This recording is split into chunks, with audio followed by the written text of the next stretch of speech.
mad at me. First, you came out really weird. And now Ella? I must have done something terrible in my life that I'm getting punished for. She was trying to feed Ella as she whined non-stop. And suddenly, Ella spat out all the food on her face. Gosh, I love that kid. Mom also didn't allow us to watch YouTube videos because she said it was a sin to do anything fun. She blocked YouTube, but I found this amazing app called FireGuard. I took Ella to my room and we watched videos all night long. One day when I was at Dad's workshop, a bus suddenly stopped in front of us and a man jumped off. Oh my God, girl, are you for real? You just lifted those big tires all by yourself? I'm already seeing you as an Olympic weightlifting champion. The man introduced himself as a sports coach and asked me to join his school in California. He also gave Dad his card and said he'd be waiting for us to tell him when we could leave. Dad was so excited for me, and I felt like I'd just won the lottery. But when I told Mom, she flipped out. Are you crazy? I'm not trusting a stranger and leaving the place and the wealth God's given me here. No one is going anywhere. I was super bummed at Mom's reaction, but then little Ella came up to me with a solution. What if Mom has nothing? Let's throw all her money away. OMG, Ella, you're a genius. Yes, let's donate Mom's money to charity. I found a charity organization and filled out all the forms online. But suddenly, I started to lose my nerve. Maybe this isn't such a good idea, Ella. I don't think we should do this. Oh, yes, we should. With that, she clicked on enter, and in a second, Mom lost all her money. Even Dad's workshop was in her name, and it was gone. She threw the biggest tantrum ever and even threatened the organization to return her money, but they refused, and there was nothing she could do about it. Angry and frustrated, she finally agreed to the last option, going to Cali, and she never knew it was us. When we got there, the coach showed us a small house for rent. He also assured us that he'd get special scholarships for Ella and me, and we'd be going to the same school. How can you be happy about this, Nasa? You know how Ella is. What am I supposed to do? Go to school with her and guard her from the bullies? You don't need to do that, Mom. I'll handle it. She's mine. On the first day of school, I dropped Ella in her classroom. When I entered mine, I saw no teacher there, but a girl was catwalking in front of everyone. As I tried to slide past her, she stepped on my foot with her pointed heels. I yelped in pain, but she started yelling at me instead of saying sorry. You idiot. Why did you bomb my show? I was rehearsing for the beauty pageant contest. Oh, your show? I thought this was a classroom, not a stage. Well, you thought wrong. I'm the queen of the school, and I make the rules. And I say the whole world's my stage.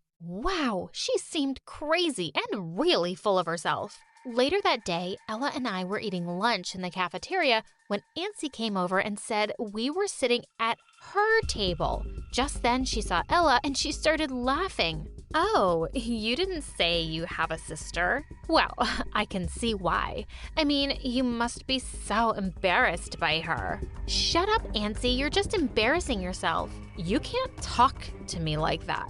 I told you, I'm the queen here, the hottest girl in school. Why? Do you have a fever? I think she does, Ella. Let's help her feel better. And with that, I threw a glass of ice-cold water in her face. The whole cafeteria burst into laughter while Nancy screamed and stormed off. So many people thought Ella was adorable and wanted to be friends with her. Meanwhile, I also started weightlifting practice, and the coach was stunned to see me lifting heavier weights than the boys on the team. One day when I came out of the gym, I saw Ella standing with a sad face outside the dance room. I asked her what had happened, and she cried out, "I don't want to be here. These girls are mean. They don't want me on the team." I barged into the dance room, and I wasn't surprised to see Nancy there. Hey, why did you tell my sister she can't be on the dance team? What's wrong with her? What's wrong? Are you blind? It's obvious she can't do fast moves with us, and we don't have forever to teach her. Now be off with your dumb sister. I totally lost it.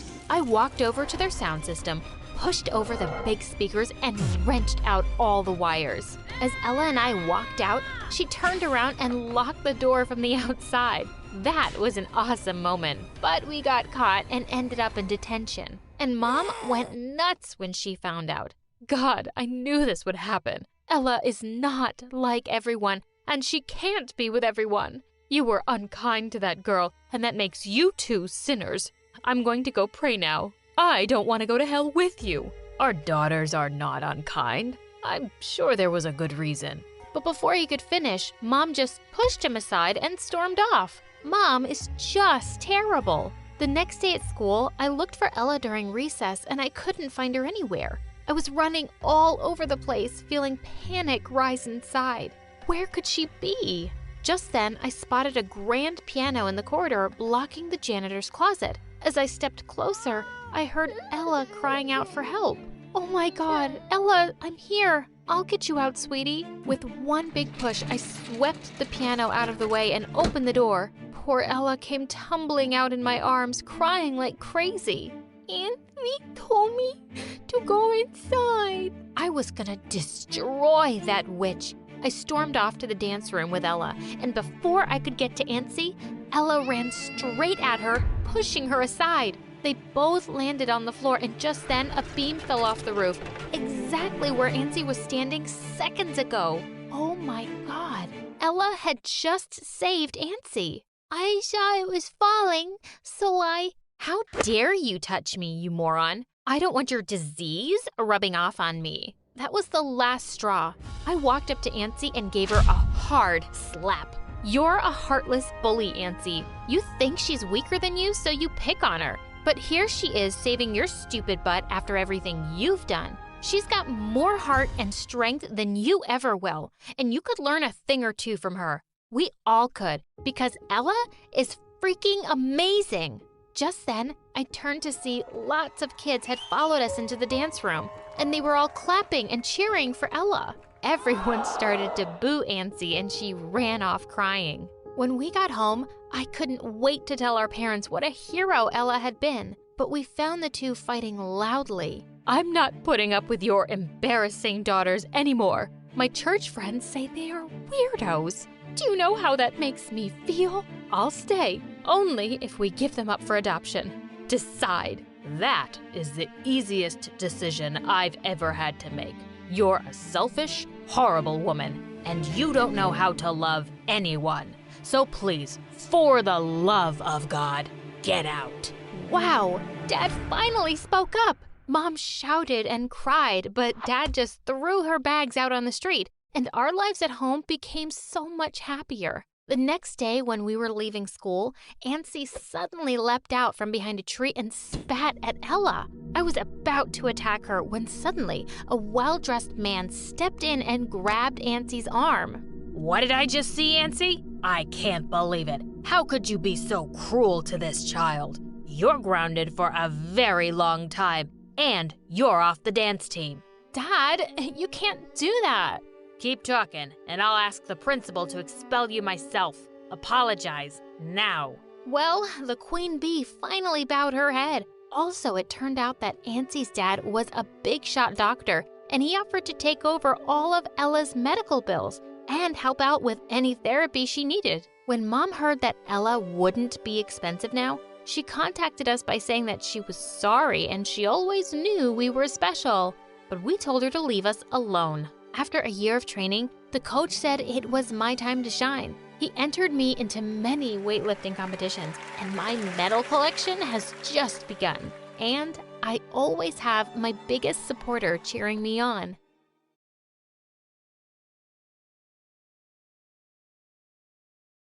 Hi, my name is Charlotte. Please like and subscribe. I was born in Bordeaux, a beautiful city in France. When I was 8 years old, we moved to the USA because my dad got a great job there. The city we moved to was huge, filled with skyscrapers, shops, and opportunities, or so I was told. However, it didn't take long for things to start going downhill. When I began attending school there, my parents enrolled me in a private school for international students. Hi everyone, my name is Charlotte. I'm 8 years old and I come from France. I brought some madeleines that my mom made for everyone today. Hi Charlotte, I'm Laura. Laura from Italy. Do you want to hang out later today? Laura and I became very close. We would often take the same bus home, do our homework together, and even attend drawing classes together. Even though Laura didn't speak any French, being with her reminded me a lot of home. I was shy and liked to keep things to myself, while Laura was fun and a bit wild. Someone my mom wouldn't think was classy. Mom really didn't like Laura. She kept trying to make me hang out with kids from rich families that I didn't like. But I ended up making friends with 2 girls just so Mom would stop nagging me. One evening, I forgot to tell Mom I invited Laura over for dinner. Mom was really mean to Laura when she came. Charlotte mentioned your mom is a saleswoman.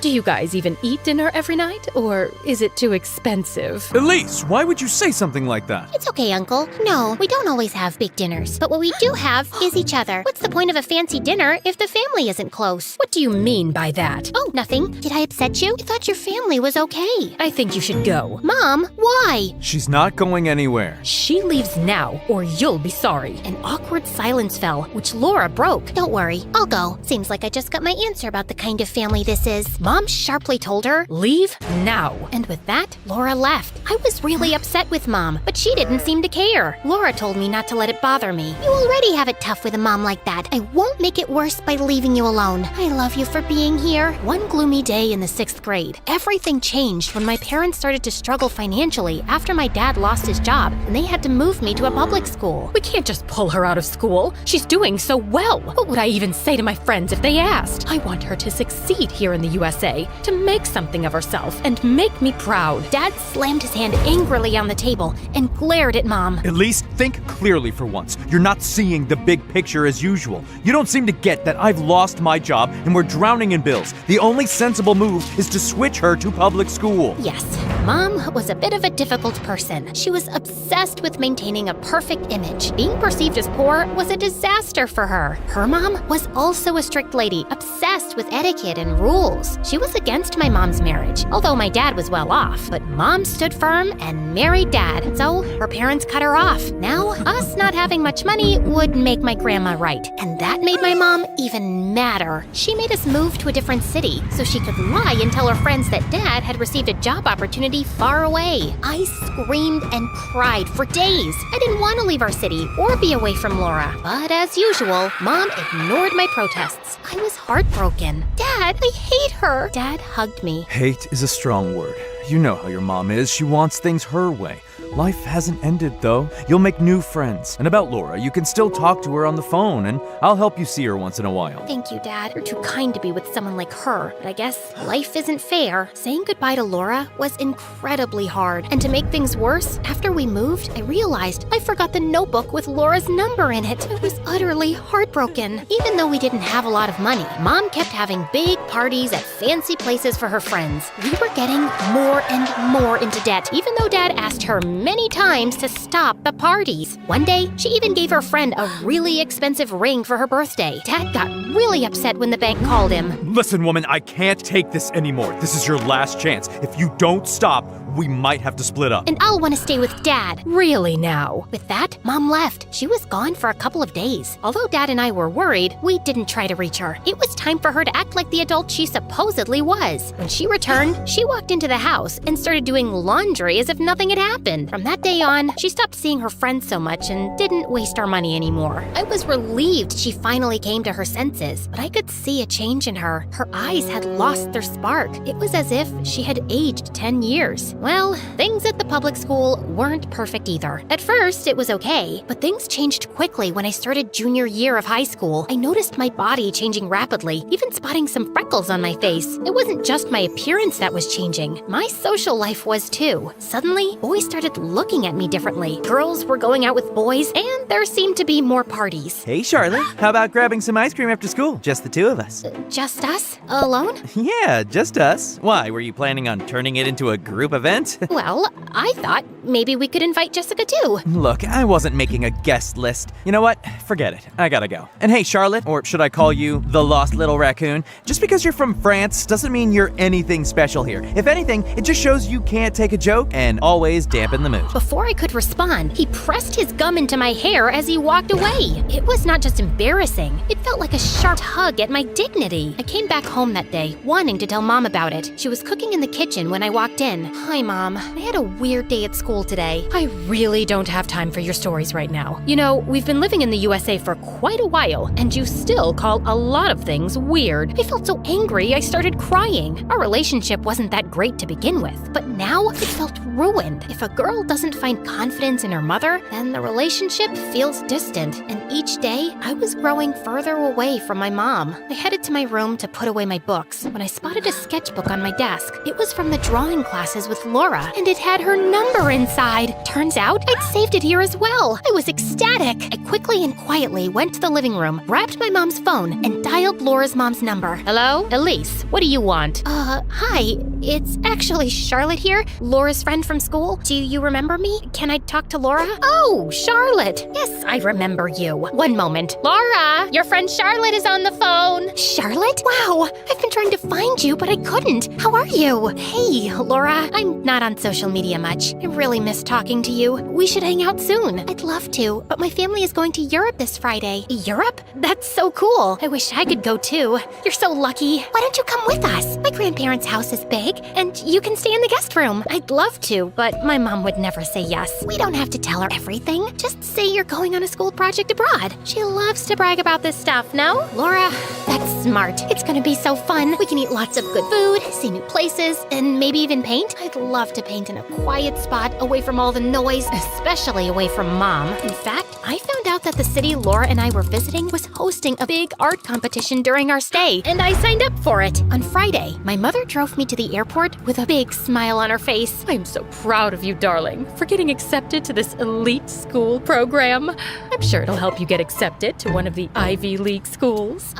Sure. Yes, Mom. I got out of the car and walked to the airport gate when I saw Laura. She looked great, ran up to me and gave me a big hug. Charlotte, we're going to Europe. It's gonna be so fun. I'm so excited. I entered a drawing contest over there too. The prize is also about $500,000. Can you come and cheer for me? It feels like a dream. Sure, but you have to draw me and make my eyebrows look good. I enjoyed spending time with Laura, but sometimes things felt off. It seemed like she would suddenly stop talking to her mom when I showed up, as if they were hiding something from me. One night after we had dinner, she said something strange. You know, I was actually happy when your family started having money problems. What? Why would you say that? Well, your mom was a witch, and seeing her getting humiliated was so satisfying. First of all, becoming poor has nothing to do with humiliation. Second, Mom becoming poor also means me becoming poor. I thought your love for me was bigger than your hate for her. Oh, come on now. She's awful. Okay, let's change the subject. Want to eat some ice cream? I suddenly don't feel like it. I think I'm calling it a night. And with that, I stormed off. The competition day was getting close. It was going to last 2 days. The first for live painting in front of an audience, and the second for a closing ceremony where judges would announce the winners. Do you think the judges will be fair? I'm sure they will be. Are you excited to cheer me on? Of course. Will you cheer for me too? What do you mean? I'm entering the competition too. You knew that, right? What? No. You think I've lost my touch? I've been taking drawing classes for the past year. I see this as a great chance. But Laura, you never mentioned this. I didn't think I needed to report my plans to you. Anyway, I think it's better we focus on our own preparations for the next few days, so we probably shouldn't hang out too much. I was stunned. What happened to my best friend? I almost regretted coming on this trip. The only thing keeping me here was the upcoming competition. I was determined to win and get the prize. The first day of the competition arrived. We were led onto the stage, each competitor equipped with a set of pencils, colors, and a blank canvas. Laura leaned over with a mischievous grin and whispered, "May the best girl win." I was too stressed to respond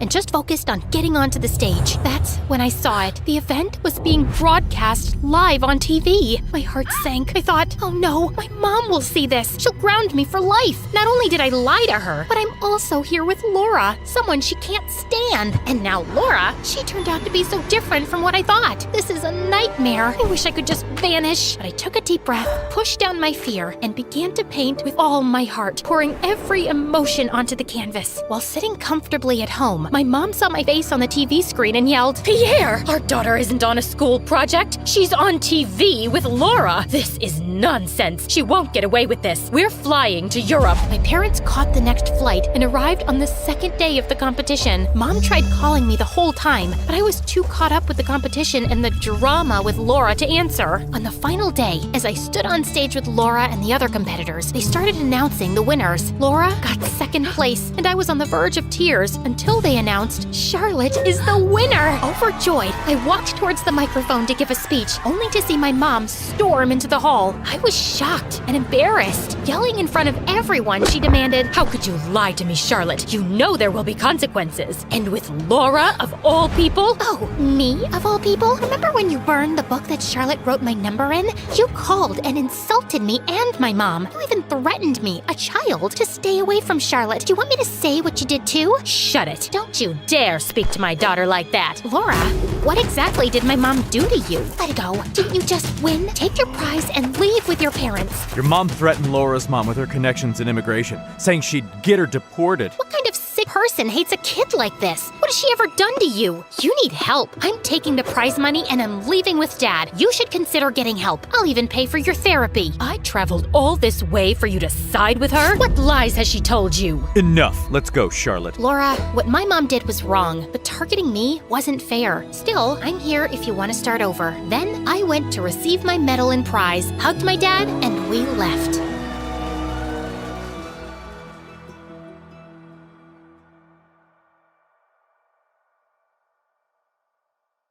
Hi, I'm Sasha from Los Angeles, and my mom is my best friend in the world. But we weren't always so close. In fact, we'd have the most epic fights every day. But before I continue, please like and subscribe. Mom grew up in Louisiana near the bayou, and she was always a little weird. Her best friends were animals, and she had a thick southern accent, and she'd say the strangest things. "It's hotter than a goat's butt in a pepper patch." But everyone was nice to her because she came from the wealthiest family in town. She met my dad in high school. They fell in love, got married, and had me. But when I turned 5, Dad begged Mom to move to California. A couple of weeks after we moved into our new house, I started to notice Mom acting strange. Late at night, she'd march up and down the sidewalk, glare up at the windows, and sneak into Dad's study. One day, I asked Mom all about it. "Oh, honey, that didn't happen. It was just your imagination." "Nuh-uh, you did it every night this week." Then Mom gave me the strangest look. And that night, I heard Mom and Dad arguing, and a couple of days later, Dad moved out. After Dad left, Mom tried to make me happy, but she only made things worse. On my 10th birthday, she threw me a huge party in our backyard with dozens of kids from school and their parents. But when my mom opened her mouth, it was a disaster.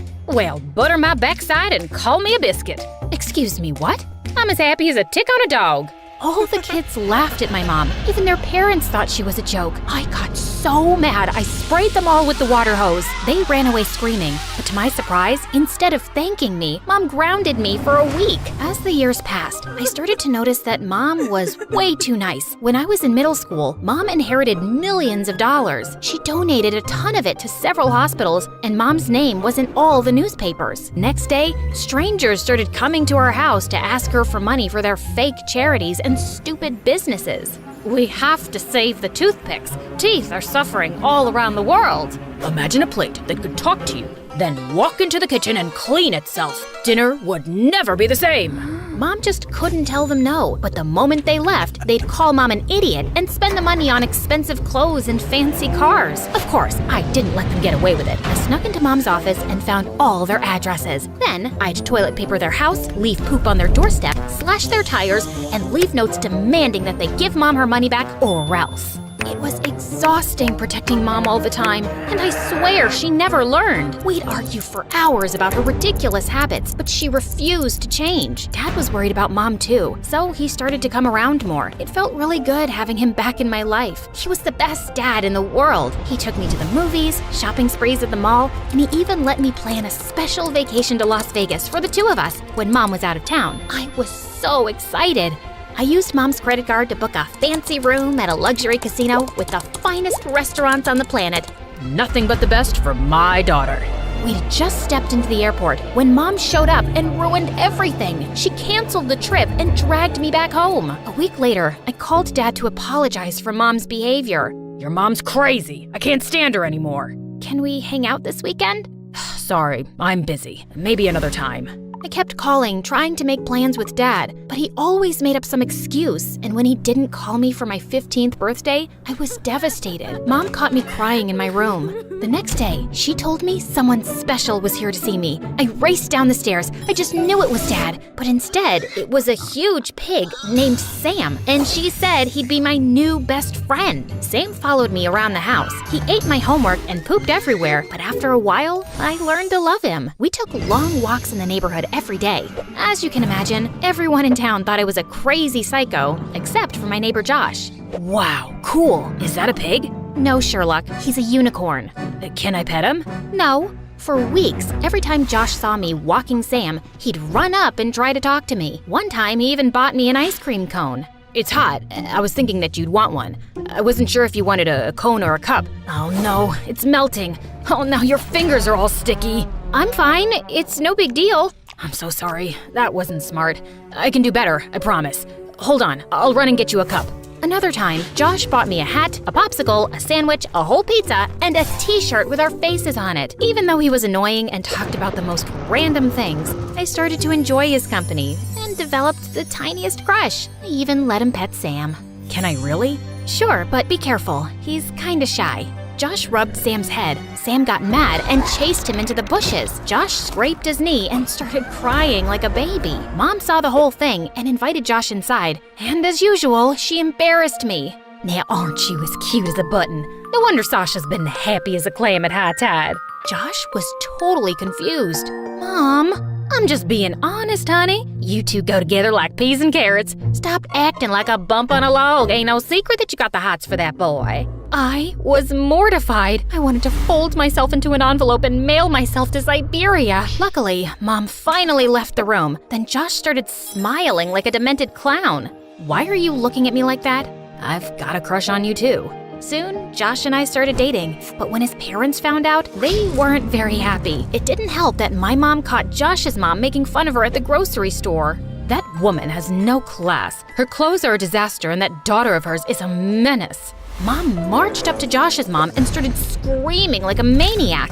Hold your horses, honey. If you keep talking about my daughter like that, I'm gonna slap you silly. Oh, what's that you say? I can't understand you. Maybe you should learn some proper English. Josh's mom shoved past Mom and started laughing with her friends. Mom grabbed a pie and smashed it in Josh's mom's face. Josh's mom grabbed a cantaloupe and threw it at Mom's head. Then the two of them started fighting like wrestlers in a cage match. Josh tried to break it up, but accidentally got hit in the eye by someone's elbow. Then a couple of security guards showed up and dragged them out the door. The police showed up and gave them both a warning. That night, Josh sent me the worst text ever. It said, "Hi, I can't be your boyfriend anymore. Sorry." I called Josh a dozen times, but he didn't answer. I went to his house, and his mother sent me away. I was heartbroken. Mom tried to comfort me, but it didn't help. The truth was that my mom was ruining my life, and I started to really resent her. I wanted her to change, but I knew she never would. But things started looking up in the fall. I was accepted to a fancy private school across town, and since no one knew me, it was the perfect time to reinvent myself. I changed my hair, bought new clothes, and practiced being cool in the mirror. When school started, the most amazing thing happened. The popular girls loved me. I landed a spot on the cheerleading team, and the cutest boy in school asked me out. To my surprise, I saw Josh in the hallway. He was a new student like me. He tried to say hello, but I totally ignored him. I was way out of his league. Life was perfect until Mom messed up everything. I was hanging out with Lacey and the rest of the cheerleaders when Mom showed up at school to pick me up. Look at that lady. Is that a lizard on her shoulder? Oh, no way. Is she walking a pig? They started laughing at Mom, and I wanted to fit in, so I started laughing too. I know, right? She's so disgusting. I felt bad about it at first, but I couldn't go back to being a freak. I tried to steer my friends away, but Mom saw me and rushed over. Aren't y'all precious? Fine as a frog's hair split 4 ways. It's so nice to finally meet your friend, Sasha. Then the worst thing happened. Sam squealed and then pooped on Lacey's shoes. The entire ride home, I was raging mad. I didn't talk to Mom for the rest of the night. The next morning at school was the worst. Lacey and the other kids couldn't stop talking about Mom. Who was that crazy woman, and how did she know your name? I lied and told her that Mom was my maid, and she was too poor and crazy to live by herself, so she lived at my house, and my real parents owned a successful multinational business, and they traveled to a new country every week on their private jet. Too bad for you. That really stinks. I'd have fired her a long time ago. Yeah, I know. It's hard, but I've learned to live with it. Josh overheard me talking to Lacey and ambushed me at my locker 10 minutes later. What's wrong with you, Sasha? Why would you say those mean things about your mom? Why do you care? You broke up with me because of her. It wasn't like that. It's complicated. Just like your stupid face. My parents gave me an ultimatum. They said that if I kept dating you, then they wouldn't pay my school tuition, or give me an allowance, or buy me a car. Breaking up with you was the worst decision I ever made. I regret it every day, but I didn't think I had a choice. But now I know I was wrong. I think we can make this work, but even if we can't get back together, maybe we could at least be friends? I've got plenty of friends. I'm really worried about you. You shouldn't have to pretend to be someone you're not just to fit in with those jerks. At least those jerks didn't drop me when things got inconvenient. I stormed off. I couldn't believe that Josh had the nerve to judge me. As the days passed, I ignored Mom and spent all my free time with my new friends. Then I got a phone call from my dad. He asked me to meet him after school. Promise me you won't tell your mom. You must realize by now that she's crazy. I've been trying to contact you for years, but she refused to let me see you. I met Dad at a cafe, and we talked for hours. He told me about his fabulous new life as an artist and how he traveled the world and made tons of money, but I never remembered seeing any of his paintings. He even invited me to travel with him for the summer. Then this strange man came in and Dad got really nervous. I love you, honey. I have to go, but I promise I'll make things up to you. Dad gave me a big hug and he left with the man. All of a sudden, I felt like I was 5 again, watching Dad leave. A typhoon of tears rolled down my cheeks. I was so angry that I'd missed out on having a dad for so many years because of Mom. By the time I got home, it was really late and Mom was upset with me. Honey, we need to talk. You don't walk Sam anymore. You hardly spend any time with me. And every time I try to talk to you, you're madder than a wet hen and tougher than a $2 steak. What does that even mean? You've been difficult and you used to be sweet as cherry pie. What's going on? It's you! You're weird and strange and everyone thinks you're a freak. You're embarrassing and you've been ruining my life since I was 5. Even Dad says you're crazy and I know you've been keeping him away from me. Mom looked at me like she'd seen a ghost. What are you talking about? Dad told me everything. He even invited me to travel with him for the summer. He's an artist now and he's awesome. Your father is lying like a dog on a rug. I should have told you earlier, but your dad has some problems. He's a thief and a con artist, and he owes a lot of money to some really bad men. I didn't believe her. I couldn't. My dad was a good guy. She was the crazy one. I was so angry, I screamed. I couldn't stand being in the same room with her for another second. I turned and ran out the front door. Then, the craziest thing happened. This van rolled up and the scary man from the cafe jumped out. He grabbed me and tried to pull me into his car. Mom and Sam appeared out of nowhere. Let my daughter go, you low-down, dirty snake. Mom yanked me out of the man's arms and pushed me to safety. Mom and the man fought in the street. Mom slipped, hit her head on the curb, and fell unconscious. Sam bit the man on his butt, and the man ran away screaming. A couple of neighbors called the ambulance. When we got to the hospital, they rushed Mom into emergency surgery. The police told me that they'd caught the man trying to leave town. He and my dad hatched a plan to kidnap me and hold me for ransom. My dad even had an anonymous note on his computer that he was going to send to Mom demanding $2 million for my return. The police arrested them both and threw them in jail. I felt horrible. I couldn't stop crying. Then I turned to see Josh and he gave me the biggest hug. This is all my fault. Mom tried to tell me the truth about Dad, but I didn't believe her. You can't blame yourself, Sasha. We all make mistakes. I'm sure your mother knows that you love her. What matters is you're here for her now.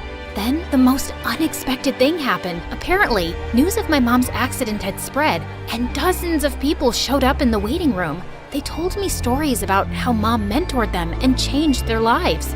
Your mother is the smartest woman I know. She invested in my business when no one else would. She taught us to be ourselves. Now, we've got the most popular album in the country. I was amazed at how much of an impact Mom had on so many people. I told you your mom was special. Then the doctor came out and gave us the best news. The surgery was a success. Mom was released from the hospital a week later. When she came home, I was so happy. I hugged her as tight as I could. Heavens to Betsy, what's gotten into you? I'm just happy you're okay. I'm sorry about everything I said. I love you so much. I'm not ashamed of you, and I'm proud that you're my mother. I know you love me in your own way. Well, that just stills my pickle.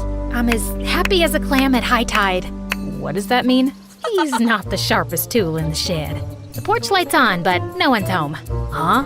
We're just kidding. You're the smartest kid I know. I pulled Josh close, and just as I was about to kiss him, Sam jumped between us and licked my face.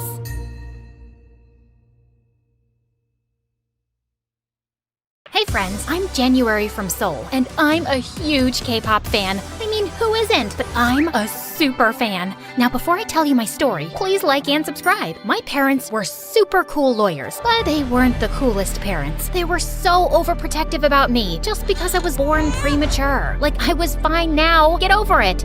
But no. No bicycle. It's the most dangerous ride. No dancing in the rain, you'll catch a cold. No, stay away from that puppy. It's full of germs and dirt. Sleepover? No, never. What if you get kidnapped or something? I nicknamed them Mr. No and Mrs. Never. Growing up, K-pop was my only escape. I was crazy about K-pop bands. To Anyone, Girls' Generation, Big Bang. And then Dream was launched. As soon as I heard their first song, I was obsessed. And it was because of Dream I found my best friend. It all happened when I ended up wearing the same t-shirt as a guy on my first day in 8th grade. Whoa, I guess great minds really do think alike. Hello, Dreamer. Greetings, my twin. Ashton and I instantly bonded. We even built a fan page for Dream, which exploded faster than a popcorn kernel in a microwave, pulling in thousands of fans. One time in our senior year, some bully started making fun of the K-pop posters on our lockers. Are you two still in middle school, obsessing over K-pop groups? You both are so lame, says the guy who cried in gym last week because his girlfriend was ignoring him. You little, I told you to keep your mouth shut. Now look what you made me do. With that, the bully ripped down the posters, and I lost it. I tackled him to the ground and pulled his hair hard. Right then, the gym teacher saw us and took us to the principal, and I got suspended. My parents were furious and blamed my obsession with Dream for it. You're not allowed to listen to the band's songs anymore. The lead singer, Tanya, she's a bad role model for kids. Just last week, I saw on the news how she slapped one of her bandmates during a concert. What does that have to do with me being suspended? You get so crazy over these K-pop bands. We've decided that after your behavior, we can't allow you to go to the Dream concert happening this weekend. We weren't too keen to send you in such a crazy crowd anyway. You're grounded. And then, Mom tore up my concert tickets. No. Oh my God, what did you do? I hate you both. I stormed off to my room, my blood boiling. I called Ashton and told him everything, and he promised to find a way for us to attend. On the night of the concert, just when I'd lost all hope, Ashton came to my room through the window with tickets in his hand. OMG! How did you manage to get them last minute? They must have cost a lot. Don't tell me you took the money from that piggy bank, the one you started back in kindergarten? Desperate times call for desperate measures. Plus, it's totally worth it. I got us special meet and greet tickets too. I'm so excited. Me too! My heart raced as we sneaked out and ran to the venue. But at the concert, the band's performance seemed really off. They weren't harmonizing and even kept bumping into each other. And then suddenly, Tanya smashed her guitar on stage, and her bandmates looked really frustrated. She can be such a drama queen. Hey, you know I adore Tanya, but that's the truth. After the concert, Ashton and I went for the meet and greet, but it turned out the band had canceled it. And suddenly, the fans got angry and went wild. They started running backstage, demanding to see the band members they had paid to meet. Chaos erupted, and fans, including Ashton, were grabbed by the guards. I ran and sneaked into a nearby van and hid under the seat. If they caught me and made me call my parents, it would be catastrophic. Moments later, the van door swung open, revealing a fuming Tanya. This show was a mess. The bands turned against me. They were so rude. As Tanya was climbing into the back of the van, I began to creep out from under the seat to escape, but Tanya saw me. Aha! Caught you. I'm calling security. No, please, look, I was part of the fans lined up for the meet and greet before things got crazy. I didn't want to cancel that. The band messed up. It's okay. I gotta go. No, nothing is okay. You know how tiring my life is? I'm exhausted with all these contracts, producers, and shows. I have no friends, my bandmates hate me, and now probably my fans too. I just need a break, but I can't even have that because the paparazzi are always on my butt. Hey, you're Tanya, a superstar. Ignore the haters and take that break. Run away for a while. Like it's that easy. But maybe I could run away. Hey, how about with you? Oh, no, that's not what I meant. That's a terrible idea. You stay right here. Bye. I rushed home before my parents noticed I was gone. I sent Ashton a text to let him know, crawled into my room through the window, and jumped into bed. But moments later, Tanya came in through the window too. You followed me? Why? I have nowhere else to go. Let me stay, please. Just then, Mom knocked on my door. I pushed Tanya into my messy closet and opened the door. January, I heard something. Achoo! You probably just heard me sneezing. Now, good night. Why are your clothes lying on the floor outside your cupboard? And how many times should I tell you to separate your underwear and keep them in the drawer?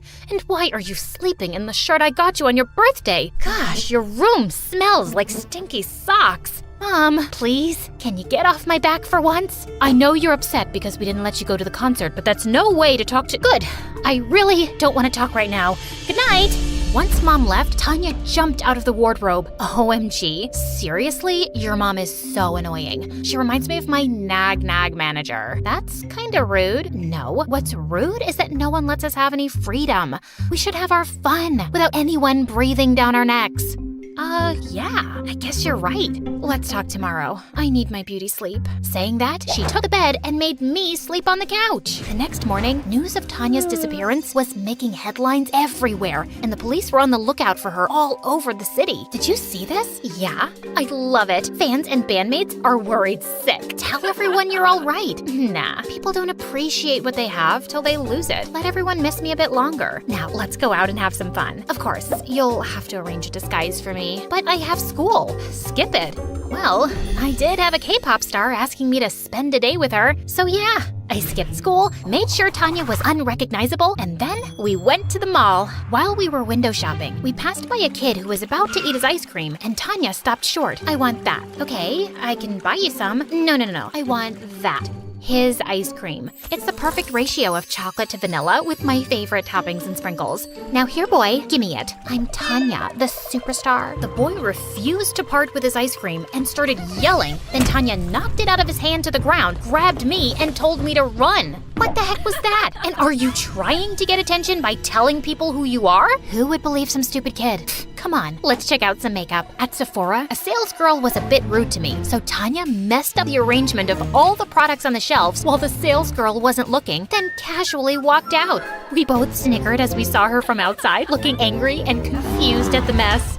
As we walked past a shoe store, I spotted these shoes I'd been eyeing for ages. You like those? Yeah, Mom won't get them for me because they're too expensive. Let's try them on. I tried on the shoes and they fit perfectly. They look amazing on you. You're taking them. Come on, the salesmen are busy. Just walk out casually and confidently. But no buts. Even though I felt super scared, Tanya convinced me to walk out of the store with them. I didn't realize I'd been holding my breath till we were on the other end of the mall. This is so wrong. Tanya, you're crazy. But I'm fun, right? I can't believe I'm saying this, but yeah, you're really fun too. This was quite a thrill. The next day, Tanya made me skip school again, and this time I had a genius idea. I blindfolded Ashton and brought him to my room, and he nearly fell back in shock when he saw Tanya. Ashton, say something. I'm just trying to work out why Tanya is here with you. Someone pinch me or punch me. I must be hallucinating. Is he your boyfriend? He's such a weirdo. For the next few days, Ashton was like a love-struck puppy with Tanya. She seemed annoyed by him at first, but soon, she seemed to be enjoying his endless compliments and warmed up to him. And together, the three of us had the best week. But then, my parents got a letter from school about my week-long absence. What is this? Where have you been going, January? Are you in some kind of trouble?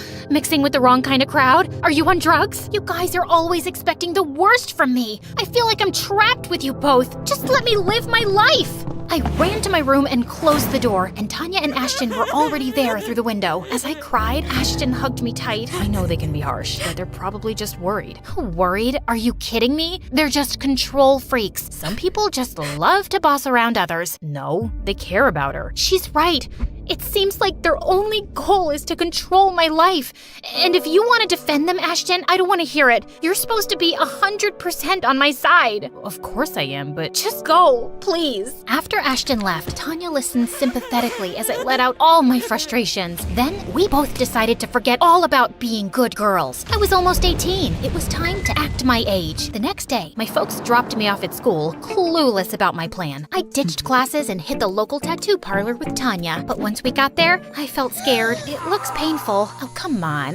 Nothing screams, I don't care more than a tattoo. I'm not sure about this. Scaredy cat. Fine. How about a piercing then? I thought I was getting my ears pierced, but Tanya dared me to get a belly button piercing. I didn't want her to brand me a coward again, so I agreed. To my surprise, I kinda loved it. That's my girl. Taking control of your life. Hell yeah! Tanya kept extending her stay, and I was happy about it. We were having a blast together, and I really wished Ashton was still hanging out with us, but he never replied to any of my texts and even blocked me on social media. One day, as Tanya and I were out at the mall, she went to the bathroom. I was sitting alone when I heard a familiar voice. can I sit here? What do you want? I've really missed you these past few days. Have you? You didn't try to call me or message me, and even blocked me on social media. So petty. What? I got messages from you to stay away. I was so shocked when Ashton showed me those texts, but I'd never sent them. And guess what? It turned out Ashton's number on social media was blocked from my side, but I was 100% sure I never did that either. How is this possible? Isn't it obvious? It's Tanya. She's playing some sick games. I could never stop being your friend. And Tanya keeps saying your parents are controlling, but she's been manipulating you herself all along. Just then, Tanya appeared, looking furious. Don't listen to him, January. He's lying. Why would he lie? Oh, please. He's crazy. Can't you see how he looks at you? He's like some psycho lover, completely obsessed with you. He even admitted it to me, and I had to tell him that you're not interested, which totally pissed him off. I saved you from that jerk, trust me. You don't need him keeping you down and suffocating you with his possessiveness. I turned to Ashton, totally horrified. Ashton, you really have feelings for me? That's the truth. My heart belongs to you, January, and I can't stand anyone getting close to you. You're like a drug to me. Okay, I can't do this.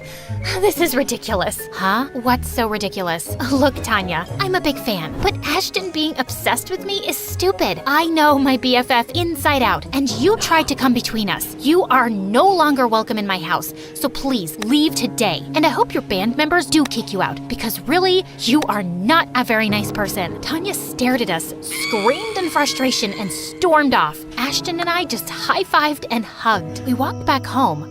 But there, we were in for a surprise. There were cops everywhere. January, Ashton, you're under arrest for kidnapping Tanya. What the what? My parents weren't home, and Ashton had no choice but to let ourselves be taken away in the police car. Oh gosh, they were gonna kill me when they found out everything. I was ready for the shouting of a lifetime when Mom and Dad reached the station, but they turned angrily to the police instead. How dare you arrest our daughter and her friend? Seriously? You have them behind bars without evidence? My parents were pretty good at being lawyers, and in no time, we were out of there. I told my parents everything, and they both hugged me. Mom, Dad, I should have come to you and told you Tanya was hiding out in my room. No, I think this is our fault. We've always been so strict with you, you probably didn't feel comfortable coming to us and talking about it. But we promise you, from now on, we won't be so strict. We will let you learn from your own experiences. It's how you become a better judge of character, too. And no matter what, we'll always have your back. The next day, there was a media frenzy outside my house. Turns out, Tanya had given an interview to TMZ about how she was kidnapped by psycho fans, and now the public wanted a piece of us. I knew I just had to confront that two-faced diva once. A couple of days later, Ashton and I found out from Tanya's Instagram stories that she was at a salon getting a manicure, so we rushed there and surrounded her. I treated you like a friend, gave you a place to stay, and this is how you repay me? By telling everyone I kidnapped you? Why would you lie, Tanya? Why do you think so? I needed to be the center of attention. Sweetie, no publicity is bad publicity. I'm all over the news these days. I have public sympathy because I was the victim of a fan kidnapping. Plus, it was awesome manipulating you. It took my mind off of other things, like you were literally a puppet in my hand. Anyway, now my stupid bandmates wouldn't dare kick me out either since I've already gone through so much. Go away now and let me enjoy my manicure in peace. I'll make you pay, Tanya. Yeah, like people will believe you over me. Don't embarrass yourself, January. Just leave, or I'll spin some other lie and get you both arrested for good. Right then, Ashton and I started giggling, and he showed her his phone. Oh yeah, say hi to your fans, Tanya. We've been live for quite some time on your fan page. Just like that, everything was over for Tanya. Once the media found out the truth, she got kicked out of the band, and her fans turned against her. Next, she was canceled on Twitter. Then, my parents sued her for defamation and won the case too. The brat deserved it. Dream found an amazing new lead singer, and Ashton and I are still diehard fans. Don't let anyone manipulate you. Be your own boss.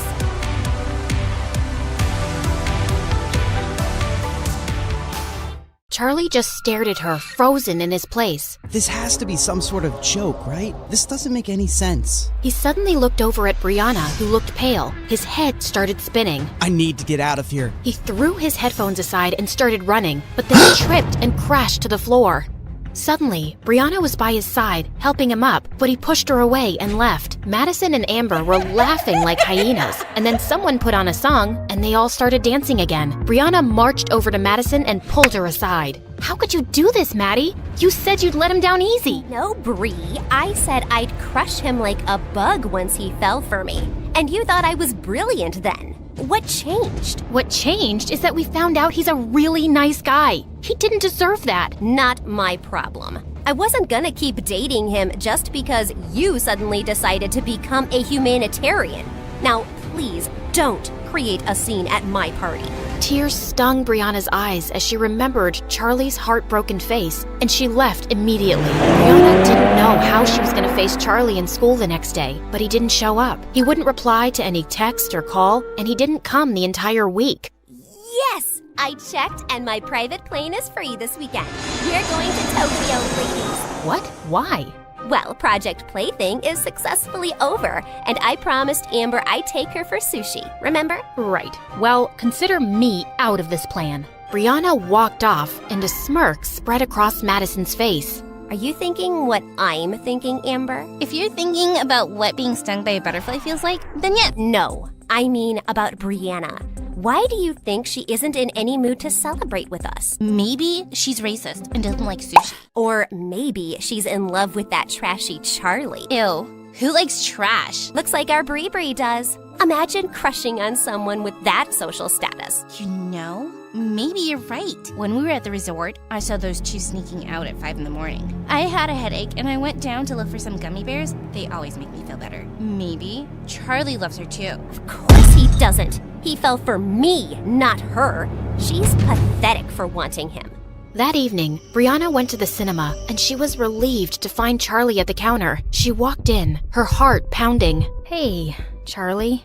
He looked up at her coldly.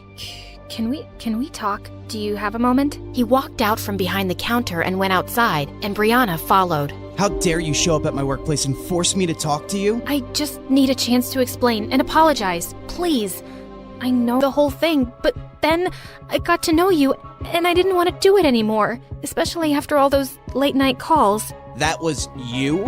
So I never talked to Madison on the phone? No, that was all me, Charlie. And you and I, we have some connection. What are you talking about? I don't even know you. Just leave me alone. I can't take this anymore. Charlie sat down against the wall with his head buried in his arms. Just then, his colleague came running out. He's been having a very hard time. Please, don't make it worse. Just go. Brianna turned and ran away, her heart about to burst. On Monday, Brianna was sitting on the bleachers during football practice when she suddenly saw Charlie walk onto the field. Oh, thank God, he's back. Hey, kid, where have you been all week? I had a family emergency, and I'm quitting the team, sir. No, Charlie! You're so talented! I'm sorry, but I have a scholarship to maintain, and it's all I can focus on right now. Thank you for giving me an opportunity, though. I was expecting you to run off like a scatty little cat soon enough. No trash talk, Elijah. All right, let's take a break, everyone. Just then, Madison and Amber came and sat on the bleachers, and Charlie made eye contact with Maddie for a few seconds, then walked off. Wow, he really looks heartbroken over me. And is it just me, or does Charlie look kinda hot with that broody, cold face? He was just too nice before, like a puppy. Looked like a loser before, looks like a loser now. I just knew you couldn't be dating him for real. He's twice the guy you'll ever be. You said something, Brianna? Yeah, I said he's twice the guy you'll ever be. Oh, really? How'd you reach that conclusion? Well, firstly, he's clearly better than you at football. Secondly, he's definitely smarter than you. Thirdly, he's a pretty cool DJ. And fourth, and most importantly, he's not some arrogant, self-absorbed jerk like you who makes me cringe every time I look at him. There was a stunned silence as everyone stared at Brianna. Elijah forced a grin. Feisty. I like that. So how about we go on that third date and you can continue talking about me there? Not even in your dreams. As Brianna started walking off, Elijah blocked her way to tease her, but she suddenly pushed him with unexpected force. He fell down a couple of steps, and his knee hit the ground hard. What is wrong with you? Brianna looked just as shocked by what she'd done. At the dinner table, Brianna's dad was cheerfully trying to make conversation, but Brianna seemed lost. Just then, her mom walked in, looking mad. Brianna, do you just enjoy making my life difficult? Look, if this is about Elijah... You pushed him down the bleachers? He was pestering me, so I just pushed him away. I didn't mean for him to fall. He's hurt his knee seriously, and he's on bed rest for 2 months. And his mother, my new business partner, is furious. What if she pulls out her investment? She said it was an accident. Surely his mom would understand. Well, it's not like Brianna hasn't rejected Elijah or been rude to him before. I don't expect his mom to understand anything. I don't care what his mom thinks. Because you don't care about me. I've built everything for you.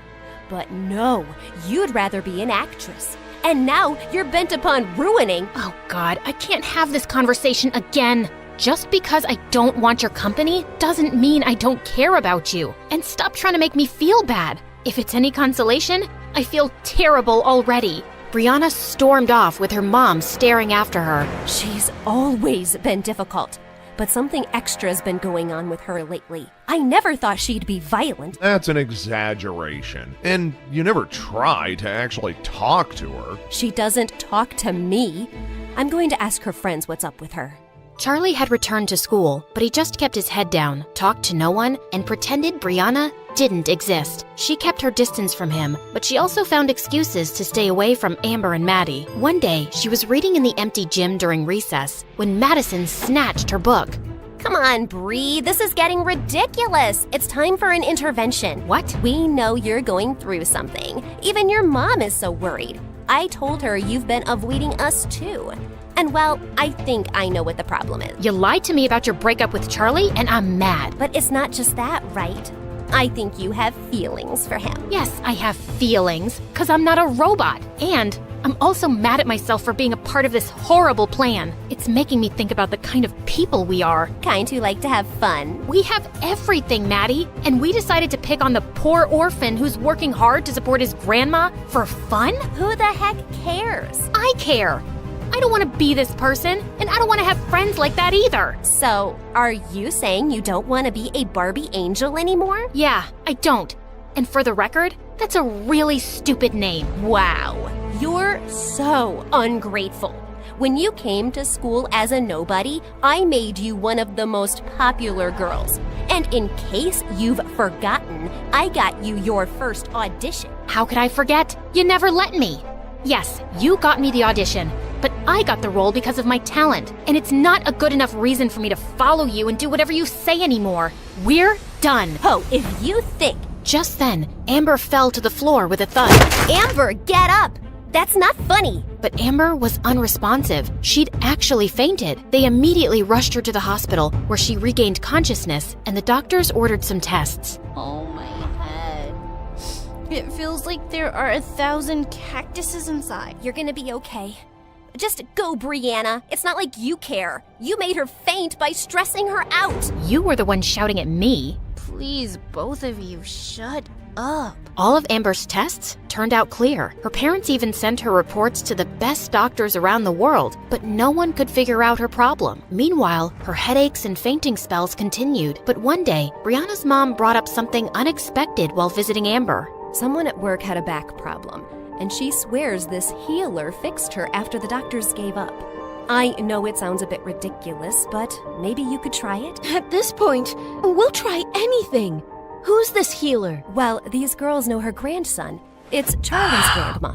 Amber's parents went over to Charlie's house, and they were told she can't see them. What did you expect? She hates us, of course. Why is she making this personal? Why won't she help someone if she can? Look, maybe if we go in there and convince her how sorry we are, she might listen. Fine. The three girls went over to Charlie's place one evening, and to their dismay, Charlie opened the door. What are you doing here? Don't flatter yourself. We're not here for you. We want to talk to your grandma. She doesn't have time for people like you. I made that clear before. Charlie, please, I need your grandma to take a look at me. Something's really wrong with my head. You got that right. We're not messing around, really. Amber is suffering, and the doctors can't figure out what's wrong. Not my problem. You people are rich enough to find someone else. Just leave me and my grandma alone. Wait, I'll see her. No, you don't have to do that, Grandma. Step aside, Charlie. Charlie stormed off angrily, while Grandma led the girls to her healing room. After Amber described all her symptoms, Grandma made her lie down and prepared her healing herbs, then started a strange ritual on her as the others watched. Once she was done, Grandma made Amber drink some tea. How do you feel, dear? I feel good. My head feels lighter, like there was a whale sitting on it before and now it's jumped off. I haven't felt like this in weeks.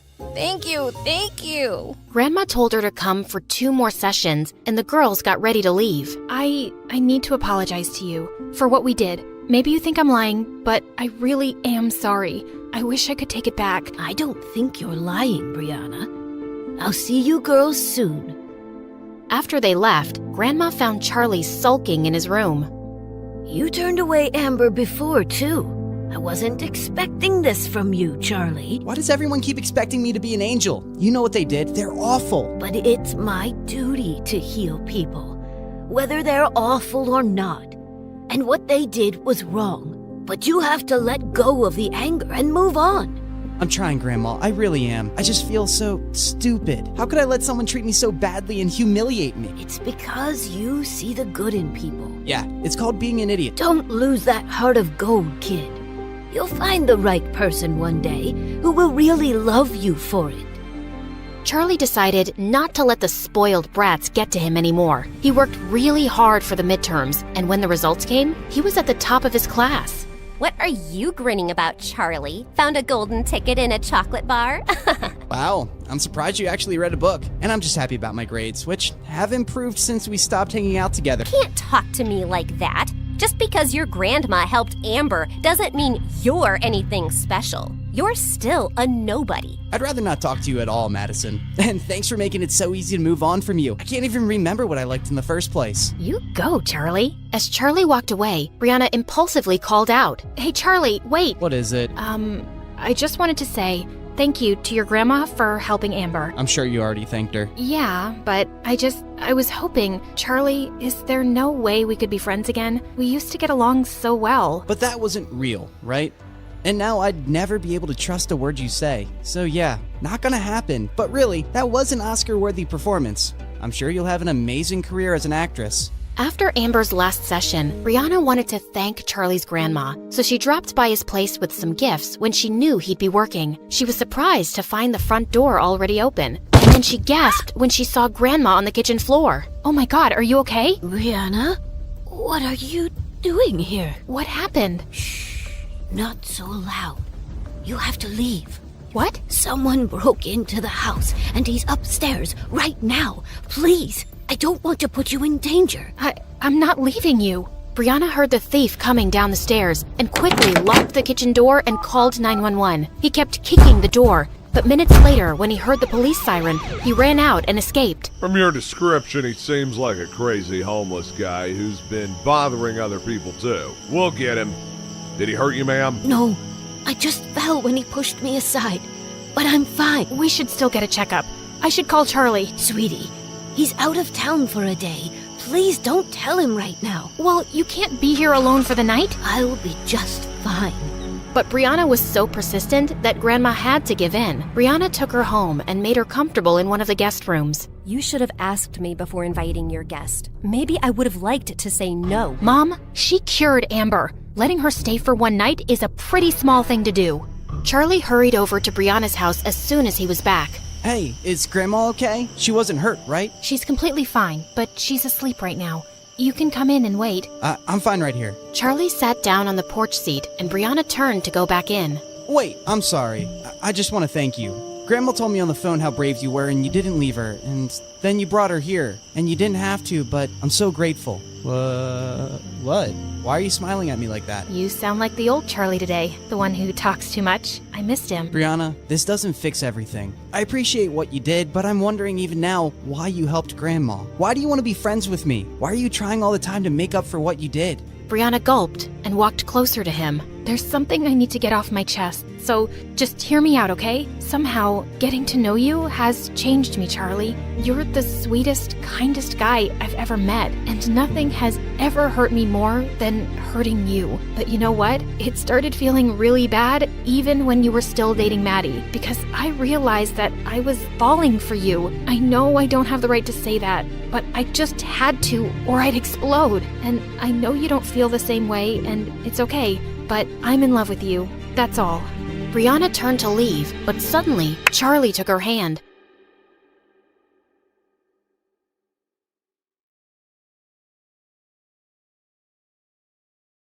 Hi, I'm Hope from Scotland, and this is my story. Please like and subscribe because MSA will give $1,000 to one lucky person in the coming 7 days. When I was little, Mom used to tell me I was a grown-up trapped in a child's body. I was different from my twin sister Faith, a typical sand-eating, jello, sticky kid. From the moment I started kindergarten, I'd help Mom with everything around the house. Laundry, cooking, taking out the trash. My sweet Hope, you're what we call an old soul. But I think I only helped Mom out because I was scared our lives would fall apart if I didn't. My dad lay around the house like a sloth all day, dreaming about becoming a famous actor. I wasn't born to do petty jobs. I'm here to be a great actor, like Michael Jackson. Dad, Michael Jackson was a singer. Ignore her, Dad. When you become rich and famous, will you take me to Disneyland? And can I have my own castle? My princess, I'll buy you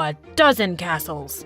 Obviously, Faith was Dad's favorite daughter because she'd fall for all his lies. When Faith and I were in 6th grade, our parents got divorced. Dad went to the US to fulfill his acting dream. He took Faith with him, while I stayed behind with Mom. Dad hardly kept in touch, and Mom and I missed Faith so much. Mom was also having trouble finding a good job.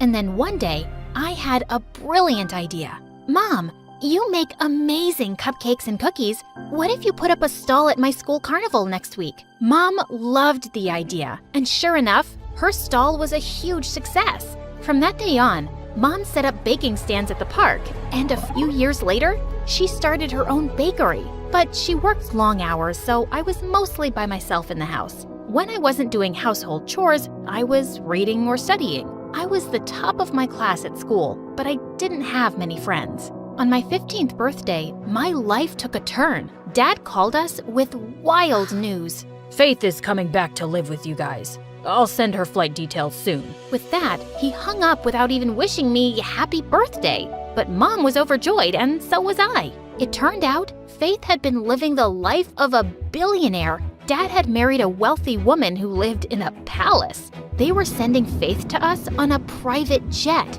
When Faith arrived, all she could talk about was America. I'm already missing the US so much. It's like the coolest country on the planet. Apparently, Faith also had a filthy rich boyfriend. She was wearing tons of gold jewelry that he'd bought her. His name is Nate, and he's a junior in high school. He's even flying in to see me soon. If your life is so great in America, why'd you move here? I needed some change. I thought the fresh country air would be good for my skin. Fresh country air? We live in Glasgow, Scotland's largest city. When we reached home, Mom asked me to show Faith around. That's when she saw the trophies I'd won over the years. OMG! I see you're still the same nerdy Hope. If nerdy means having top grades, then yeah, I guess. If I managed to get a C, I'd treat myself to a spa day. Studying really messes with my brain. The next few days, all Faith did was sleep or watch TikTok videos on her phone while I went to school and did all the chores. I even did her laundry, But apparently, that wasn't enough for her. Iron them for me too. They're wrinkled. They're wrinkled because you tossed your clothes on the floor. I was basically a 15-year-old mom raising a royal brat. When Mom enrolled Faith at my school, she instantly became popular as this cool bubblegum chewing kid from America. Whenever I was with Faith, an army of students followed us everywhere. One time, some girls even followed us into the bathroom. She has to pee. Do you want to watch her do that too? Just then, Faith came out of the stall, totally transformed. She'd knotted her shirt way up her waist, exposing a belly piercing and tattoo. And her knee-length skirt was now barely reaching her thighs. Come on, girls. Who wants to take some pictures? The girls queued up for a selfie with Faith. Then they gave her £1 each. What was that? These girls wanted a photo of me when I told them about my tattoo and piercing. And since Mom gives us peanuts for allowance, I thought this would be the cool way to make some money. Mom does the best she can. Why do you have to complain about everything? Why do you always have to play the perfect child? Don't you get bored?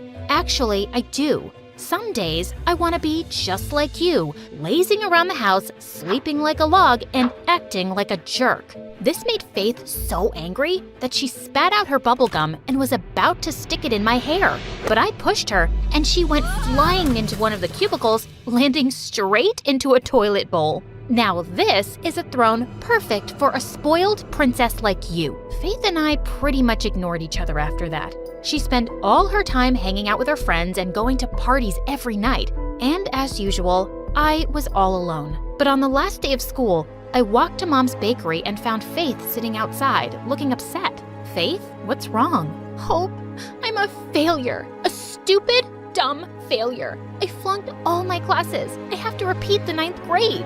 What do you mean you have to repeat the 9th grade? How could you fail all your classes? Don't you see I already feel horrible? Stop judging me for once. I fell silent, and after a moment, I reached down and helped her up. It's not the end of the world, Faith. Come on, let's go in and help Mom out a little.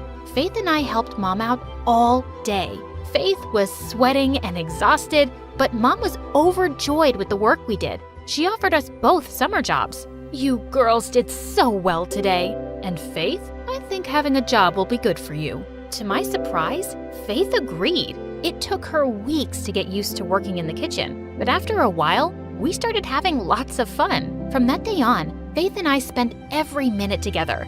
I was having more fun and not working as hard. Faith even invited me to her friends' parties. But a couple weeks later, Faith's boyfriend Nate flew in to visit for a few days. He arrived at our house in a limousine with a white horse trotting behind. I got you your own horse, babe. We can ride him together. Oh my God, he's perfect. This is so romantic. Where are we going to keep a horse? We don't even have a stable. Faith ignored me and just walked into the house with Nate. I also found out Nate was obnoxious and bragged nonstop. It's tough being the son of a billionaire. All the girls want is a piece of this. Someone's gonna write my story one day because I'm just too special to be real. And worst of all, Faith was totally obsessed with him. She would share a chair with him at breakfast and take selfies of them kissing every 5 seconds. I'd started thinking she wasn't all that bad, but she was back to acting as immature as ever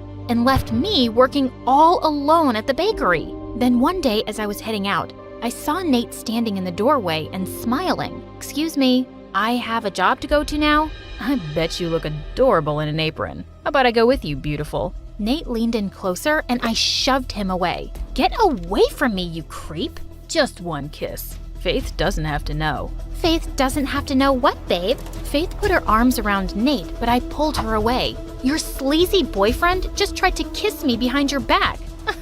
You're funny, Hope. But I know Nate, and boring and nerdy isn't his type. Don't be jealous. You'll have a boyfriend soon, too. Yeah, don't be jealous, Hope. Faith and Nate started to leave, but I grabbed Faith's arm. You're such an idiot. I've been at the bakery by myself for the past few days. You have to help out this afternoon. Okay, sis. I'm just taking Nate to the spa and then I'll come back. Yeah, drop your cheating boyfriend off at the spa. Faith ignored me, but did come to the bakery later. I left her alone so I could run to the library and study. But an hour later, I got a call. Hope, come back quickly. The bakery's on fire. I felt as if someone had pulled the ground from under my feet. I immediately called the fire brigade and rushed back. How did this happen? I don't know. I was baking cupcakes, but the batter overflowed, and first the oven caught fire, and then Faith, how stupid can you be? It was an accident, I'm sorry. Just then, Mom arrived on the scene too. The fire brigade managed to put out the fire, but by then, everything was lost. No one had dinner that night. Mom's eyes were puffy from crying, but neither Faith nor Nate said a word. It's okay, Mom. We'll build everything again. But it will take months. How am I going to pay the bills? How am I going to send you girls to school? I hugged Mom and stayed with her the whole night, while Faith shut herself up in her room with Nate. Nate was leaving the next afternoon. Before his flight, Faith blindfolded him and led him to our back alley. Ta-da! I bought you a car, babe. Are you serious? How'd you get me a car? My dad sends me a huge allowance. I spent all of mine on this car for you. Are you kidding me? That money could have helped pay off damages to Mom's bakery that you burnt down. I ordered the car a month ago, and Hope, the bakery fire was an accident. I already feel horrible about it, but you keep making me feel worse. I don't think you feel bad at all. You never even apologized to Mom. While you were living your perfect, fancy life with Dad, it was really hard for Mom to start her business from scratch. And I always had to be an adult. And you'll always be a spoiled brat who wrecks everything. I spent the next 13 hours studying like crazy. And when I wasn't studying, I tidied my room. I had to get my mind off Faith, and I had to stop worrying about Mom. Finally, at night, Mom came into my room. Sweetie, take a break and relax. How can I relax? We lost the family business in a fire because Faith's an irresponsible lunatic. It's not that simple, Hope. What do you mean? Honey, Faith got diagnosed with bipolar disorder last month. I didn't tell you because I didn't want to worry you. People who are bipolar do crazy things sometimes. Then they get really tired and sometimes even sad. It's why Faith sleeps so much and has trouble doing schoolwork. What? Why would you guys hide that from me? It was her decision. And honey, trust me, Faith feels terrible about the bakery. Go easy on her, okay? That night, I couldn't sleep. Why hadn't Faith told me about her condition? Was I a bad person for getting mad at her? The next day, Faith knocked on my door while I was studying. Mom said she told you about my diagnosis. I'm sorry I kept it a secret from you. I was just so ashamed. But why? Faith, I'm your sister. Yeah, my perfect sister who never makes mistakes or fails at anything. I came back to you guys because Dad and his wife couldn't handle having me around. You don't know what it's like to be a disaster like me. I ran over to hug Faith. I had no idea she'd been suffering, and I'd been so tough on her. Oh, also about Nate, I'm taking back the car from him and giving the money to Mom. I'm so sorry I didn't believe you. I caught him texting with some other girl, too. He's a jerk.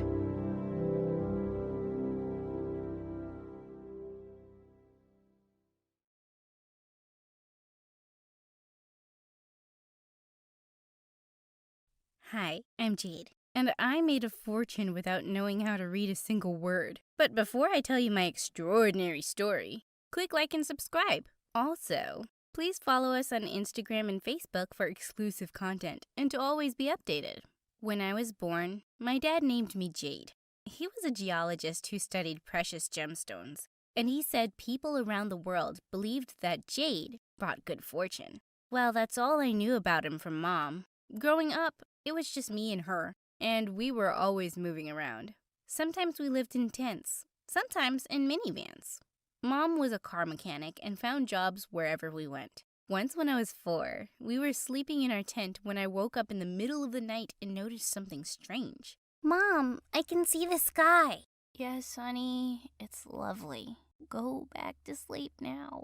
No, Mom, I can see the sky because our tent has flown away. And that's when Mom sat up straight, but she wasn't too bothered by it. We lay back under the open sky, and she pointed out all the stars and constellations.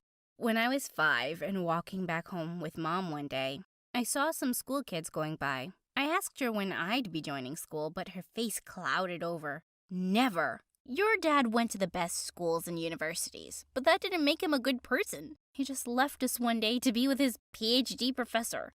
You don't have to learn how to read or write to have knowledge or kindness, Jade. You're probably thinking, what a dumb mom. But she really wasn't. She homeschooled me wherever our home was. There was no paper, no books, just us talking and imagining. And she also taught me all sorts of handy skills.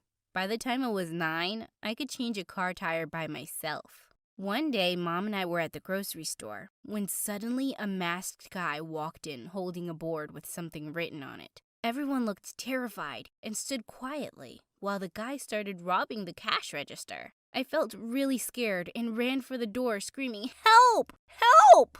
"What are you doing, stupid girl? Can't you read? Stop that!" But my screaming had already caught someone's attention outside, and seconds later the police arrived and caught the robber. Everyone thought I was a hero, but Mom was terrified. "You could have been killed because you couldn't read. I'll have to send you to school." And that's how I joined school in the 9th grade. On my first day, the teacher asked me to read out loud in class. "I can't read." "Haha, nice one, kid. You picked the wrong teacher to mess with. Read now." "I just said I can't read. Why do I have to repeat that?" "Gosh, you are so rude."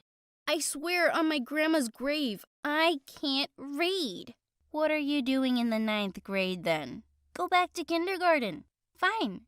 Can someone guide me? I don't know where kindergarten is." "Oh my God. To the principal, now!" "Okay. I also need someone to guide me there too." She looked furious and was about to drag me off to the principal, but she was already standing in the doorway. I think she made it clear that she can't read, didn't she? Or do you just enjoy bullying students? The teacher's face turned tomato red. "She's really dumb, and I don't want her in my class." "Are you sure about that? Go on, ask her something from the textbook." "Fine. Can you explain what gravity is?" "Of course. If you'd only let me before. Gravity is an invisible force that pulls objects towards each other." The teacher looked shocked, and so did everyone else. The principal said that when she'd interviewed me, she realized I was a genius. "But Jade, you do have to learn how to read. Come by my office every day after school and I'll help. And you'll stay in the 9th grade." As I took my seat, I tried to keep the grin off my face, while the teacher glared at me like a fire-breathing dragon. While I was eating lunch in the cafeteria that day, a girl called Paige walked up to me, grabbed my notebook, and wrote fat letters on it. When I looked up at her confused, she'd burst out laughing. "Wow, the loser doesn't even know how to read her own name." "Oh, are you a bully? Like one of those people who are insecure and try to hide it by being mean to others? My mom told me about people like you." "Well, you can't mess with someone like me. I'm the daughter of the jungle, babe." "The daughter of what? What are you talking about?"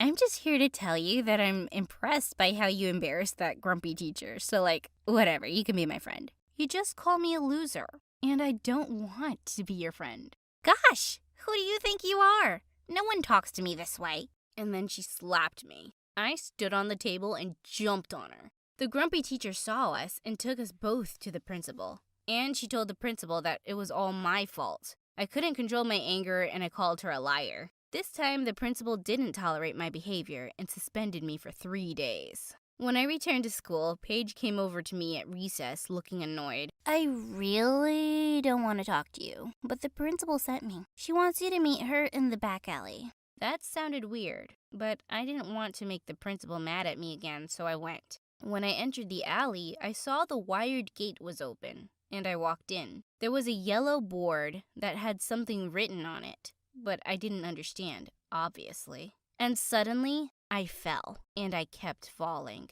I landed with a thud at the bottom of a deep ditch. Oh my God, how was I gonna get out of here? I screamed for help, and thankfully a janitor heard me soon and helped me out. Oh, that Paige was dead meat. I rushed off to the principal's office to tell her everything, but she saw me and spoke first. "Please, sit down, Jade.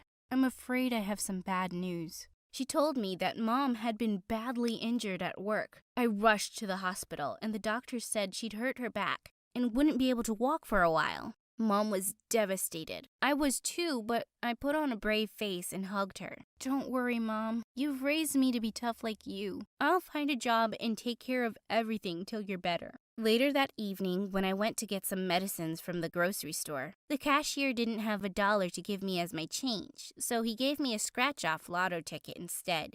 I scratched it, but before I could ask someone to read it, I heard giggling behind me. It was Paige and her gang of bimbos. Fancy running into you here. I thought you'd still be in that ditch. I was already having the worst day, and I snapped. Paige, just shut up. I can't deal with your stupid face right now. I'd give you the money to shut up, but I don't have any. Here, take this. I flung the lotto ticket at her and started walking away, when suddenly I heard screams behind me. OMG!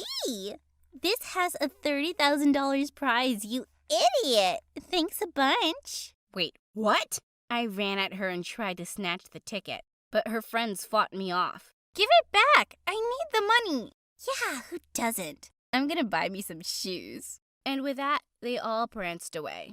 Gosh, how could I be so stupid? I was walking back home one day and saw a few people crowding near a poster on the way. I was not interested in looking over it at all. Still, I passed by close. I saw pictures of maids on the poster. I casually said, "Who wants to buy a maid's costume, by the way? And they're so ugly." Someone from the crowd yelled, "What nonsense are you talking about? We're just looking at this poster for a cleaning job. Are you dumb or blind?" Hey, don't yell at me. I just can't read. That's even worse. I ignored him and quickly noted the number on the poster. I need this job. And just like that, I started working as a maid. After school and my reading lessons with the principal, I'd go clean people's houses. I worked hard, and my clients were really happy with my service. One day, I was given a job to clean up after a party, and when I got to the address, I saw that it was a huge mansion. As I started picking up the trash, I suddenly heard an all too familiar voice. Oh my God, are you a maid? Paige, what does it look like? Leave me alone to do my job, please. I'd rather deal with your trash than talk to you anyway. Okay, Cinderella, I'll leave you alone. I don't know why I was so shocked, really. Of course, you can't read or write, so these are the only kind of jobs you'll get. And she threw a whole bottle of soda on the floor before she marched off. Ugh. After that, she made it her mission to make my life miserable. She told everyone at school that I was a maid, and her friends would dump rubbish on my desk and ask me to clean it up. She wrote "Trash Girl" all over my locker, and she always made an extra mess at home when I had to go there for cleaning. I really wanted to quit, but I needed the money. One evening, I was leaving Paige's place after work, and I'd just stepped off the porch when something landed hard on my head. It almost knocked me down, and I had sand all over my face. I spat it out and rubbed my eyes to see Paige standing on the balcony laughing her head off. Gosh, that was so funny. I wish I'd filmed it. Good night, trash girl. I hated her. I was going to pay her back for this. When I was back home, I was dusting off my clothes and my apron when something fell out of its pocket. It was a large, dirty stone. Mom asked me to give it to her, and when she looked at it closely, her eyes went wide. Where did you find this? That horrible Paige threw a bag of sand at me. I guess it fell out of there and went into my apron pocket. Just some garbage. Jade, I don't think this is garbage. I think it's an unpolished pink diamond. Wait, what? I went to a jewelry store the next day and had it checked. The old man behind the counter took forever to examine it and then turned to me slowly. This is a rare pink diamond from a royal tribe in Sierra Leone. It's a treasure that belongs in a museum. What happened next was crazy. Now I had money to get the best treatment for her and enough to cover all our expenses for a long time. The story of how a schoolgirl found a rare treasure in the trash spread far and wide, and I was even on the local news. The exciting events of my life had kept me away from school for a few days, but when I returned, of course, Paige was waiting for me. Wow, the trash girl really got lucky. Guess sometimes in life, going through other people's garbage can really pay off. I walked up to her calmly and whispered in her ear, "You know where I found that diamond, Paige? It was in that sandbox you threw at me? Crazy, isn't it? Thanks a bunch." Paige just stared at me with manic eyes, let out an ear-splitting scream, and stormed off. Thankfully, I didn't have to deal with her drama for too long. I moved to another city with Mom where she could get better treatment. I worked really hard on my reading skills and graduated high school at the top of my class. But the best part of graduation day was the surprise Mom had for me. She got up from her wheelchair and walked slowly towards me. I couldn't believe my eyes as I ran to her and hugged her tight. "My physiotherapist says I'll be able to walk completely fine in no time. And it's all because of you, Jade. Your dad was right. You brought good fortune with you. And I wanted to say I'm so sorry I've kept you away from school for so long. It really wasn't fair to you. Please forgive me. Please forgive your mama."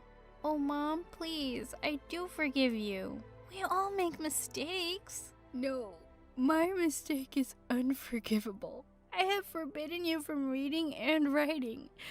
Only stupid, insane people do that. Forgive me, please." "Mom, learning to read and write is really important.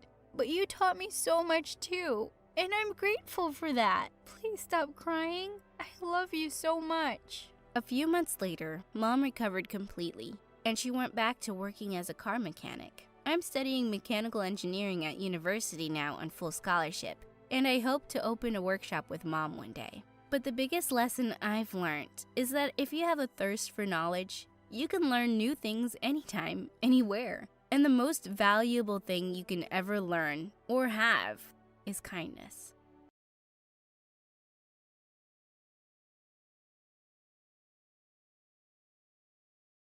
Hi, I'm Kanya. And yes, this is me on top of a skyscraper in Chicago. And that is a massive storm coming in my direction. I was born in Thailand, and my parents divorced when I was just a few months old. Mom left, and Dad raised me on his own. He worked at a very fancy international hotel as part of the waitstaff, and it was a super fun place for a small kid to hang out. I spent days playing in the pool, learning to say hello in a million different languages, and every time I was hungry, I just had to turn my puppy eyes to the cook. Here, the clients didn't even touch it. They said the salad was too green. When it was too warm, Dad and I would go to the roof, eat khao lam, and watch the stars. Wow, they're still bright. It almost looks like it's day. But the brightest star is sitting beside me. Aw, Dad. You'd think I'd miss Mom, but Dad was extra caring. Every morning, Dad made pancakes and braided my hair. He also fought Cook to have first dibs on the hotel's lost and found box. And if there was something super nice, like that shiny pink bag both Cook and I wanted, they ended up pulling each other's hair. I wanted to do something nice for Dad, so when his birthday came up, I broke my piggy bank to get him a present. But I barely had anything. Well, just enough to buy a cheap lottery ticket. It's okay if I don't win. It's the thought that counts. But as the announcer read the lottery numbers, Dad's eyes grew bigger and bigger, and then he let out a loud scream.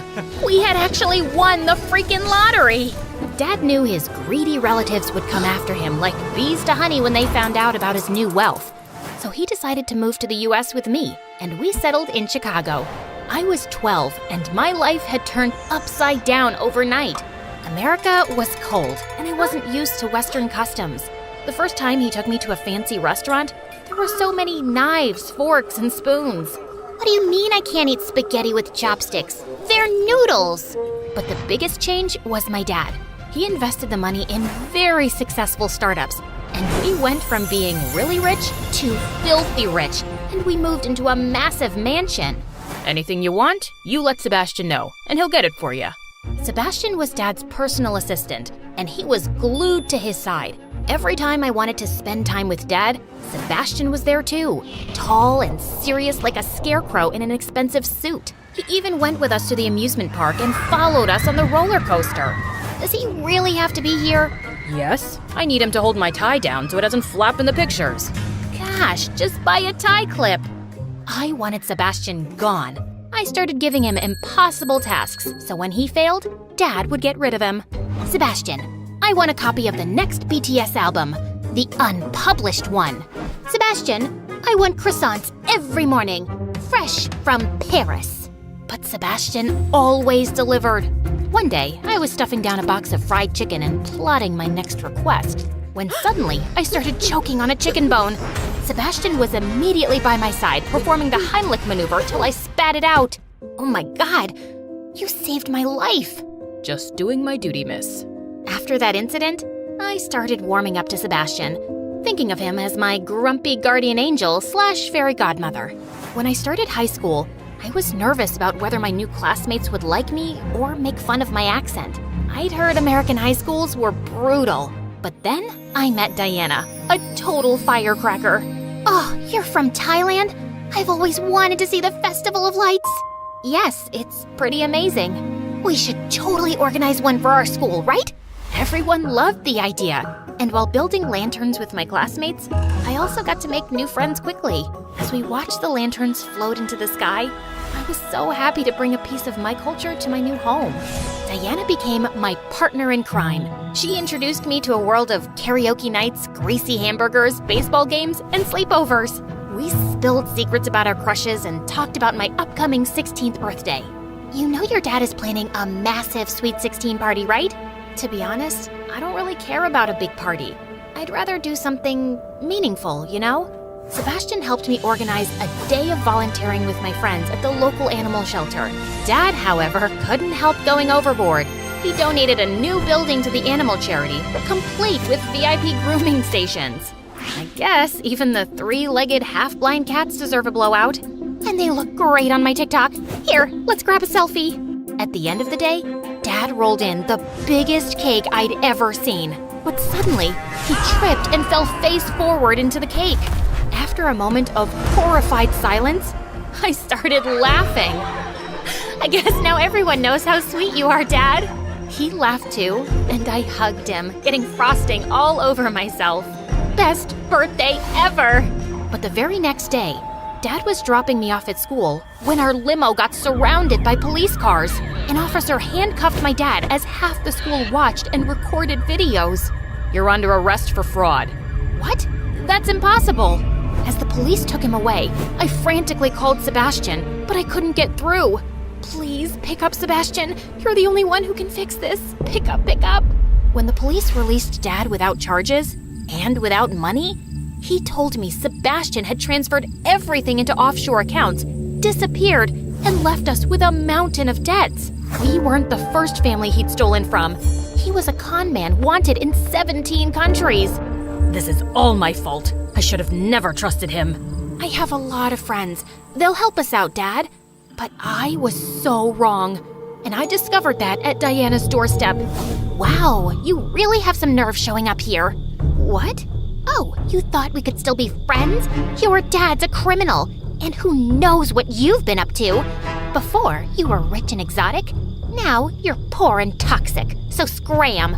She tried to slam the door shut, but I pushed her in so hard that she fell on her butt. My dad's not a criminal. Then he's an idiot who got scammed by a butler. I left before I ended up punching her stupid face.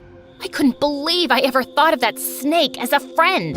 Luckily, not all of my friends were as horrible. One helped Dad find a job as a night guard, and another let us stay in her uncle's apartment. I moved to a public school, and things were not so bad. Except for one thing. The debt collectors. They hounded Dad and even followed me everywhere. One even pretended to be a teacher to get into the school and took my bag. Hey, give me back my bag. You mean my bag? Where's the money, girl? Are you stupid enough to think I carry it around in my school bag? Sebastian took everything, and we're broke, you moron! I don't believe you. Tell your dad to return our money soon, or things are gonna get a lot worse. Of course, I didn't tell Dad. He was already crushed and looked worried all the time. The only time I saw him smiling was when I sent him a selfie I'd taken of us on our old hotel roof. We didn't have much in Thailand, but we were happy. I just had to remind him that happiness was possible here too, but I didn't know how to do that. But then a few months later, I was working part-time at a coffee shop when I overheard two customers chatting about an upcoming meteorite shower. That's it! Dad loved the stars. If I took a picture of the falling stars, it would remind him of us on the rooftop of the hotel in Thailand. It would cheer him up for sure. Chicago boasted a towering skyscraper, over 100 stories high. The roof, reserved for the top floor hotel clients, was just the spot I needed. On the night of the meteorite shower, I sneaked into the hotel's kitchen wearing a borrowed chef's uniform from work, then went to the Lost and Found. Bingo!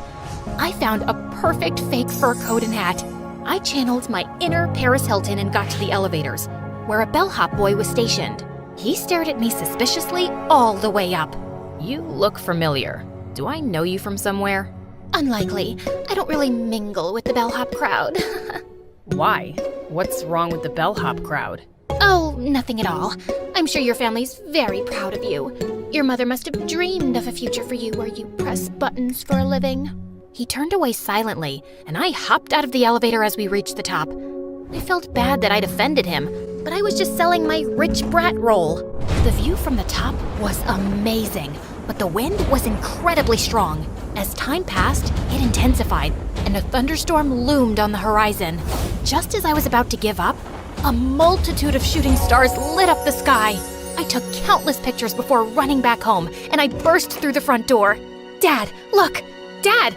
I stopped short when I saw the whole place had been trashed. I ran into the kitchen where I found a strange woman looking anxious. Who are you? What happened here? And where's my dad? Oh, thank God you're here. Kanya, I'm your mother. What the what now? I didn't even know she was American. I know you don't remember me, but your dad asked me if I could take care of you, so here I am. Excuse me? You're about 16 years too late. I'm sorry. I was so young when you were born, and your dad and I didn't really work out, so I thought leaving was the best solution. I knew he'd take good care of you. You're right. He did a great job, and I want him back. I ran out and called my dad crying. I'm sorry it has to be this way, sweetie. The debt collectors are getting too dangerous, and I need to draw them away from you, so I'm leaving for good. I love you, and I'll miss you terribly. You have to leave this house immediately and go stay with your mom. And you have to do what she tells you. I may not be able to call or text you again. No, Dad, wait! But he had already hung up. Dad was gone, and now I had to leave my house and my school and go live with this stranger at the other end of the city? And she forced me to wear a wig and contact lenses to make myself unrecognizable. I did what she said, but I just wasn't ready to accept her as my parent.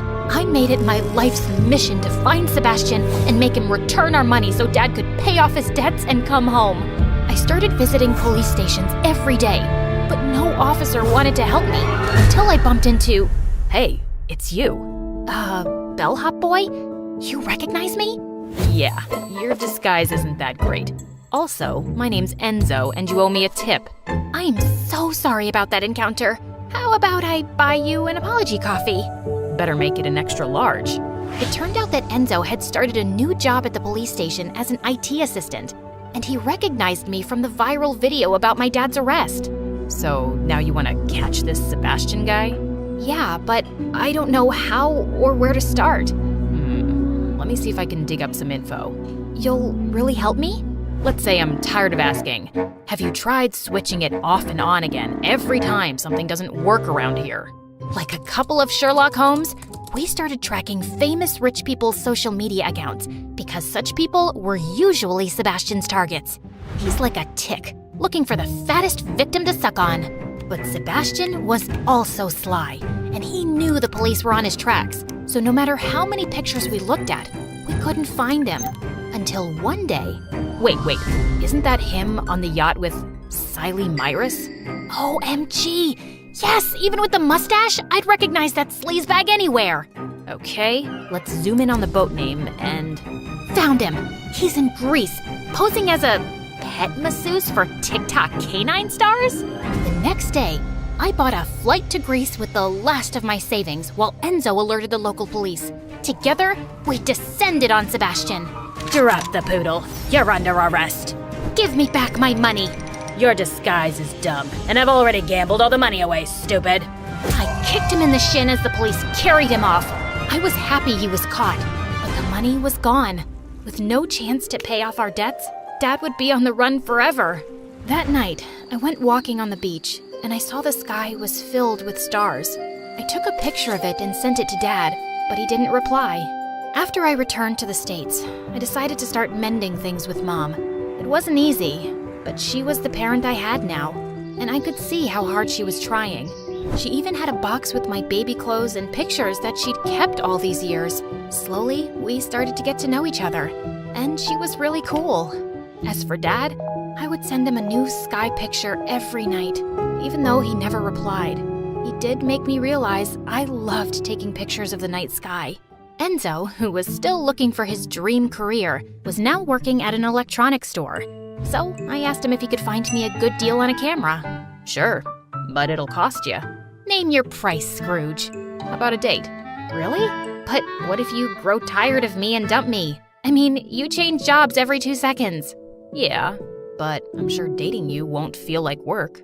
For our first date, we went back to the skyscraper roof, and I took more night sky pictures. Enzo loved them and suggested I start an astrophotography vlog. And when I won a super fancy prize in a competition, I realized I'd become a professional. I sent Dad the picture of the prize announcement, but like always, he never replied, and I finally accepted that he was never going to.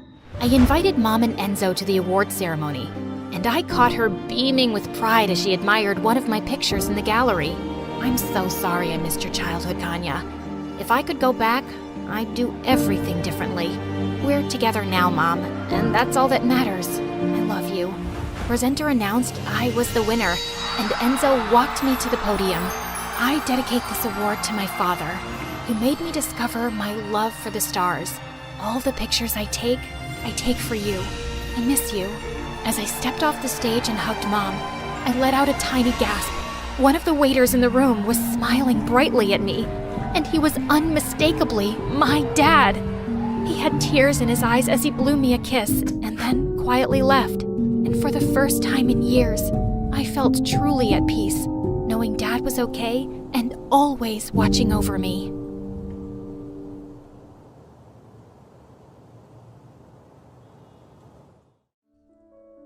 Mom was 20 years old when she got pregnant with me. Her boyfriend wasn't too happy about it. Forget it. I'm out. I'm not ready to have a kid right now. But Mom was determined to raise me no matter what. Don't worry, little guy. We're gonna be just fine. It's gonna be us against the world. Hey friends, my name's Evan, and I'm from Michigan. Ever since I can remember, Mom and I had been best friends. We did everything together. Okay, Mommy, 1 tablespoon of sugar, 1 1/4 cup of milk. Wow, aren't you a clever one? It was true. I was pretty advanced for my age. By the time I was 10, I had read all the books in my grandpa's library. I was also obsessed with taking things apart and putting them back together. Mom and I did all sorts of building projects together. On the count of 3, are you ready? I was born ready. 1, 2, 3. Mom, look! Aerodynamics are amazing! Okay, genius. You should say your mom is amazing. One day when I was in 8th grade, I was picking up groceries for Mom when I heard yelling.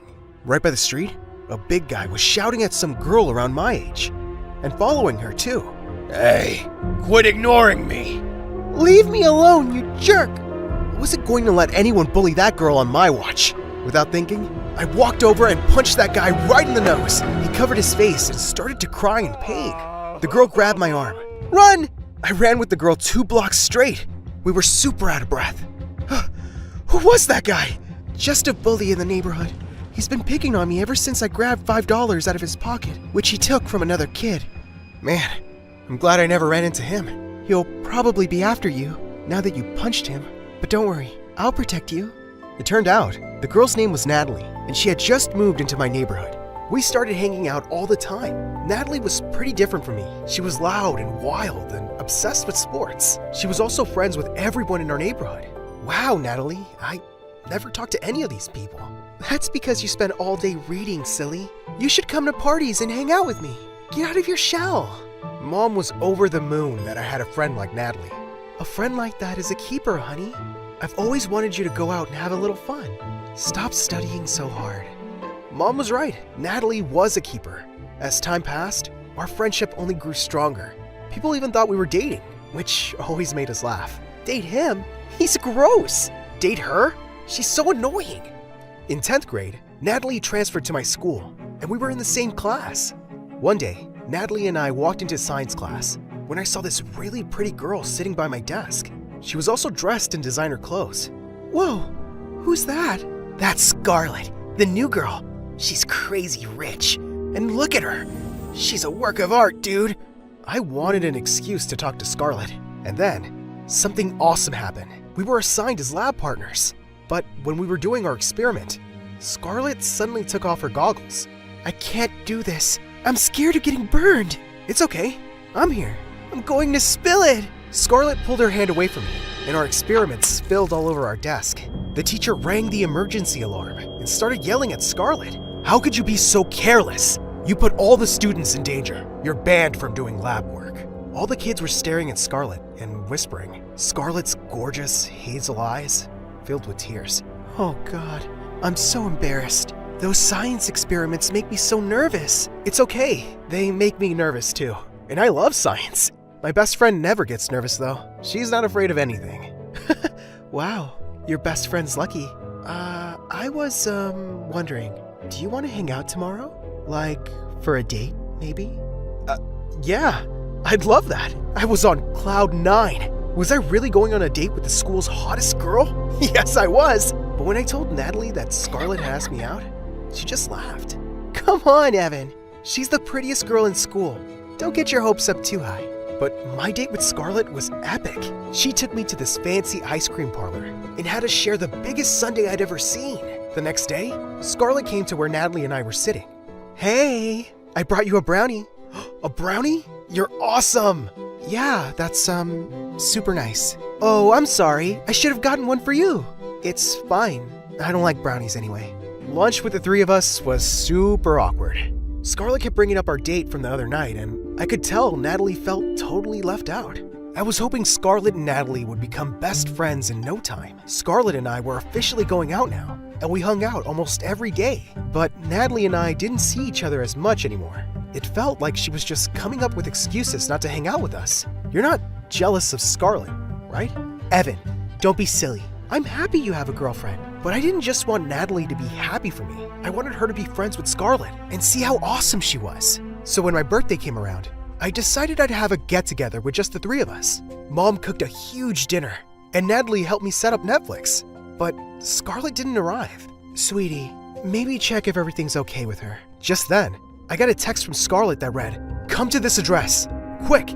It's an emergency." Oh man, was Scarlett in danger? Guys, I gotta see if Scarlett's okay. But when I arrived at the location, Scarlett was waiting for me, wearing high heels and a red dress. It turned out her family had rented out a fancy restaurant for the whole night. It even had a water fountain and a dance floor. Suddenly, a man in a suit came up to shake my hand. "You must be Evan. Scarlett's always talking about you. Happy birthday, son." I was too shocked to even speak. What is all this? Why didn't you just come to my place? Because, babe, I wanted to surprise you. Isn't this amazing? It was amazing. And Scarlett looks so beautiful in her red dress. I can't believe you did this for me. We have to dance together. No, I'm too embarrassed. But I dragged Scarlett onto the dance floor, and we slow danced together. I'd completely forgotten about the dinner at home. That was until I felt someone grab my shoulder. It was Natalie. You jerk! Natalie, wait! How did you even know where I was? Your mom and I checked your texts on your computer, because we were worried about you. Natalie, relax. I threw my boyfriend a surprise party. Big deal. Your poor mom's been slaving away all day to make your birthday special, and here you are dancing with this witch. Don't let her manipulate you. She's just a spoiled daddy's girl. Before Scarlett or I could answer, Natalie grabbed a chunk of cake and rubbed it on Scarlett's dress. Scarlett started to cry. Natalie! Oh my God, my favorite dress! Why are you so mean? Happy birthday, best friend. Natalie stormed out of the restaurant. I couldn't believe her. Why would she do something like that? I apologized to Mom as soon as I got home. I told her everything that happened with Scarlett and Natalie. Sweetie, I don't know about Scarlett. What do you mean? Natalie's the one who behaved so poorly. She was hurt, that's all. I'm worried Scarlett's driving you and Natalie apart. Mom, I'm allowed to have girls in my life other than Natalie. Scarlett's my girlfriend now. She's important too. But the next day at school, something was off. I couldn't find Natalie or Scarlett anywhere. I searched all over school, when suddenly, I heard a bunch of girls squealing by the girls' bathroom. OMG, Scarlett! You are so talented! What was going on? I ran to the girls' bathroom and peeked inside. Scarlett and Natalie were standing by the sinks, while Scarlett was doing Natalie's makeup and hair. They were both laughing like they'd been best friends for years. Wow, what's going on here? Ew, Evan, this is the girls' bathroom. Oh, come on, it's not a big deal. Evan, see how cute I'm making her look? I asked Scarlett to give me a makeover. I thought I should start dressing more like a girl. You're perfect the way you are, girl. I'm just making your beauty stand out. Whoa, wait. What about what happened at my birthday party? We made up. I apologized to Scarlett for smearing cake on her dress. And I apologized to Natalie for stealing you on your birthday. Then, I saw Scarlett take out this hair cream product. She started to rub it on Natalie's hair. I use this every day. It makes your hair super soft. Scarlett was right. Natalie looked really different with makeup and her hair done. But suddenly, Natalie grabbed her hair. My scalp's starting to burn. That just means it's working. Give it a few minutes. Oh my god! My hair's falling out! To my horror, Natalie's hair started to fall out in big chunks. She had gone completely bald. What's going on? I use this on my hair every day. All of a sudden, the other girl stared at Natalie and started whispering. Her hair is completely gone. Poor girl. I'd die if that happened to me. Natalie started to cry, and I ran over to hug her, but she pushed me away and turned to Scarlett. You did this on purpose! You're just jealous of me because you want Evan yourself. It wasn't on purpose, I swear. You must have had an allergic reaction. I always use this product. I'll prove it to you. But Natalie ran out of the girls' bathroom sobbing and covering her head. Scarlett, I gotta go talk to her. Of course, and tell her I'm sorry, Evan. It really was an accident. I didn't end up finding Natalie after that. In fact, I didn't see her at all after that. She blocked my number and moved to another neighborhood. I tried to contact her on every social media site possible, but Natalie was just gone from my life. I graduated university at the top of my class, with Scarlett by my side. I ended up developing software apps for a giant IT company. Mom and Scarlett were overjoyed. Oh, Evan, sweetie, I'm so proud of you. I have the smartest boyfriend in the world. I married Scarlett a year later. I finally saved up the money to buy us a gorgeous house. We gave Mom a full tour. I know exactly how I want to decorate this. I'm thinking bold colors, maybe gold and red. That's great, honey. I actually wanted to ask you two something. I see you have a big space and an extra room. I was wondering if I could live with you. I just love you so much and I want to be close. I also don't have a lot of money. Mom, are you kidding? Of course you can live with us. Totally, we'd love to have you. Mom moved in with Scarlett and me the very next week. After 2 years of living together, everything was still going perfectly. One night I came home earlier than usual and didn't see Mom or Scarlett. Instead, I heard yelling coming from the basement. I ran downstairs to see Mom sitting on an air mattress, and she was crying. I told you you're sleeping here from now on. I want to turn your room into an indoor spa. Hey, does someone want to tell me what's going on here? Scarlett turned around, and when she saw me, she turned bright red. Oh, babe, you're home. Your mom and I were just chatting. No big deal. Yeah, honey, no big deal. Mom, tell me what's going on now. I saw Scarlett screaming at you. Tell me what's happening. It's nothing. Scarlett just wants me to sleep here for a while. She wants to turn my bedroom into a spa. I don't mind. What? Mom looked scared and I couldn't believe it. How could Scarlett be so terrible? And I didn't even notice. Babe, it's just that I grew up rich. I'm used to having tons of space. And your mom being here is a bit of an inconvenience for me. You know what? You're a bit of an inconvenience for me. I thought we were supposed to care for each other's families like they were our own. But you've treated mine like trash. Scarlett started crying and apologizing. But I stood firm. Mom and I will be staying in a hotel for a few days. I don't even want to be near you. But Mom and I ended up staying in a hotel for more than a few days. 2 weeks went by and I still didn't talk to Scarlett. One day, I came home from work. When I heard whispering from my mom's room, I opened her door to see her sleeping in bed. A nurse was next to her, saying, "You just need to rest, Auntie. And you should tell Evan about your condition. He should know. He's your son." I recognized that voice immediately. It was Natalie. Natalie, what are you doing here? And what's going on with Mom? I'm your mom's nurse, Evan. She's really sick. I'm gonna be here every day to take care of her. Without another word, Natalie left. I rushed to my mom's bedside. Mom, how long has this been going on? And how long has Natalie been your nurse? I hired a nurse, and it turned out to be Natalie, purely by chance. Honey, I've had this condition since you were in high school. It's gotten worse. I didn't want to worry you. I hugged Mom and started to cry. How could she keep a secret like this from me? For the next week, Natalie came in every day to take care of Mom, but she barely talked to me. It was like we'd never known each other. One day, I picked up the phone and decided to call Scarlett. It's me. My mom's sick. I'm gonna try to find an apartment for the two of us so I can take care of her. Are you crazy? You shut me out for 2 weeks and now you want to move back in with Mommy? How about you take her to a doctor? Like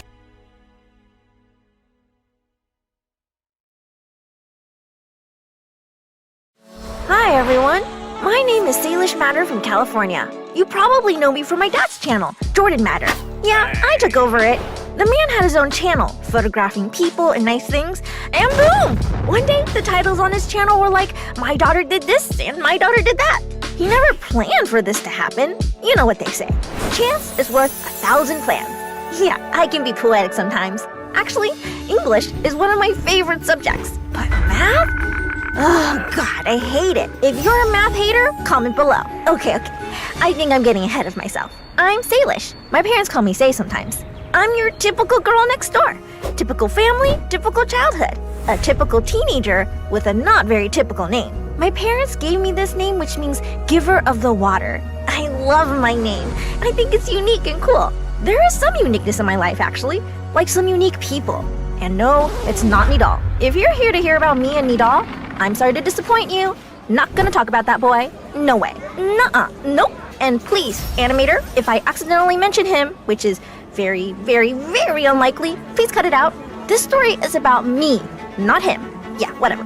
As most of you know, I'm a gymnast. Gymnastics is more than a sport or hobby to me. It's part of my identity. It makes me who I am today. I started it at a very young age. Fun fact, did you know that most major gymnasts start their career as early as 2 years old? And that was my case too. Dad said that when I was only 2 years old, I told him I wanted to be the best gymnast in the world. Oh, I mean, kids at that age will say anything. No, but seriously, I wanted to be really, really good. My gymnast friends were amazing, and we were very close. And let me be honest, gymnastics wasn't easy at all. But having friends makes everything easier and more fun. And whenever I had to compete, they were there to root for me. That's why leaving them was one of the saddest days in my life. Well, you see, when I was 10, my parents decided that we'd move to LA. I had been living my whole life in Nyack, a village near New York City. I had so many amazing memories there, especially with my oldest brother, Hudson. We were always together, cooking together, celebrating our birthdays together, and even getting classes together. You name it. I was also close to my mom. She's my idol. Dad and Hudson can be annoying sometimes, but Mom? Oh man, she's amazing. She's camera shy though, and that's okay. She even once agreed to do a mom reveal on the channel, although I know how anxious that made her feel. But we have so many things in common. We're both vegetarians, and, having lunch with her is amazing, because I can try her food all the time. I like shopping with her and getting our nails done together. And we once tried roller skating, but it didn't go well because she broke her ankle in 3 different places, and I was super worried about her. The doctor said she wouldn't be able to walk for 5 months. She wasn't able to come to my gymnastics meet that we had been waiting for 2 years, which made me really sad. Not gonna deny that. I won 4 medals that day to make my mama proud. And soon enough, she got better. Fun fact about my mom, did you know that her birthday is a day before mine? So we celebrated it together. And it's one of the best days of the year. I was born on November 29, 2009, by the way. Yeah, Mom is the best. I remember one day when Mom wasn't feeling well for days, and I had a very important shooting with Dad. But I just couldn't leave Mom that day. I told Dad I wasn't going with him and ran to Mom. I snuck under the bed while she was still asleep and started praying. Please, God, let Mom live. Please, I'll be a good girl. Please, please, please. Say, I'm not dying, babe. You're awake? Mom, I don't want to go with Dad. I want to stay with you. I want to be your little daughter forever. You'll always be my little daughter. But sometimes we have to do things even if we don't feel like it. This is what makes us responsible in life. I guess you're right. But no matter how old I get, you'll always be my mother. That's for sure. And, well, about Dad. Yeah, he was busy most of the time, and I really missed him. Dad, are you coming home late tonight? Honey, you know Daddy has to work, but I love you so much. Are you going to spend your time with Eliana? I said I love you, Say. And I said, are you going to spend time with Eliana? Well, yeah, we're shooting today, but I love you, Say. I love you too, Daddy. I'm your only little girl. Always remember that. It's only me who's going to take care of you when you're old and wrinkly, and bald and gray, and fat and... Yes, I get your point. You're my only princess. I love you, Say. I love you too, Daddy. I thought Dad would be super happy about moving to LA, unlike the rest of my family. But one night, we were going for a ride in Dad's car, and Dad looked super occupied and worried. He didn't say much during the ride, and I just felt something was wrong. The moment he pulled over, I hugged him. Don't worry, Dad. Everything is going to be okay. And he hugged me back. And I felt so safe and peaceful. Yeah, I know I don't like to show my emotions a lot, but, sometimes you have to do things you normally wouldn't do to help your loved ones. I mean, come on. Mr. Matter was feeling down. He's my dad. He's a redhead, but I love him. He's a good father. We only film on Sundays, and the rest of the week, we enjoy our time together. He drives me to school, we go to the beach, and ride bikes together. He's awesome and cool, I swear, and not as cringy as you see him in the videos. Yeah, whatever. Me and my friends share... wait, I can hear my dad in my head correcting me. It's my friends and I, and not me and my friends. Never mind. I'm changing the entire sentence. Saying goodbye to my friends was the hardest day of my life. I got them each a present, and they were the happiest. Salish, you promise to keep in touch? I promise. I'll miss you guys so much. And I hugged them all very tight. I said goodbye to my life in Nyack, excited to start a new chapter in my life with my family by my side and gymnastics as my passion. What? What's going on? No, I'm not gonna say it. Nope. Forget it. Let's talk about the ceiling. Love the color. That's Areolan, right? Fine. I'm going to talk about it in general. And in case I give a lot of details, you have to cut all that out. Promise? Yeah, when I moved to LA, I met him. We were shooting a video together, then we went to Starbucks. I still remember what we got. 2 vanilla frappuccinos, no whipped cream. And just like that, we became friends. It's like we had the same energy. We would run around and play, trying to hurt each other. But of course, I always end up hurting him. I'm way stronger. He's only a big baby. Now I have to say his name. I know. He's Nidal Wonder, a self-taught freestyle flipper prodigy, born in 2010. Yeah, he's too young. He has been making videos with my dad since he was 8. Yeah, I have to admit, he's cool. But did you notice? Yes, he's only 13 years old. But did you see his arm muscles? Oh boy. The first time I tried to wrestle with him, like always, I touched his arm. And man, you can tell this boy is going to be such a tough, good-looking man. I mean, he can look good in anything, even when he wears my white dress. Yeah. Oh shoot. We're cutting that out, yeah? I mean, ew! I've been homeschooled since we moved to LA, and having Nidal around made everything easier. When we made the first challenging video, I was sure I was going to win over him. But I gotta say, competing with him was formidable. I'm just using a difficult word so Nidal won't understand it. People loved us together, and they even started shipping us, and Dad was not super happy about it. There was even a hashtag Nailish. People were using it. I mean, me and Nidal have chemistry. You can easily tell. He has the biggest crush on me, and he sees me in his dreams. Poor thing. I never had a crush on him. Ew. Yeah, whatever. Maybe a little? Having a boy best friend is cool because it's different from having a girl best friend. You can get physical with a boy, hitting and hurting him. It was like a new friendship I never experienced before, and I'm enjoying it. Yeah, of course you're enjoying it. I'm way cooler than you, and prettier, and smarter, and more talented. I always get the prizes in our challenges.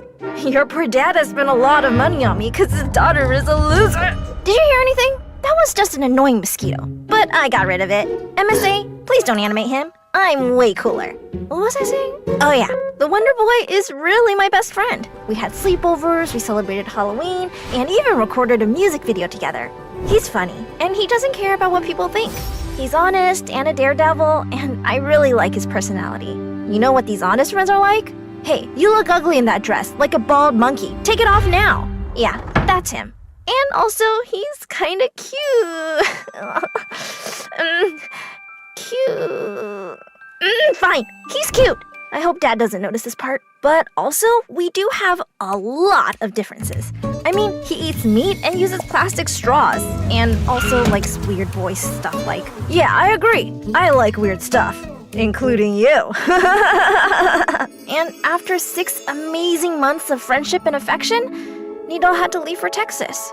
And it made me very sad, having to say goodbye to another close friend. We promised we'd talk every day, FaceTime and message each other.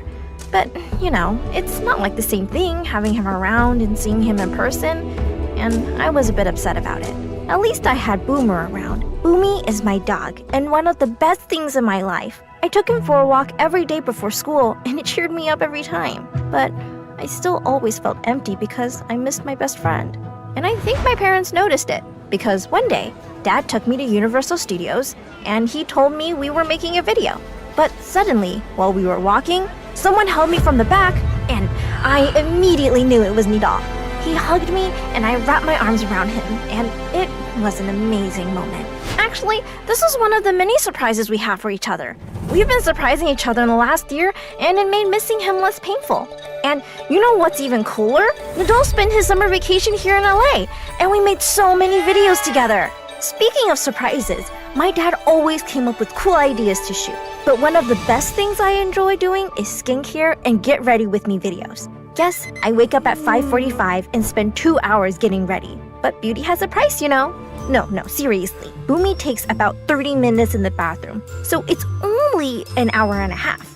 Not a lot. And also, I'm the first stop for the school bus, and I have to be the earliest, which is not fair, by the way.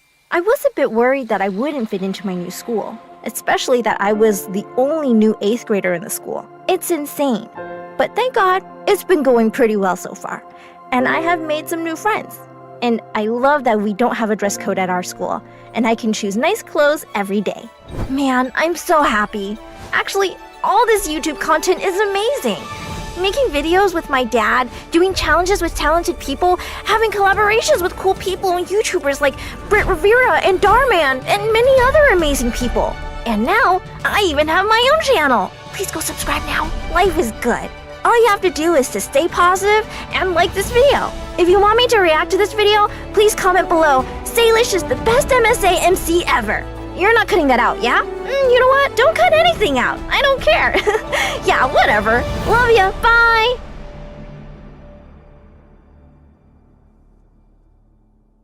Hi, I'm Sarah from Paris. I live with my single mom, and unfortunately, my sister Zoa, who's always been my biggest rival and a pain in my butt. Like, when I was 5, a tutor would come to teach us, and one day, he praised me in front of my mom. "Ma'am, your Sarah is a brilliant child. She's a quick learner. She can understand a concept in just an hour. But for the same thing, Zoa takes 3 days." Zoa couldn't tolerate this and hit me hard on my head with the notebook. Before I could react, Mom yelled at her and grounded her for a week.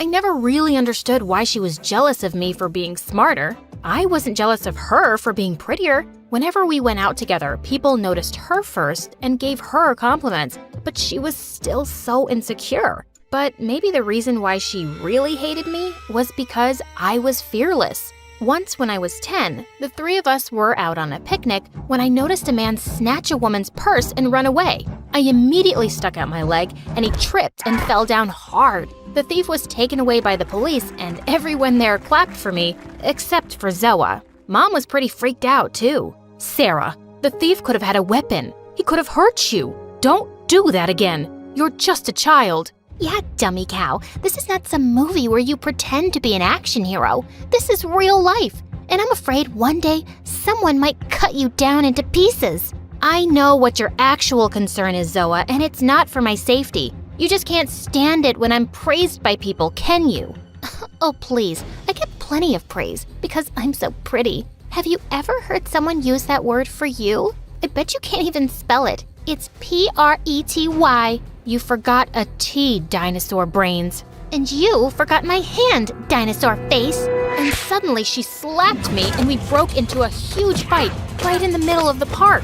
As we grew up, she became prettier and more popular in school. All the time, boys would roam around her, while her minions cracked jokes about how I must be adopted. But I never let Zoa or any of those bullies get to me. I was smarter and stronger than those idiots any day. Once in 9th grade, I was looking for a book in the library when I noticed a boy staring at me from a gap in the shelf. I just went back to my seat and started reading my book, but he sat down in front of me. "Hey, what's your name? You're very pretty." No way. This was definitely a prank. If I was really pretty, why was he the first boy to say so? I just walked off without a reply. I was in no mood to be made fun of. But the next day when I was walking through the hallway, I suddenly tripped over something and went flying straight into someone's arms. It was the boy from the library. "Oh, thank you so much. If you want to thank me, just tell me your name, please." I did, and it turned out his name was Henry and he was my senior. We became good friends and started hanging out together all of the time. One day when I went to the cafeteria, I found a large poster stuck to a wall. It was my picture with an ugly mustache and devil horns, and the caption, "Sarah, the ugly monster." As I saw Zoa and her friends cackling in the distance, I was about to tear it down when Henry walked in. "Wow, someone's really jealous of your beauty, Sarah." And with that, he tore it in half. Then he turned to me and said in front of everyone, "I think you're the most beautiful girl here. And you're smart and funny. You're just amazing. Will you be my girlfriend, Sarah?" I was shocked, but I said yes. And what made me even happier was seeing Zoa burn with rage. The next few days, I felt like a princess in some fairy tale.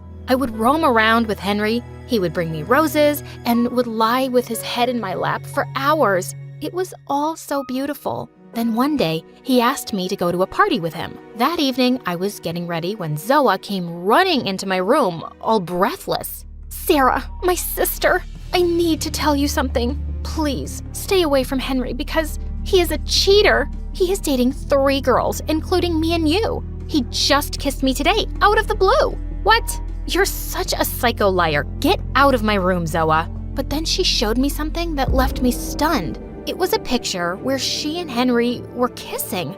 I couldn't believe it. I ran to the washroom and Zoa followed me. "Sarah, why are you crying? So what if he found me more attractive than you and kissed me? At least now we know his true colors. Don't cry, sis. This is for the best."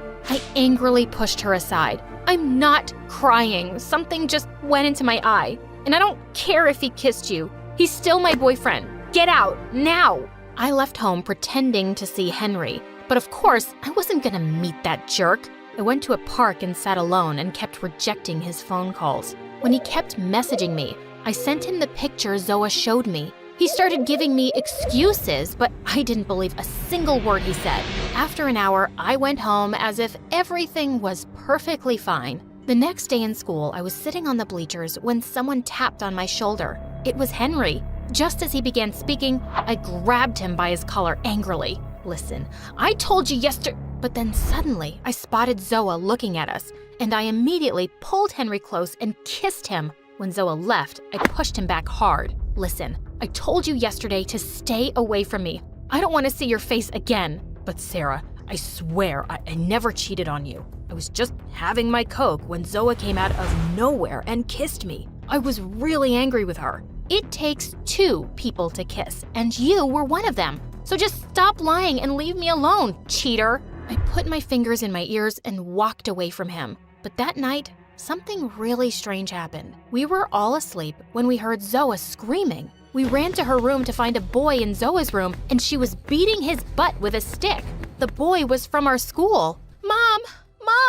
I caught this thief. I caught him. Call the police. Call the media.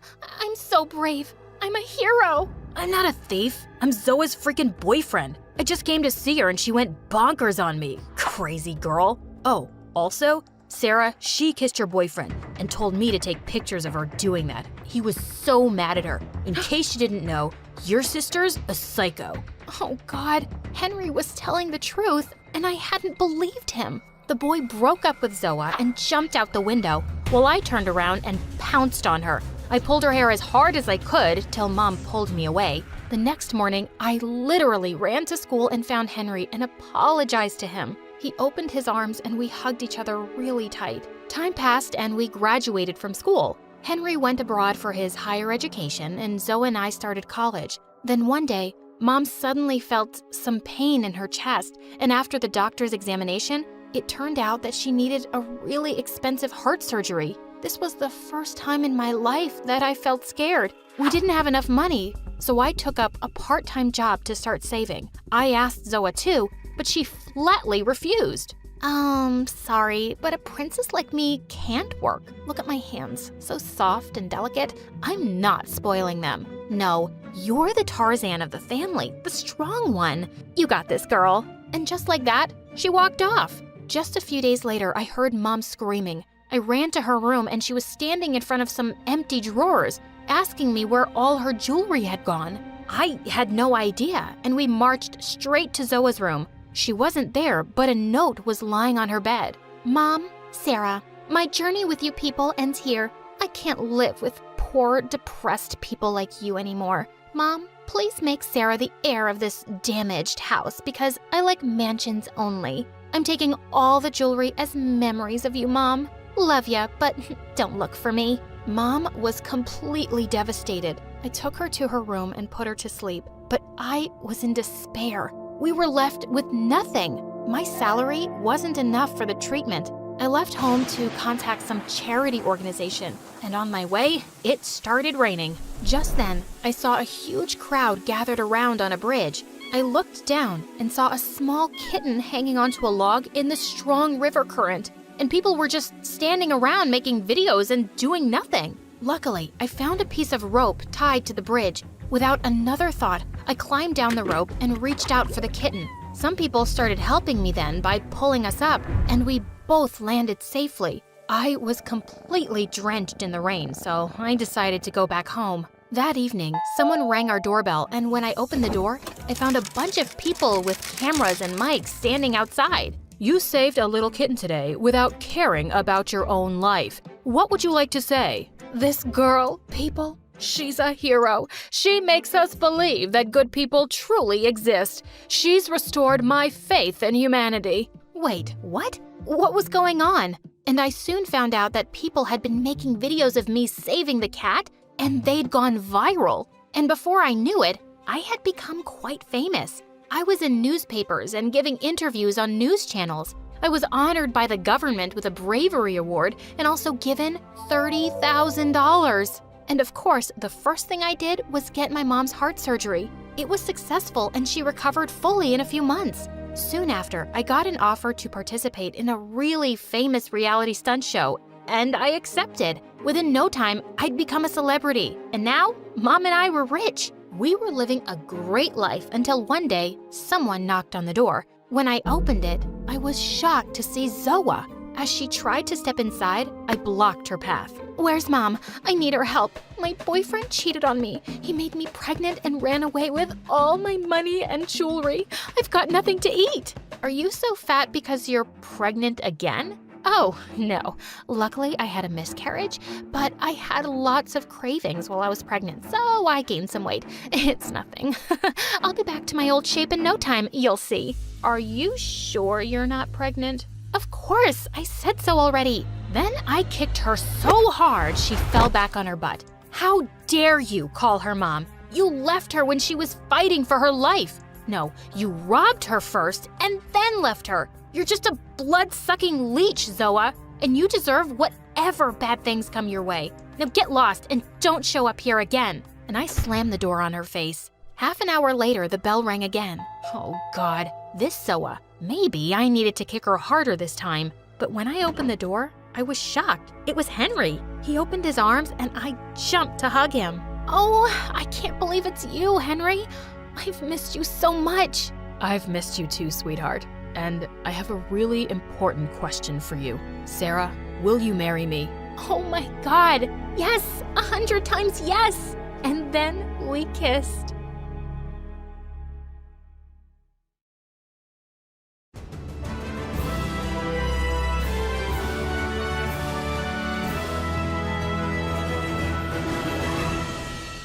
It was Mom's birthday. She hadn't been home for so many days, but I'd heard her come home last night. So as soon as it was 9, I rushed to her room with a special breakfast in bed and a card I'd made. I hoped she'd like it and stay longer this time.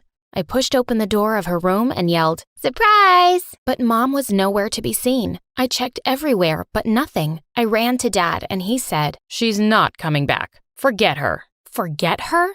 Forget my mom? Daddy, take me to her. I want Mom.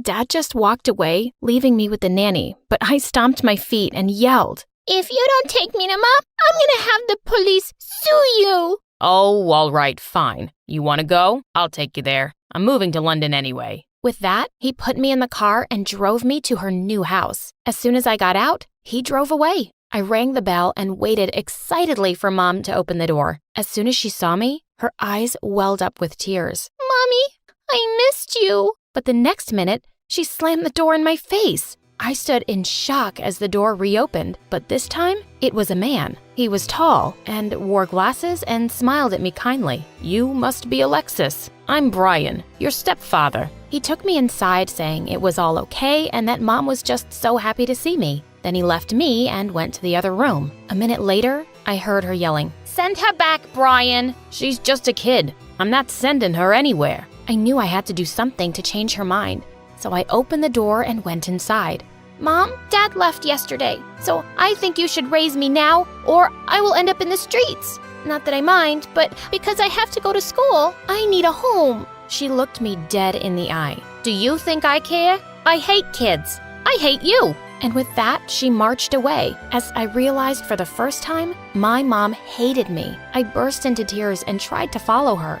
"Mommy, no. Take me with you." But Brian pulled me into a hug and said, "It's okay, kiddo. If your dad's gone to London, I'll take care of you. Want to see something really cool you can do on this computer I just got?" "Hi, my name is Alexis, and after my mom left me, my stepdad became my mom. He spent all his time teaching me 2 things. First is the coolest thing in the world, computer programming. And the second is how to be a tough girl and get back on all the jerks in my life. But before I tell you exactly how, please like and subscribe." Anywho, by the time I was 16, I'd forgotten Mom and even my real dad. In fact, life was as perfect as it could be, until one day when everything came crashing down. I was at school when suddenly all the computers in the computer lab crashed. My teacher was going crazy trying to fix them, but I could tell she was doing it all wrong. Do you want help with it? I think I can fix it. How could you? I'm the teacher here. I have a degree from Princeton. But you're doing it wrong. It's obviously malicious software. You think you can do better? Fine, baby genius. If you mess anything up, I'm flunking you. Everyone stopped what they were doing and looked at us. Someone muttered, "There goes her straight A's. Why is she such a show-off?" I rolled my eyes as I looked over the computer. Aha, I was right. Within minutes, everyone's screens lit up. I looked at her, thrilled. She'd have to be impressed, right? Wrong. She was glaring angrily at me and yelled, "There's no way you could have fixed it so quickly unless you messed it up in the first place. Are you trying to show me down, idiot? To the principal's office, right now." I had nothing to do with this. You have no idea what you're talking about. Just then, I heard an announcement. "Alexis, please report to the principal's office immediately." I sighed and walked out. But as soon as I saw the principal's face, I knew something was very wrong. I'm afraid I have bad news. Your father, stepfather, he is in jail. I stood there in shock. What do you mean? He's always at work at this time. She got up and hugged me. "Alexis, sweetie, I'm sorry. It's about the case with his son, from what I heard." "That's crazy." I turned and ran home. I knew Brian had a son, Matt, but they hadn't spoken even once in the last 11 years. Matt had sued Brian, claiming that he had ruined his childhood when he left him. And now he'd won the case and Brian was in jail. When I got home and entered the lounge, I bumped into a bunch of kids running around as a man and woman lay on the couch watching TV. "Hey, who are you and what are you doing in my house?" The man laughed.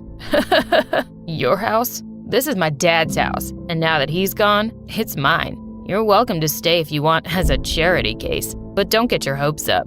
What kind of people are you? Suing your own dad and sending him to jail? You have no mercy. You have no idea what I've gone through, so shut up or else. Show me some respect or I'll throw you out. Yeah, of course you'd do that. Why am I not surprised? I mean, you threw out your dad. Get lost. Now! The next few months were horrible. Matt and his family were like a pack of wild, idiotic animals. He made me do all the chores just so I could earn my keep. You can't do this, you jerk. Well, I'm the man of the house now. You'll do whatever I ask you to do, you useless girl. In your dreams. I went to my room and spent time there working on my computer. And all of this wasn't enough for Matt. He also never allowed my boyfriend Josh to come visit, saying our relationship was a bad influence on his kids. But I let Josh sneak into my room through the window and we spent nights there. And Matt had no idea.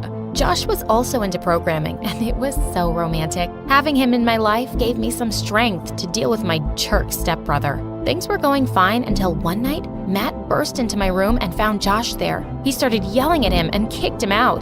Then he looked at me and said, "That's it. I'm taking this stupid laptop from you. You should be taking care of my kids and not partying with guys. And God knows what else you were doing in my house." Who do you think you are? You can't control me, you moron. Watch me. He snatched away my laptop and left. That was it. He'd just messed with the wrong girl. I gave one of his daughters a candy and told her to go to Matt's room and get me back my laptop. Later that night, as he was working in his study, I snuck into his room and used my laptop to hack into his. I sent all of his rude messages, gossiping about his boss during a Zoom meeting in front of everyone from his work. Then, just to add insult to injury, I shared a video of him making fun of his boss show up on his screen. Ah, sweet revenge. He barged into my room and stomped on my laptop and smashed it to bits. How dare you? You got me fired. Maybe this'll keep you in place. I started throwing pillows and books and whatever I could get my hands on at him. Leave my room, right now. That jerk. I had to do something to get a new laptop, so I started working at a local McDonald's. A month later, when I got my first paycheck, I ran straight to the computer shop. I was beyond happy as I walked home. Just then, something caught my eye in the candy shop. A lotto announcement. Ugh, these lame shows. I looked at the dollar in my pocket, so I thought, why not? I went in and bought a ticket. When I got home, I ran to my room, hid the ticket, and opened up my laptop. And the first thing I did on it was hack that lotto company's website. And I knew just what to do. Little did I know that at that very moment, a little devil was hiding under my bed. After dinner, as I headed to my room, I heard the lotto numbers being announced. I ran to my room to get the ticket, but stopped short. My drawer was open, and the ticket was gone. I ran back and found Matt jumping up and down with a ticket in his hand. "I'm rich! Babe, I'm rich! I won $500K! He grabbed his wife and twirled her around. "Yes, we are, babe!" What were they going on about? "Hey, that's my ticket. Give it back." I tried to snatch it from him, but to no success. "You can't go around hiding things from me in my own house. This money is mine." "I'm your legal guardian, remember?" "I will make sure you regret this." I stormed off to my room. I had to think of something. And then it came to me. I created a website and named it Jerk Brothers, where anyone could order a hairspray for their jerk brothers, but it was a paint spray that needed days to go away. I told people it was a joke and nothing would be sent because, of course, I didn't have the money to do that. But people went crazy about this website, and I received hundreds of orders in the first week. The website got so popular because of its simple creative idea. One company offered to buy it for $75,000. I agreed and got the money. Soon after, some companies offered me a job, and I started working with one from home. My brother didn't interfere. He was too busy spending the lotto money. One day, he barged into my room and was being way too sweet to me. "Hey, my lovely, lovely stepsister. You make my life fun like a game of Twister. Make more money and make me happier. If not, I promise, I will show you real anger." What's wrong with you? Listen, you don't live in my house for free, and you're using it like an office, so you have to pay the rent every month, or find yourself another place. Sure, I will. I called Josh and moved into his basement. His parents were nice to me, and they didn't ask for money or anything. I continued going to school as usual, and I got 3 scholarships. Josh and I agreed to apply for Michigan State University. On the day we were supposed to leave for university, someone knocked on the door. It was... "Listen up, ladies. Tighten your ponytails because you have 15 minutes to run a mile around this field." Oh, Miss Cooper, these extensions cost $1,000. We had to sacrifice a horse's hair in the process. And Tia has, Satan level cramps? Why don't you end class early today? Girls, let's go get mani-pedis on me! Oh, yeah! All right! Hi, I'm Holly from New Jersey, and my daddy is a billionaire who owns a bunch of fancy hotels around the country. And when you're the daughter of a billionaire, people will pretty much always give you what you want. That's why Miss Cooper let me treat everyone to mani-pedis. Before I continue, please like and subscribe. Being the richest girl in town may sound like a dream, but early on, I learned it was a huge responsibility. Kids at school literally all wanted to be me and tried to copy everything I did. From my fashion choices to even the way I walked. I have a funny walk since I'm always wearing 5-inch heels. But I liked being a role model, because I love helping people find their inner fabulousness. Like when I met my BFF Tia. I'd opened my locker one morning to find some of my stuff was missing. Namely, my favorite scarf. People are monsters! Whoever stole my Vuitton scarf, shame on you! I hope a spider eats your eyelashes in the middle of the night so you'll never get to wear mascara again! I was shaking with anger as I stormed by the girls' bathroom. That's when I saw Tia wearing my scarf, crying hysterically. I did it! I stole your scarf! Kids were making fun of my outfit, and I heard that you kept some spare accessories in your locker, but I couldn't find you to ask your permission. I'm going to jail. I'll have to wear prison clothes. I look really fat and orange. I told her she could keep my scarf because, boy, did she need it. Her clothes looked like they'd come out of a literal dumpster. So either she was poor or had the fashion sense of a baboon. I took Tia under my wing after that. I gave her a makeover and we became besties. I also convinced her to stop watching MSA on TikTok and switch to YouTube so she wouldn't fry her brain. But in 10th grade, things took a scary turn. I developed a crush on this super smart kid at school named Sebastian, but he wasn't paying any attention to me. So, to impress him, I made my 16th birthday party chemistry-themed, with tons of science-y decor and designer lab coats. So, what do you think of this amazing nerd party? Did I tell you I ordered a piñata of the world's greatest scientist, Harry Potter? Are you serious right now? I'm very serious. How about we go dance? I don't want to be mean, but you're not my type. I only came to this party because you said you were handing out iPads as party favors. Did he just reject me? At my own birthday party? Another guy ended up asking me to slow dance, but I was so bummed out and distracted that I totally didn't notice that the guy who was leaning in to kiss me was Tia's longtime crush. Oh my gosh! How could you do this to me? You were seconds away from kissing Freddie. You know I've had a crush on him since the 9th grade, ever since I farted in class and he took the blame for me. Tia, I'm sorry. I was distracted and... Oh, don't start giving me excuses. I talked to you about that boy and his abs for years, and now you think you could just swoop in between us with your high heels and your gorgeous fake hair. As of now, this friendship is over. What? Don't say that. Suddenly, a smoke cloud blew up in my face from one of the lab stations I'd set up. I was immediately rushed to the hospital, and there, I received insane news. I had to get facial reconstruction surgery from the injury. When I woke up from my procedure, I expected to be surrounded with friends and care baskets, but nobody came to visit me, which was bizarre. And as weeks passed, I didn't get a single call or text asking how I was. The people at my party knew I'd gotten severely hurt. Maybe they didn't realize that my injury was so serious? I arrived at school a couple of months later, and to my shock, everyone completely ignored me. Okay, what was going on? Ow. Sebastian? How do you know my name? Because I invited you to my party? And don't give me that judgy look. I know my face looks like a bloated baby on steroids. It's because I just got surgery, man. The only time I ever look bloated is if I eat gluten. I don't know what you're talking about. Are you new to this school? And that's when it hit me. He didn't recognize me because of my new face. So that's why the kids were ignoring me. Except it still didn't explain why everyone had ghosted me for 2 freaking months. I decided to find Tia and ask her about it, but throughout the day, I didn't get a chance to talk to her because apparently she'd become the new queen bee after I'd left. Then at lunchtime, I discovered something that shook my world. I was headed to the library when I overheard Tia talking with someone. So, do you think Holly will ever come back to school? Ew, I hope not. You know how everyone secretly hates her? I don't know if she's healed from her chemical injury or whatever, but we're all better off if that brat is out of our lives. Wait, what the sugar-free fudge? My BFF and all the girls at school secretly hated me? Since I was unrecognizable, I decided to get the scoop from some other girls. And when I did, I discovered what Tia said was true.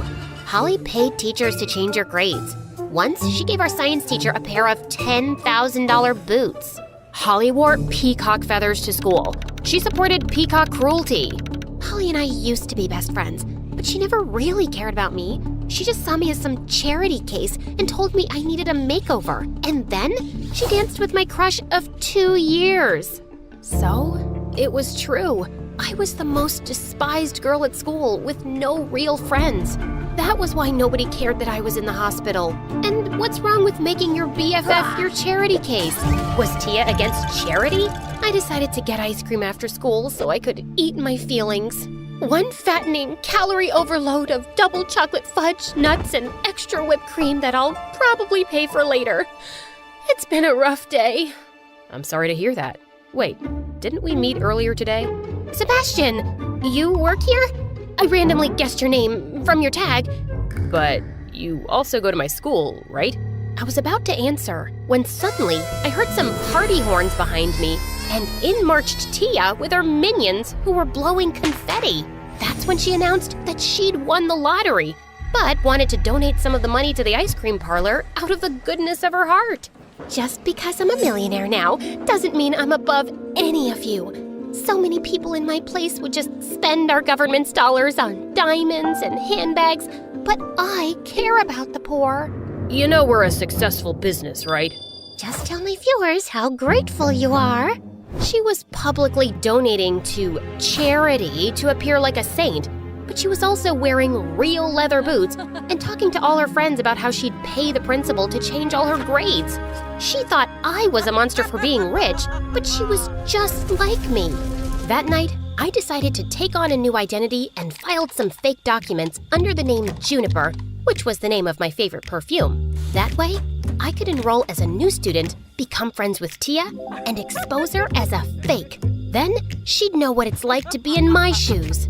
The first step in my plan was to get in with Tia and her minions.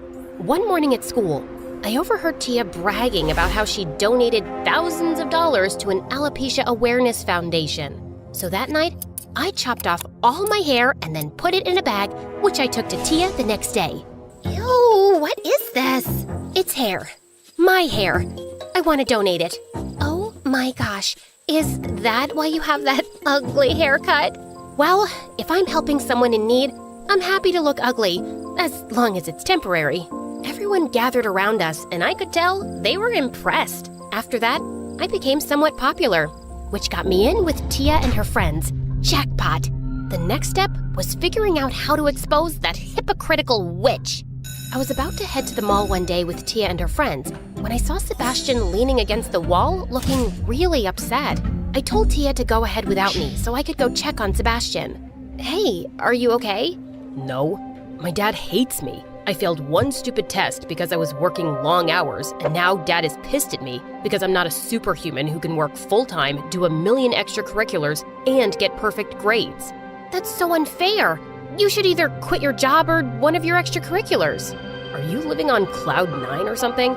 I can't quit anything. I have to get a full scholarship to the best college in the country, or I'm toast. I felt bad after Sebastian told me that, so I offered to help him out during his next work shift when the manager wasn't there. And it was rough. I ordered a mint chocolate swirl with 2 scoops of vanilla, and this has 3. How am I supposed to eat all this? My apologies, miss. I'll take the extra scoop. No, don't yell at him. So he gave you an extra scoop of ice cream. Boo-hoo. In some countries, there are children who only get 1 scoop of ice cream. Did you ever think of that? And why should I listen to a girl with such a hideous haircut? That did it. I grabbed her ice cream and smashed it in her face. Sebastian almost got fired. Luckily, I bribed the boss with $5,000, but I still felt horrible. Don't beat yourself up. You were just looking out for me, and I really appreciate you donating that money to save my butt. After that, the two of us became good friends. He was smart and sweet, and I really respected him for how hard he worked to support himself. It made me realize how lucky I am. One day, I was doing homework in the courtyard when Tia invited me to this exclusive rooftop party. I'd sort of forgotten about my revenge plan ever since I started hanging out with Sebastian, but I didn't have anything going on that weekend. But when I arrived at the address, I realized it was one of Dad's hotels. What were we doing here? We had a 2-year waiting list, and only celebrities were allowed at the parties. All the girls at school sneak in here every weekend to go to celebrity parties. We wouldn't have been able to get in, but luckily, I used to be friends with the owner's daughter, Holly. You know, that rich brat everyone hated? I tricked Holly's daddy into giving her tons of hotel memberships. I would have ended that friendship ages ago, but I didn't want to lose the memberships. I felt like I'd been punched in the chest. It was one thing to have my BFF and all the girls at school hate me, but they'd all been secretly using me too? I wanted to scream and tell them off, but I couldn't even bring myself to speak. So I excused myself, and a few hours later, I texted Sebastian to meet me so I could have a real friend by my side. Sebastian, why do you even hang out with me? I'm just a dumb, superficial bimbo. What are you talking about? Just because you're rich doesn't make you a bad person. You even gave yourself an interesting haircut so you could donate your hair. No, I didn't. I purchased a wig and cut off the wig's hair. I was too selfish to donate my real hair. I was too selfish to even chop off my extensions. Before Sebastian could answer, my phone rang and it was Dad, telling me to come to the hotel immediately. Sebastian accompanied me, and when I arrived, I couldn't believe my eyes. The hotel was burnt to ashes because Tia and the girls had blown up fireworks and started a wildfire. The police had arrived to take the girls to juvie, even though Tia begged me to bail her out. I've got news for you. As you can see by my hair, I'm not Juniper. I'm Holly, your ex-best friend who had to have reconstruction surgery. I know I've been a bad friend to you, and I know I can be selfish and spoiled, but what you guys did to me is unforgivable. We're done. Tia and the girls were taken away, but I didn't feel any better. Dad's hotel had burnt down, and I couldn't help feeling like it was my fault. If I'd been a better person, these girls wouldn't have hated me and wouldn't have done this. I stayed in my room for a few days when Sebastian came to visit me. I expected it because he wanted to end our friendship because I'd lied to him about my identity. But surprisingly, that wasn't it. Holly, I'm not gonna lie to you. You are kind of spoiled, and it's messed up that you lied to turn everyone against Tia, but it's nothing compared to what Tia did to you. And you're becoming a better person. I didn't fall for you because you're perfect. I'm in love with you because you're an amazing friend who's mature enough to learn from her mistakes. You're in love with me? You probably don't feel the same way, but okay, maybe you are. No, duh. Don't make me spell it out for you.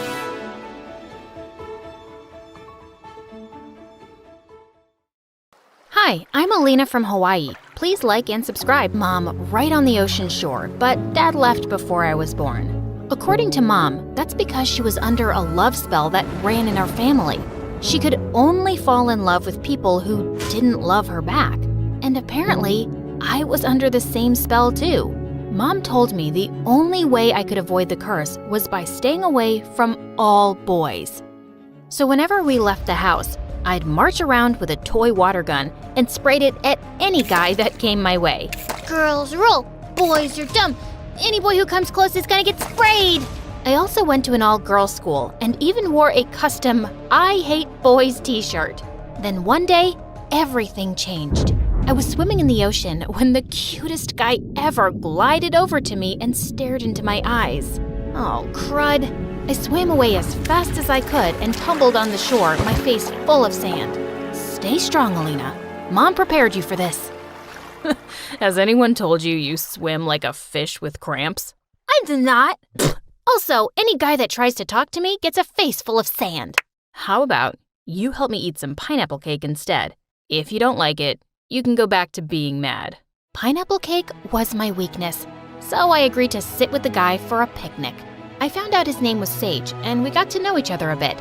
I told him all about my crazy life, my family's love curse, and how I wasn't supposed to talk to boys. A love curse? Your mom sounds like a nutcase. My mom isn't a nutcase.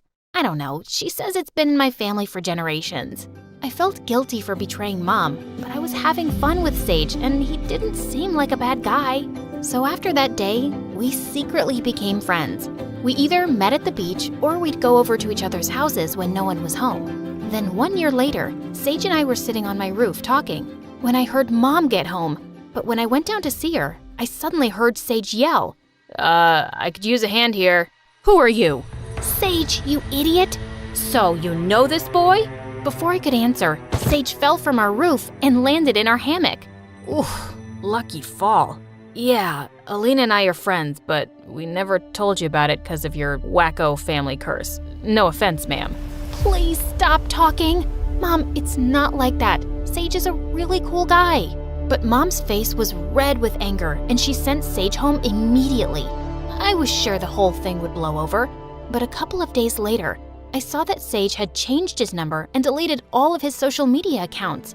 And when I went to his house, I saw his family had moved out. Tears stung my eyes. I just knew Mom had sent him away. And when I confronted her, she got mad. I did no such thing. But you shouldn't even be thinking about that boy. You disobeyed me and betrayed my trust. You sent my best friend away because you're a lunatic who believes in some family legend. Sage was right. You are nuts, and I'm not following your rules anymore. And I stuck to my word. I forced Mom to send me to a co-ed school, and our relationship went downhill from there. I did everything I could to go against Mom's rules. I dated every boy I could get and made sure to rub it in Mom's face. Oh, Tommy, your lips are so soft. Grab a net and catch me. I must be dreaming. I knew I was making her crazy, but I just couldn't forgive her for sending Sage away. One night, I was at a high school party with my newest boyfriend, Connor, and we were dancing the night away. Then suddenly, a girl pointed to the door. Oh my God, it's the new guy from school. Who invited him? He's a criminal. At that second, I saw someone smoking a frickin' cigarette, and my heart dropped when I realized it was Sage. I hadn't seen him in over a year. What had happened to him? Oh, whoa, babe.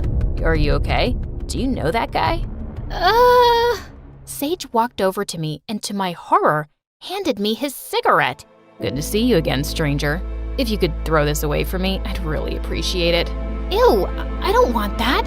Sage, what is going on? This isn't who you are. You don't know who I am anymore, Alina. Good luck dating this weirdo, bro. Did you know she's under some love spell? Sage walked away and I was totally speechless.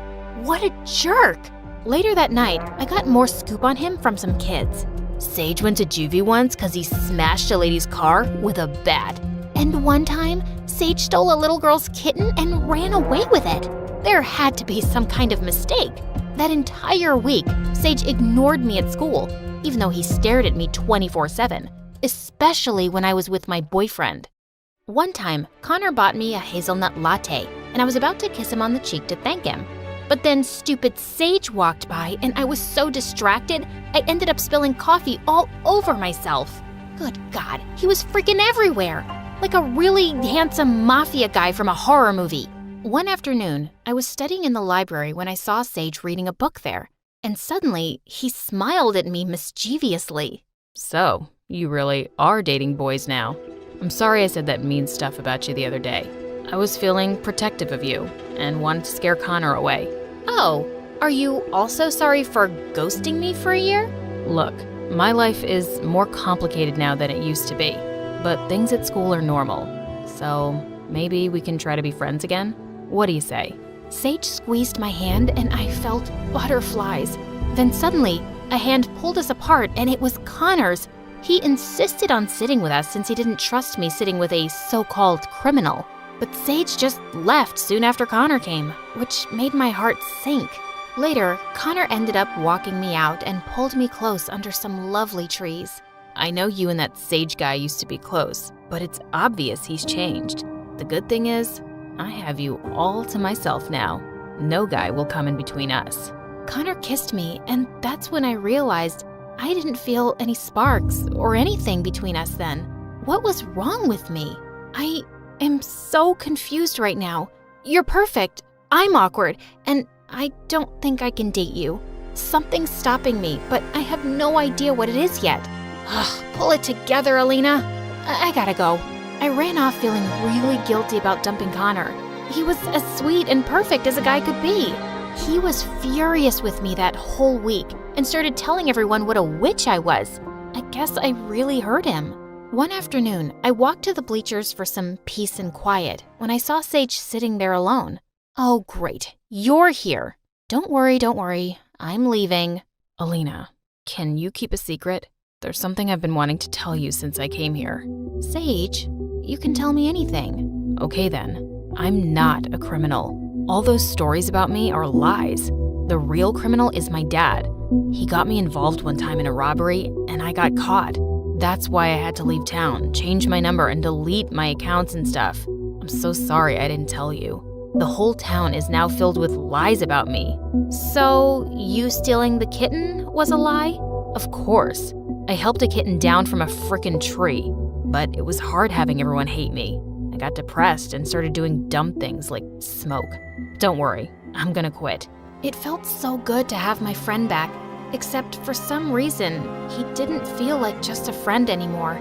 Without thinking, I pulled Sage close and kissed him. Oh man, I think I like you. And I know I like you. And from that day on, Sage and I were an item. He was still the dork I knew from before, but he was all grown up. And God, I was falling harder for him by the day. But there was one person who was really upset about it. Mom. And one night when I was in 12th grade, she totally lost it. Do you not remember how Sage shut you out for a year and broke your heart? You're going down a dark, dark path. And you're still seriously crazy.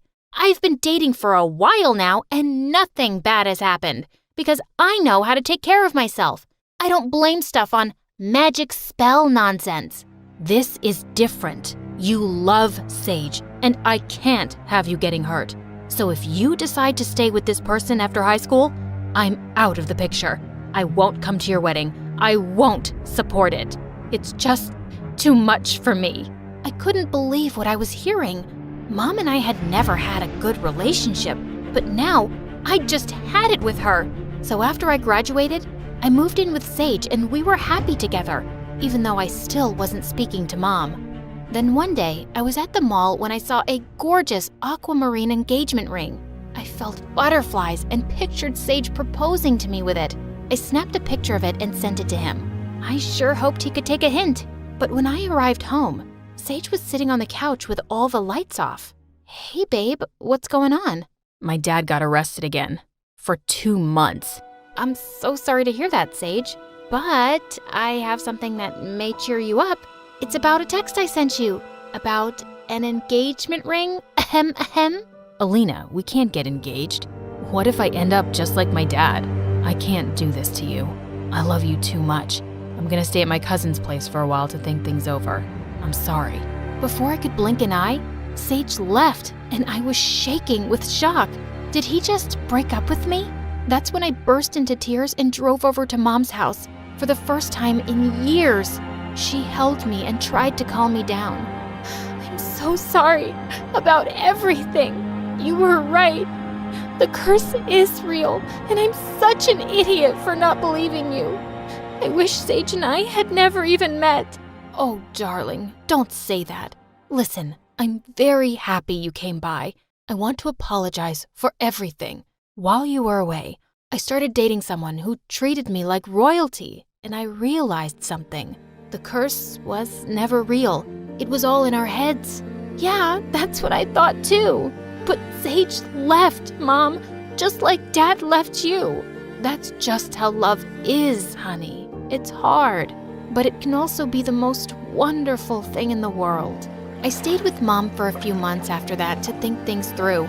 Sage flooded my phone with apology texts and calls, but I needed space from him. Then one day, I went to the doctor and she told me some news. I was pregnant. Except there was one problem. I didn't trust my boyfriend one bit to raise a kid with me. How many times do I have to tell you I'm sorry and that I won't leave you again? I was just upset about my dad and I got scared for a second. Well, how do I know you're not gonna get scared for a second time and leave again? I don't need you to help me raise this baby, so just leave, okay? But the truth was, I missed Sage more than anything. And 9 months later in the delivery room, I was still missing him. Then suddenly, Mom walked in with the nurses who were carrying my beautiful baby Michaela. And behind them was Sage. Oh my God, what are you doing here? I thought I told you to stay away.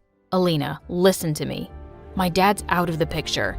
I reported him and got him arrested after he confessed to more crimes. I don't want someone dangerous like that in my life anymore. I love you, and I want to raise our daughter together. I won't let anything or anyone get in the way of that.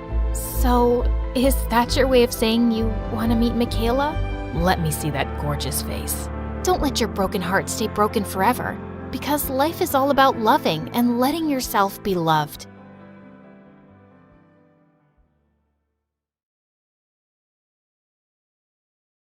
Hi, my name is Irina, and I'm from Moldova. Please like and subscribe. I was born to poor parents. My dad worked as a janitor, and Mom was a maid in a rich family's house. And no matter how hard they worked, they always seemed to be struggling for money. Once when I was 4, our landlord barged in and threatened to throw us out for not paying rent on time. Please, just give me a week. Irina fell ill this month, and we had to spend money on her medicines. I promise, I'll pay the rent soon. Just then, the landlord's eyes fell on the silver chain Mom was wearing. Why don't you give me that chain till you arrange the money? Mom reluctantly took it off and gave it to him. It was the only jewelry she had, and I was so angry she had to give it away. Dad, I'll go to work with Mommy and we'll get some extra money. You can use that to pay the rent. Dad hugged me and kissed my forehead. I'm so sorry, my love. I promise, things will get better. But they never did. We kept living under the curse of poverty. I hate poverty. Poverty is ugly. I often wondered why we were poor while other people were rich. In fact, as a child, I had a really inquisitive mind, and I always had a lot of questions about everything. Mom, why is a rose red but leaves green? How many stars are there in the sky? Who tells the sea to stop on the shore? Why are my eyes different from yours? I had really unique amber eyes, unlike anyone in my family or even our town. Sometimes complete strangers stopped by to give me compliments on my eye color and my thick brown hair that Mom oiled every week. But she never went to school, so obviously she didn't have answers for me. I was really excited when I turned 5 and joined the public school. It was my happy place. When I was in 8th grade, a cute boy named Thomas joined our school. He had long hair that kept falling into his eyes, and his smile was gorgeous. I had a huge crush on him. A few days later, it was his birthday, and he invited the whole class to the party. I was so excited that as soon as I reached home, I told Mom I wanted a new dress. But honey, it's the end of the month. I don't think we have enough. Mom, please? You didn't get me anything for my birthday. Think of it as my birthday present. Mom finally agreed, and we went to a nearby thrift store where I got myself a pretty dress. Then I spent the entire evening making a cool bow tie for Thomas. I was sure he'd look dashing wearing it. The next day when I reached the party, I was shocked to see Thomas's mansion. I had no idea he was so rich. I went in and found him standing in a corner with some girls who weren't from our school. I walked over and handed him the present. Happy birthday, Thomas. The girls suddenly turned to me, looking at me like I was some gross bug. Who's she, Thomas? Your maid? Where'd you get that dress from? Your grandma's attic? I could feel myself turning red as they laughed. Just then, Thomas unwrapped my present. Seriously? You actually thought I'd wear this cheap thing? And he threw it on the ground and stepped on it as he walked away. Feeling humiliated, I ran away from the party as fast as my trembling legs could take me. That day, I swore to myself that I'd also be rich one day, no matter what. So I studied my butt off to get into university, and soon after I graduated, I landed my first job as a financial analyst in a big company. One day we had a meeting with the boss where I was supposed to make an important presentation. I was nervous because I'd heard that our boss was a no-nonsense man. I was in the elevator rehearsing my presentation when a man in his 30s walked in talking on his phone. He was tall, handsome, and he had kind eyes. He hardly looked my way, but suddenly the elevator came to a standstill and the lights went out, and I panicked. I'm claustrophobic. Please, call security quickly. I need to get out of here. Hey, relax. The power just went out. It should be back on soon.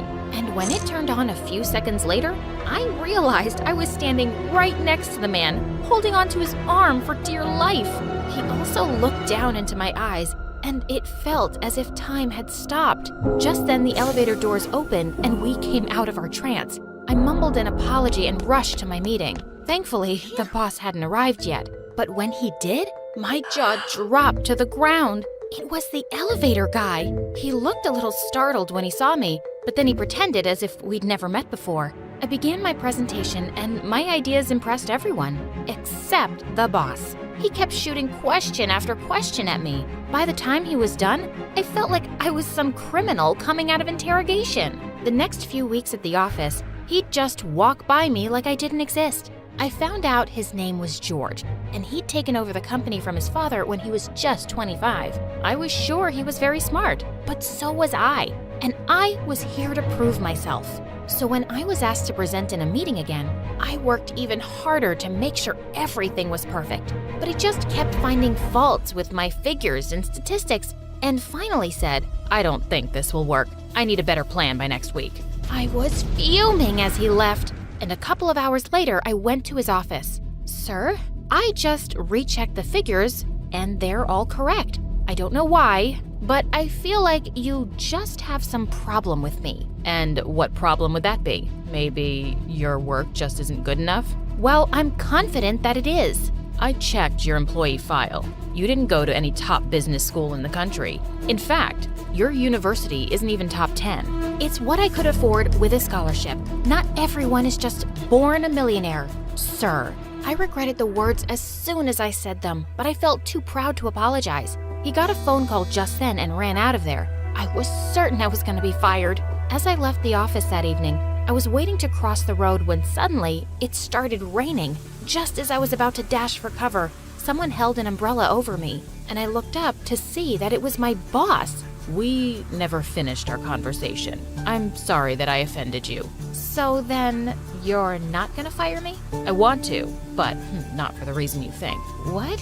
What do you mean? Suddenly, he took my hand and my heart was racing. I'm in love with you, Irina. I fell in love that first day in the elevator. I've tried to ignore my feelings and you, but you're all I can think about. And it wouldn't be appropriate to ask an employee to marry me. I was shocked beyond words. My boss wanted to marry me? I don't know what to say. I don't need an answer right away. Take your time to think about it. His kind smile was so reassuring, and on an impulse, I leaned forward and kissed him gently. He dropped his umbrella as he put his arms around me, and we had a perfect first kiss in the rain. I told my parents about it, and they were beyond happy. Irina, this is a match sent from heaven. You'll never have to worry about money in your life again. Although I didn't know too much about George, everyone at the office always spoke highly of him. And yeah, there was an age gap between us, but it didn't bother me. I really liked him. So I said yes, and we got married a week later. My life after marriage was the stuff dreams are made of. George loved me to bits and pampered me with expensive gifts, vacations to exotic places, and every comfort in the world. He even insisted on helping my parents out, and I sent them money every month.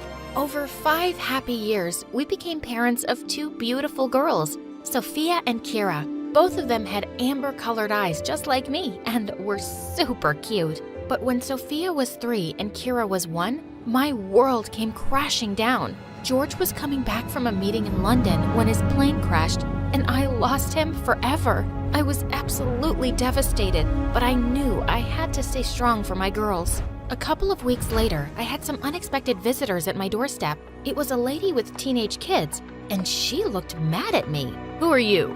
And what are you doing in my house? Excuse me? This is my house. You wish.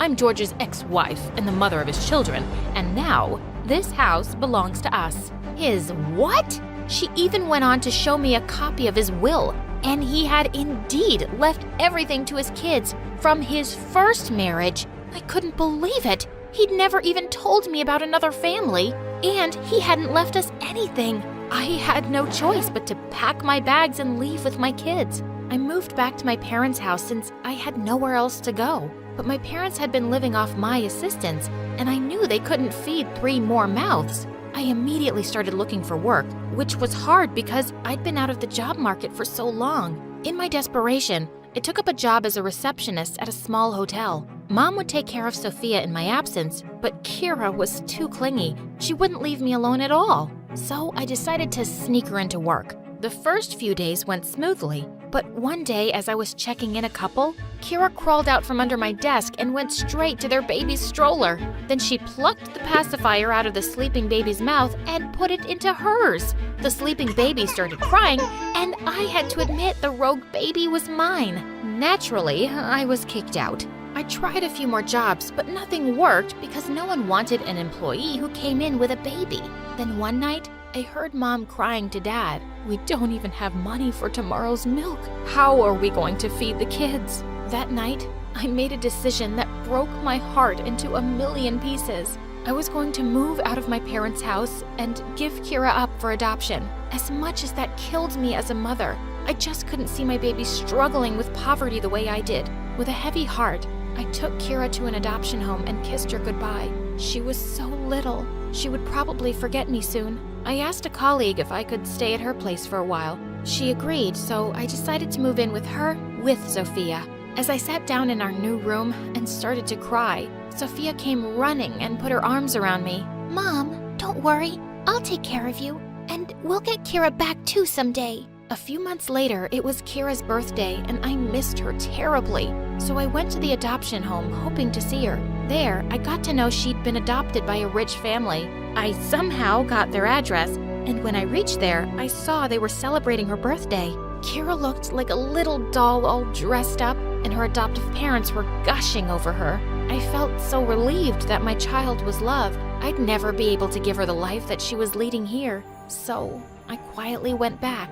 I started doing odd jobs until I finally got hired as a junior accountant in a department store. The store's owner was super impressed with what a fast learner I was. I got quickly promoted as the senior accountant. Over time, I invested in some stocks whose prices shot up drastically in a few months. I used the money to start my own accounting firm, and in the next few years, my firm was one of the best in business. I was rich and successful, and I had Sophia who doted on me. Yet my life felt incomplete without Kira, and Sophia never forgot her either. Mom, we need to bring Kira back home. We have to find out where she is. Honey, the adoption center is not willing to tell me anything about Kira's adoptive family.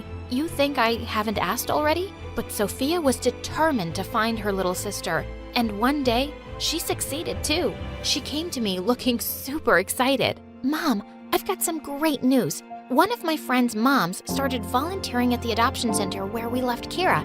And guess what? She went through the records and gave me this today. I took the paper she was waving excitedly in front of me. Sure enough, it had Kira's picture and her birth date, along with the details of her adoptive parents. We finally get to see Kira. We'll be a family again. Let's go to this address and bring her back. Sophia, it's not that simple. We don't even know if Kira knows she's adopted. So what? We can tell her. And what about her adoptive parents? They cared for her all these years. And now we'll just go and ask them to give us our Kira back?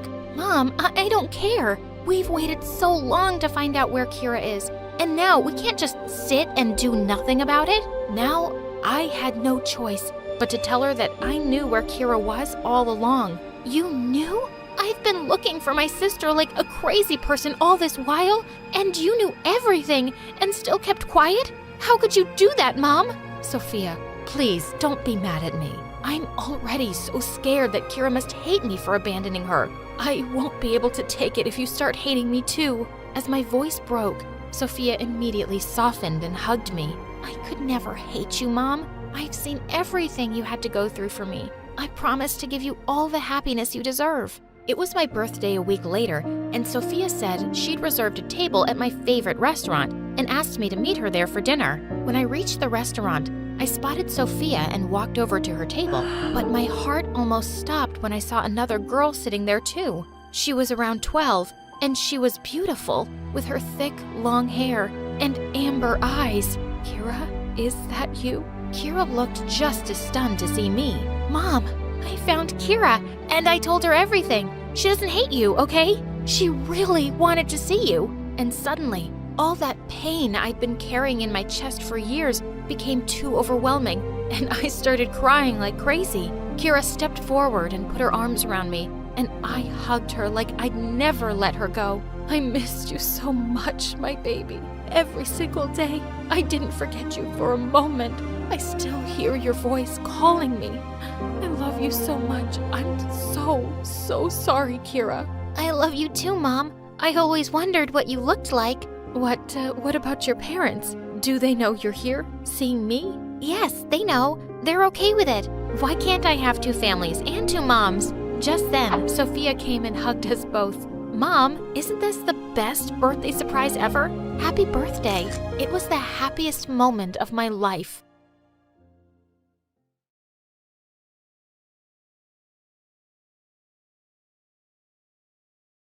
I'd been avoiding this all night, but it was time to face the truth. I was standing in the middle of the dance floor at the winter formal, surrounded by two of the most popular boys in school, Nicholas and Isaac. Nicholas gave me flowers. Isaac jumped in front of Nicholas and started singing me a love song. Nicholas threw a glass of punch in Isaac's face, then gave me a diamond necklace. Both of you, get away from me! How many times do I have to tell you I don't love you? But we shared a chicken sandwich. I gave you half my fries. What about me? We walked on the beach under the moonlight and kissed under the stars. I liked all your Instagram posts, and I texted you 1,000 smiley face emojis with hearts in their eyes. The hearts were in all of their eyes, Ember. Do you know what that means? Leave her alone, you jerk. She's my girl. No, she's mine. No, mine. The lovesick boys started shoving each other, then it turned into an all-out brawl. I snuck out the back door and ran straight into my worst nightmare, my nemesis, the boy that stole my heart and had the power to break it into 1,000 pieces. His name was... Oh, I can't even say his name without getting butterflies. I feel like such an idiot. What's wrong with me? Things were never supposed to turn out this way. It's best if we start my crazy story from the beginning. Maybe that'll give me time to figure this out. I'm Ember, and I'm a professional heartbreaker. But before I continue, please like and subscribe. It all started with my best friend, Lisa. Lisa and I were inseparable since birth. We loved the same movies, music, and games. We'd finish each other's sentences and keep each other's secrets. But everything changed when Lisa discovered boys. When we were 9, Lisa ran up to me and my neighbor Wilson at the park. Do you see that boy over there? The one that's picking his nose? Of course not. The one that's eating sand? No, the one next to him with the dark hair and dreamy brown eyes. I think I'm in love with him.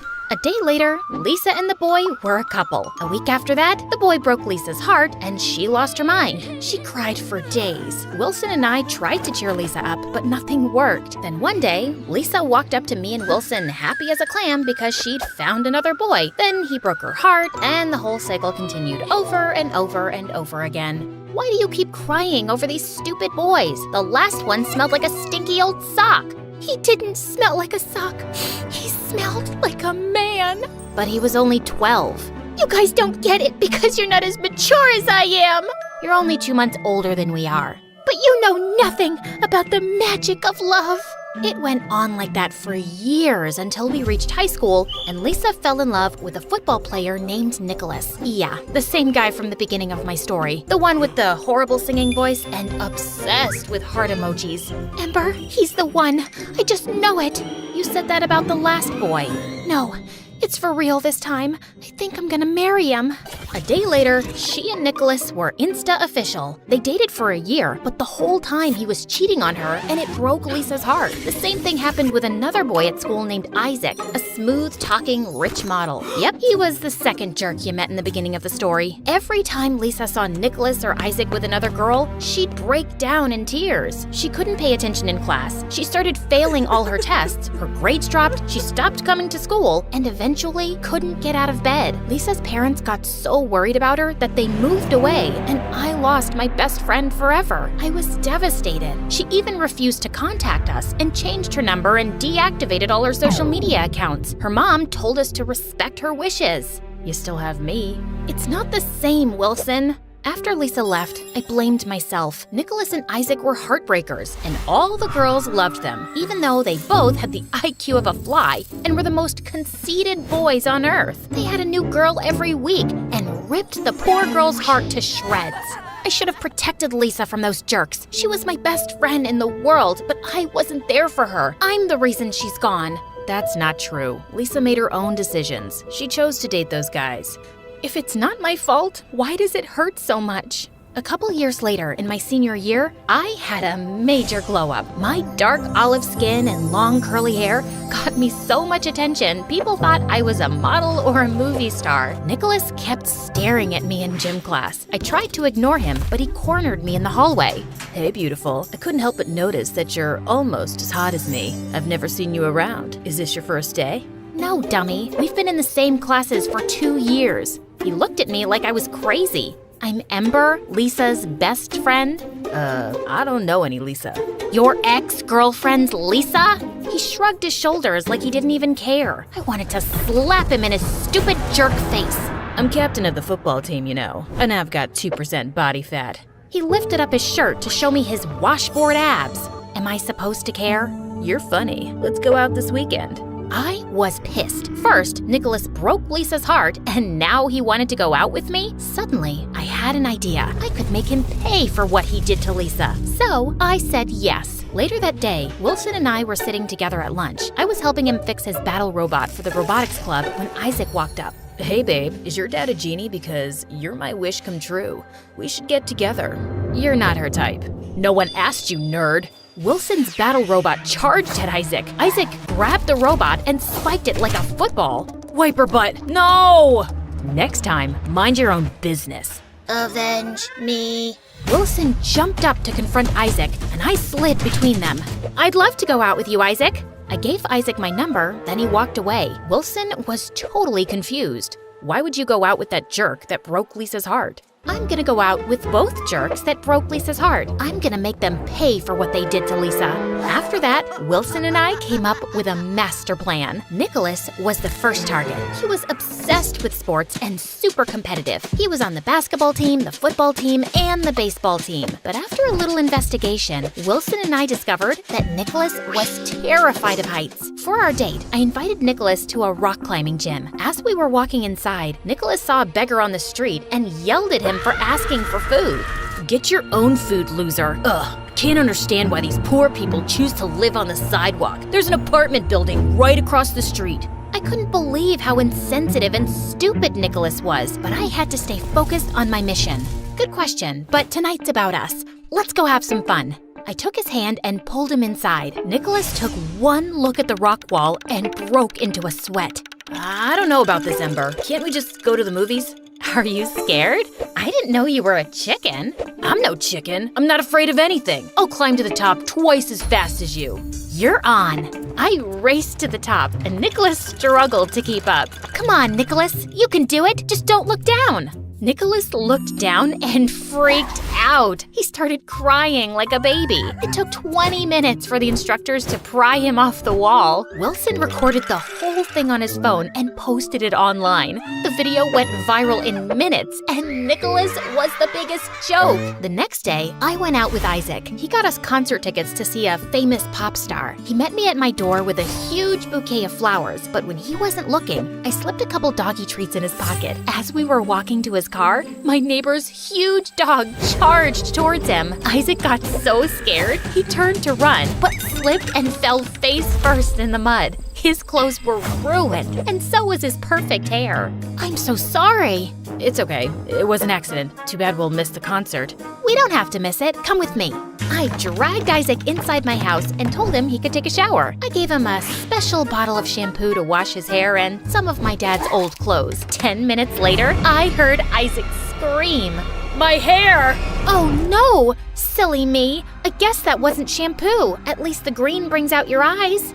Isaac ran out of my house like a maniac. I wished Lisa was here to see what we did. She would have been so proud. Wilson and I celebrated. I even had the rest of the weekend to help him fix his broken battle robot. I really appreciate your help, Ember. It's the least I can do. I couldn't have gotten back at Nicholas and Isaac without you. I was worried that you'd fall for those guys like all those other girls at school. Give me some credit. Those guys are the worst. I like guys that are smart and kind. Then Wilson gave me a strange look. I think I like you. I mean, like you, ever since we were kids. I was wondering if maybe we could go out on a real date. I was shocked. I never saw Wilson as anything more than a friend. But as I thought about dating him, I suddenly started to blush. Sorry, I guess that was a dumb idea. I'll leave now. Before I knew it, Wilson was walking out the door. Wait! I grabbed Wilson's hand. He turned to me, and when we looked into each other's eyes, I swear that sparks started flying. Or it could have been the porch lamp shorting out again. It had been doing that for weeks. The next day, spring break started, and Wilson and I spent every minute together. We grew closer by the day, and after we shared our first kiss, I finally understood what Lisa meant about the magic of love. Being with Wilson made me feel like I was walking on a cloud, though it was bittersweet because I still missed Lisa so much. But when school started, everything changed. My first day back, Nicholas ran up to me with a huge smile on his face. Ember, it's so good to see you. It took me a while to realize it, but you're the best thing that's ever happened to me. You changed my life. Wait, what? I was totally shocked. I thought Nicholas hated me. You gave me the courage to face my fear of heights, clowns, and strawberries. You're afraid of strawberries? It's the seeds and their pointy ends. They could take an eye out, but that doesn't matter anymore. I've conquered all my fears, and now I'm unstoppable. I'm a new man, and I think I like you. Then Nicholas kissed me on the cheek and waltzed down the hall. After school, Isaac ran up to me in the parking lot with his bright green hair. He hugged me and spun me around. Babe, you're amazing. My hair is a hit. I booked 10 modeling jobs over the break. I wanted to call and tell you, but I was so busy. You're my good luck charm. Before I could say anything, Isaac kissed me. Then out of nowhere, Wilson and Nicholas appeared. Wilson stared at me and Isaac in total disbelief. Nicholas got so mad, he grabbed Isaac and punched him in the nose. Get your hands off my girl. She's not your girl. She's the love of my life. Then I saw an amazing opportunity. My mission wasn't complete. That night, I told Wilson about my new plan. Our mission isn't over. I'll go on a few more dates with Nicholas and Isaac. I'll make them compete for my love. And when I know I've got them hooked, I'll rip their hearts to shreds. I'll just need you to...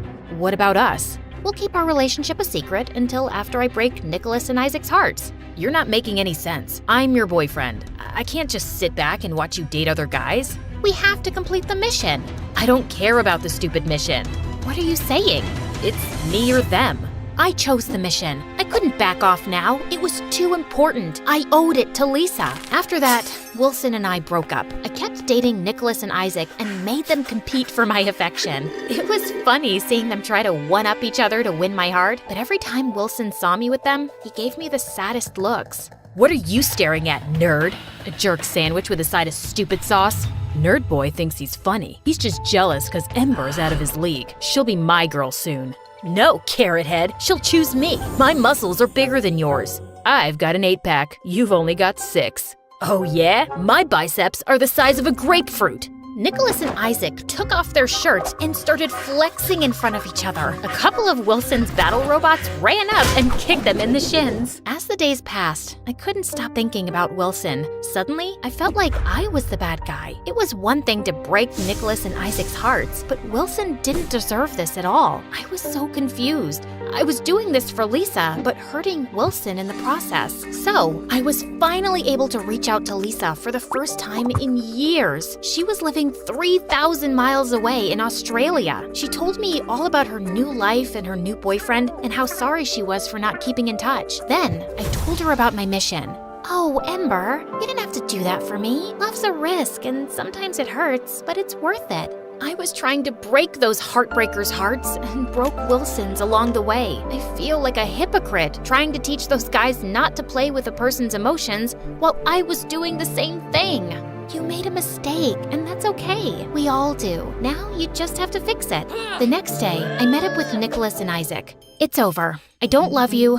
I don't want to see you anymore. They didn't take it very well. They dropped dozens of teddy bears, candy, and love notes at my door, but I sent it all back. I tried to contact Wilson, but he didn't return my calls. And when I went by his house, his mom told me he was out of town at the National Robot Battle Championships. I was proud of Wilson, but so sad I wasn't there to support him like he'd always supported me. He posted a bunch of videos from the competition online. The moment I saw his face and heard his voice, my feelings for him rushed back, and suddenly, I was nursing my own broken heart. A week later, a couple of girls from class encouraged me to go to the winter dance. It was better than sitting in my room all alone, so I agreed to go. So, yeah, now we're back to where we started. Hey, editor, can you speed things up from here? No problem.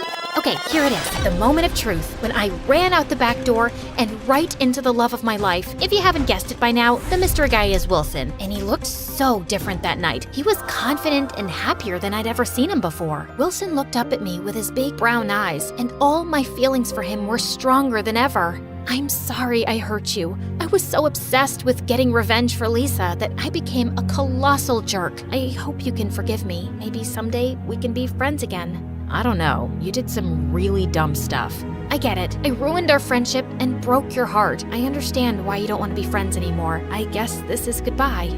I turned to leave, then Wilson grabbed my hand and smiled. This doesn't have to be the end. Maybe we can fix this. I think it's worth a try. Another mission? Something like that.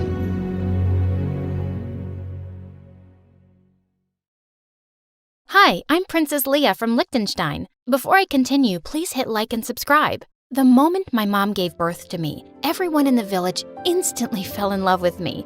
I was the world's friendliest baby and loved attention. Then when I was 2 years old, my sister Emily was born, and she was a little different. Every time Emily was around people, she would scream and find somewhere to hide.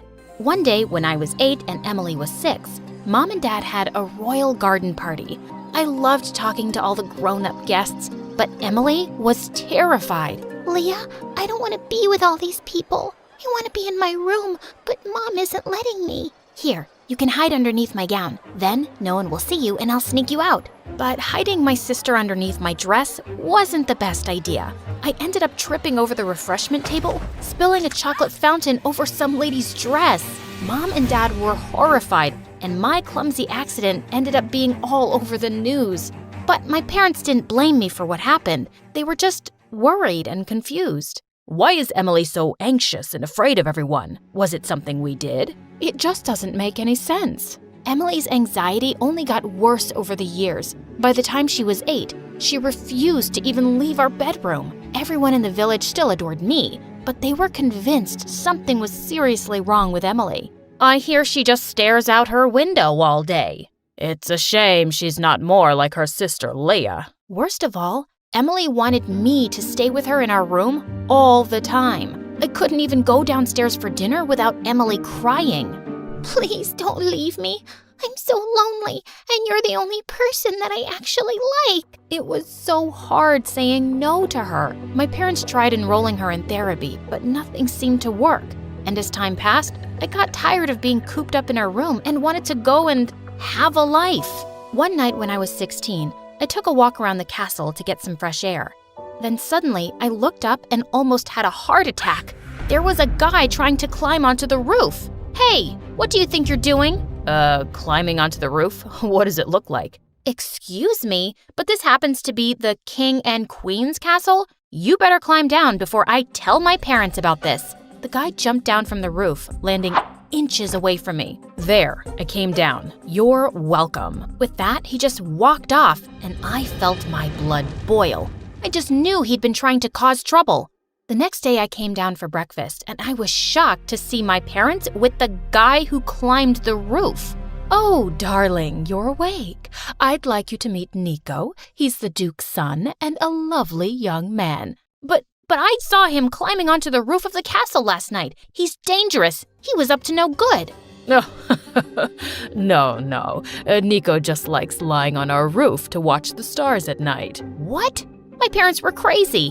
What king and queen would let some weirdo climb their castle walls at night and believe such a stupid lie? Fine, be naive and let this intruder do his thing. But when he puts all our lives in danger, don't come crying to me. I was gonna sneak up on Nico and see what he was up to. I would have one of our guards bring me up to the roof with a harness and a rope. But that night, as I rose up to the castle roof, I saw Nico sitting with tears in his eyes. He didn't even look surprised to see me. Nico, are you okay? I came to check on you, but I figured you'd check on me sooner or later, and I haven't been okay for years. What do you mean? I'm not really the Duke's son. I'm adopted.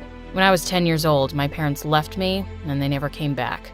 Wow, I didn't know that. My parents were friends with your parents, so they'd take me up here a lot when I was young. My mom and I used to sit here together and watch the stars. Once, she told me if I ever got lost to come up to this spot and she'd know where to find me. I know she'll never come here, but hanging out at this spot makes me feel closer to her. Your dad's a saint. He was the one who convinced the Duke to adopt me. I just wish I didn't miss my parents so much. I was too stunned to speak. I had totally misjudged him. We ended up talking for hours, and before I knew it, the sun had come up. I should go, but this was really fun. Maybe we can do this again tomorrow night? I'd like that. You're a good listener, Leah. Then one day, something crazy happened. I was having lunch at school when suddenly a few girls came up to me with smirks on their faces. According to one of your maids, your weirdo sister threw a chair at a new maid of yours this morning? We didn't know she was that crazy. Oh God, I wanted to disappear. They should just lock her up forever. You shouldn't have said that. I yanked the girl's hair hard and she started to scream. Just then, someone pushed the girl backwards and I saw it was Nico. You forgot you're speaking to our future queen, girls. Come on, Leah, let's go for a walk. Nico led me away from the girls, and that's when I asked him how he was in my school. I've been homeschooled my whole life, but my dad decided it was time I start studying with other royals. I was really happy Nico had transferred, but his words made me think of Emily. She had never been able to go to a normal school. All of a sudden, I had tears in my eyes, and I told Nico everything about Emily, how she never came out of her room, how my parents were ashamed of her, and how I always needed to stay with her. What if the girls are right? What if Emily really is crazy and she starts losing her mind? I don't know, but you shouldn't have to sacrifice your life for her. Emily probably just needs someone outside her family to feel safe with. If you want, I'll come over and talk to her. I hugged Nico and immediately agreed. That night, I brought him into our bedroom and Emily started having a panic attack. Hey, it's okay. Nico's a friend. Then suddenly, Emily stood up to really get a look at Nico. And seconds later, she was swooning. I never knew Leah had such handsome friends. You know I'm a princess too, right? Emily started flirting with Nico like crazy.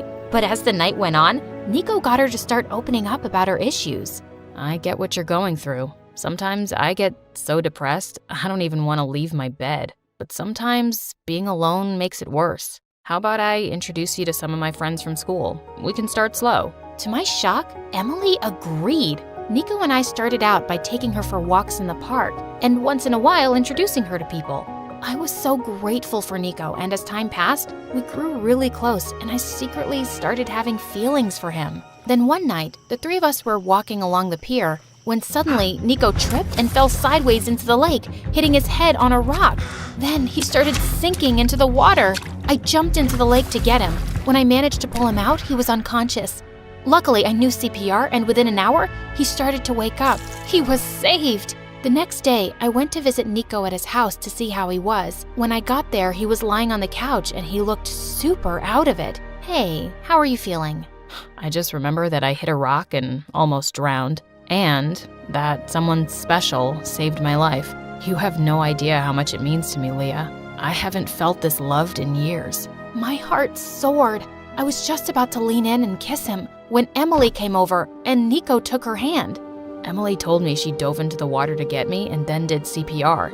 She's an absolute angel. To my horror, Nico pulled Emily close and kissed her. I felt like I was gonna throw up. I yanked Emily's arm and pulled her into the other room. How could you take credit for saving Nico's life? He's been my best friend for the past year, and you know what? I'm in love with him. Leah, I've been miserable my whole life. I don't know if any guy will want to be with me ever, considering all the issues I have. This could be my once-in-a-lifetime chance at happiness. But I guess that doesn't matter. So go tell Nico the truth and be the village hero. I'll just lock myself away in this bedroom forever. Emily stormed off into the bathroom and slammed the door. I couldn't think straight. I ran out of Nico's palace to clear my head. I wanted to tell Nico the truth so badly, but what if Emily was right? What if this was her one chance at a normal life? In the end, I decided to let Emily take the credit. It probably wouldn't be a big deal. She'd get to be the village hero for once. Plus, it wasn't like she and Nico were gonna get married overnight. I had time to think things over. Except Emily's fame lasted for more than a week. Worst of all, she and Nico were getting close. The two of them even went out together. He comforted her every time she had a panic attack and congratulated her every time she left the castle. God, was he her boyfriend or her babysitter? Then one night, my parents invited Nico over for dinner, and Dad made an announcement that sent me over the edge. After much thought and discussion, we would like for Nico to be our new king. We love him like our own son, and we can't think of who'd be a better husband for our daughter. My jaw dropped. I was gonna be with Nico after all? Everything was gonna work out? But Emily was fuming. You're just gonna take Nico away from me like that? You mean I'm gonna marry Leah? Actually, you're going to marry Emily, and she's going to be the queen instead of Leah. You two make such a beautiful couple, and it was truly a miracle that Emily was able to save your life, even with all her challenges, and that's remarkable. I felt like I'd been punched in the face. That's insane! I'm the eldest daughter. I've been preparing to be queen my whole life. And you know what? I'm the one who saved Nico. I should have never let Emily lie and take the credit for it, and I'm not letting her take my crown or marry Nico either. Before anyone could react, I fled from the table and into my bedroom. Then suddenly, I felt someone standing over me, and it was Emily, with fire in her eyes. Why would you rat me out like that? You can still have any guy you want, as long as it's not Nico. I've loved Nico for over a year. Emily, I've sacrificed everything for you. I spent days on end locked in this room so you wouldn't feel scared and alone. Is this the thanks I get? So, you're saying I owe you in some way? I never asked you to sacrifice yourself for me. You could have left me for a few hours if it was too much. It's not my fault you don't know how to set boundaries. Sorry, but I'm only responsible for my own happiness. That was it. Without thinking, I slapped Emily across the face hard. Emily turned around and was about to push me, but instead, she tripped and fell backwards, tumbling down the stairs. Everyone called for help and an ambulance came. What had I done? I went with everyone to the hospital, but I wasn't able to see Emily yet. I felt sick to my stomach. Suddenly, I felt someone's hand on my shoulder. It was Nico. Hey, Emily's gonna be okay. She'll be in a cast for a few weeks, but don't worry. I think there's something seriously wrong with me. How could I hurt my sister like that? Maybe because you were fed up with letting her take what's yours. The servants overheard your conversation with Emily, that it was you who saved me and how you let her take the credit. I was totally silent. I hadn't really thought of it that way, but Nico had a point. Also, I need to confess something. I'm in love with you too. I've been in love with you for ages. I thought I loved Emily because she saved my life, but we don't have that connection that you and I have. I want to be with you, Leah, not your sister. Suddenly, Nico leaned in to kiss me. Oh God, I wanted to kiss him so bad, but what about Emily? I couldn't do this to her. I ran away from Nico at that second. I had to talk to Emily.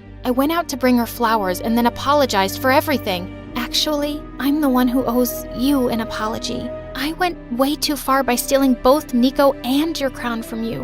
I know Nico doesn't see me like that. It's okay, Emily. It's in the past now. Everything is gonna be all right. I'm so glad you're okay. Honestly, me too. I hugged my sister tight. Today, I'm married to Nico as the Queen of Liechtenstein. And Emily is married too, with 3 kids.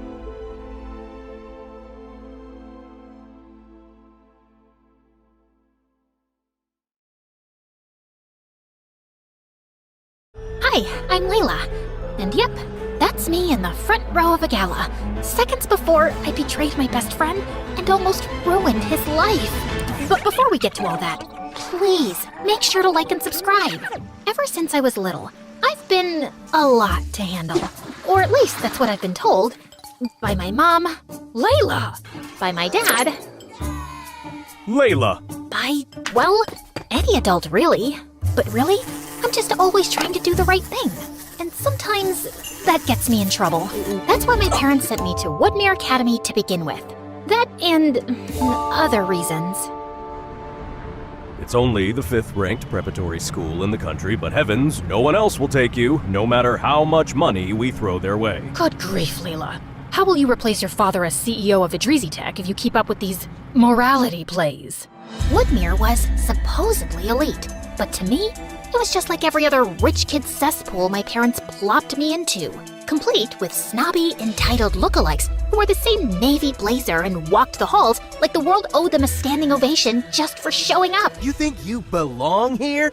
You're just a poor, worthless... Funny you think he doesn't belong here, when your dad basically had to donate a wing to get your sorry butt in here. The scholarship kid ran, but Milo's ego didn't. You're gonna regret that! My family basically runs this school! I'm untouchable! Cool. But are you waterproof? Huh? I bent down and turned the knob on a nearby sprinkler, which aimed straight at Milo and sprayed water all over him. Some other kids watching us laughed. 15 minutes later, I found myself in a familiar place, the headmaster's office. Do you think drenching a student with irrigation equipment is leadership material, Miss Idrizi? I don't think threatening a kid with a lacrosse stick is exactly student of the month behavior either. That student of the month is my grandson. Of course he is. Which is why you're not just suspended. You're expelled. Wait, no, please. If I get expelled, my parents will actually disown me. You don't understand. I'm supposed to be the next CEO of Idrizi Tech. As the school doors slammed shut behind me, along with, my future, I did the only thing a girl with no options and rapidly shrinking inheritance could do. I walked home. Every step was basically a countdown to whatever fresh nightmare my parents had waiting for me. Mom? Dad? Pack your bags. Immediately. Wait, you already know? You bet we do. You got accepted to Advena Academy! I am so sorry, Wait, what? It's the #1 school in the country. Looks like they changed their mind. Wow! So you're not mad about the sprinkler? The what? Nothing. When do we leave? Apparently, we were leaving that night. No time to overthink it, no time to sabotage it. Just a suitcase and a second chance that, let's face it, I totally deserved. And when we got there, my jaw almost dropped. Advena made every other fancy school I'd ever been kicked out of look like a daycare run by raccoons. I waved goodbye to Mom and Dad and approached the doors with a fresh start in mind and a promise in my heart. But as soon as I walked through the doors... Layla Idrizi to the headmaster's office immediately. Oh, what now? I hadn't so much as eye-rolled at anyone, and I was already in trouble? I braced myself as I entered the headmaster's office, but something felt different this time. For one, the headmaster was smiling. Ah, Miss Idrizi. Welcome to Advena. I'm Headmaster Quinlan. Hi? Don't worry, you're not in trouble. Not yet, anyway. We brought you here for a very specific reason. Let's call it an assignment. What kind of assignment? One that requires your particular talents. Quick thinking, initiative, a healthy disregard for rules. Wow. Most schools just call that detention. Here, we call it useful. But if you mess this up, we will expel you. So, no pressure. He kept going on about some top secret mission, about how the only reason I was at Advena was to follow someone with as little contact as possible and await instructions for my next steps. Then, he slid a manila envelope across the desk like we were in some low-budget spy movie. I expected a photo of a criminal mastermind, maybe a hacker, a ninja, at the very least someone with a scar or an eye patch. But nope, it was Louis Block, a kid so aggressively average, he practically faded into the folder. Brown hair, brown eyes, scrawny. You could lose him in a crowd of two. And yet, that was my mission. Follow Louis. So I did. And at first, everything about him was even more ordinary than I'd expected. He was the quietest kid in class. He didn't eat with anyone. Even his locker code was 1, 2, 3, 4. But because he was allergic to attention, he actually turned out to be weirdly hard to follow. After all, we couldn't both sit in the back row and pretend to be invisible. And there's only so much space between the vending machine and the science wing. But in all that solo stealth mode, there was exactly one group activity where he appeared to be somewhat comfortable. The chess club.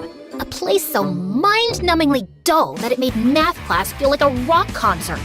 And thanks to this seemingly pointless mission, I guess that's how I'm going to be spending my afternoon. Pawn to b4. Before what, though? I watched as Lewis moved a pawn, then another pawn, then the horse one, whatever it's called. Riveting stuff. But then, his opponent leaned back, grinning like he just solved world hunger. Checkmate again. Wow, Lewis, do you just come here to be reminded about what a loser you are? Man, even in chess club he was an easy target. My brain was screaming, stay out of it, observe, don't blow your cover. But my instincts, they'd already stood up. I mean, yeah, no sweat. And just like that, we started chatting. Nothing dramatic, nothing spy-worthy. But for the first time since I got here, it didn't feel like an assignment. It felt normal. Actually, it turns out we had a lot in common. My parents put so much pressure on me. I figure it's better for my future to keep a low profile. You probably wouldn't understand. Oh, trust me, I do. Maybe he was just a regular guy after all.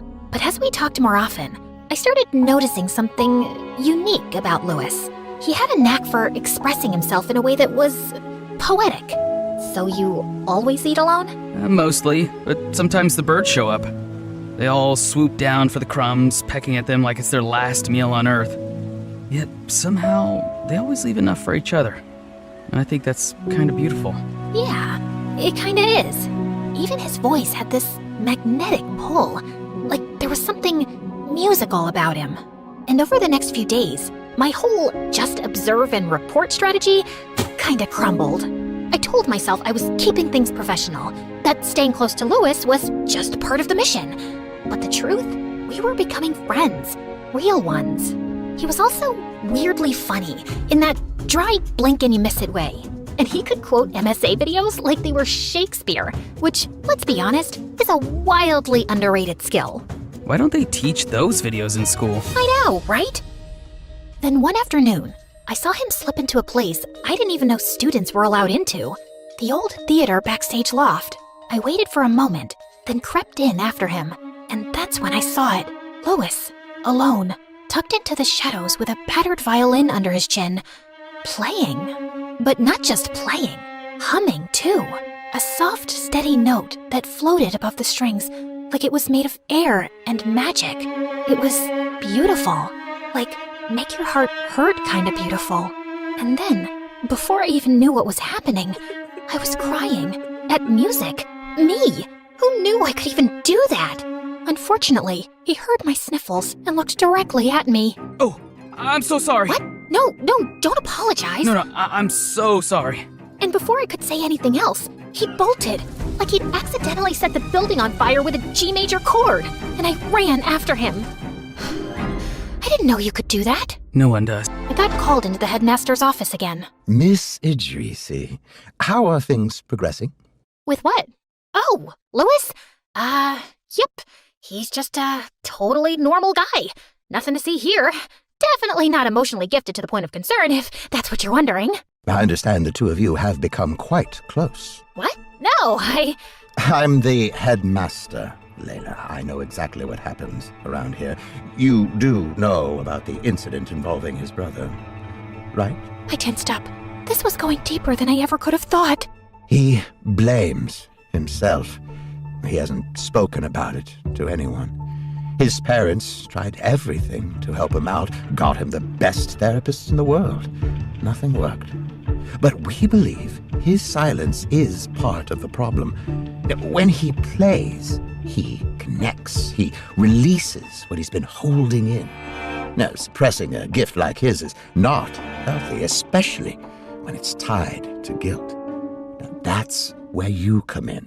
You need to help him heal, Layla. There's a gala next month. Nothing flashy, just a showcase of student work, a safe space.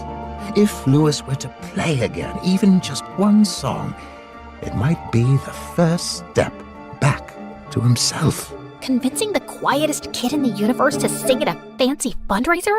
No pressure or anything. I found Louis in his usual spot, tucked behind the music building, sitting on a chipped concrete ledge that overlooked the soccer field. Want one?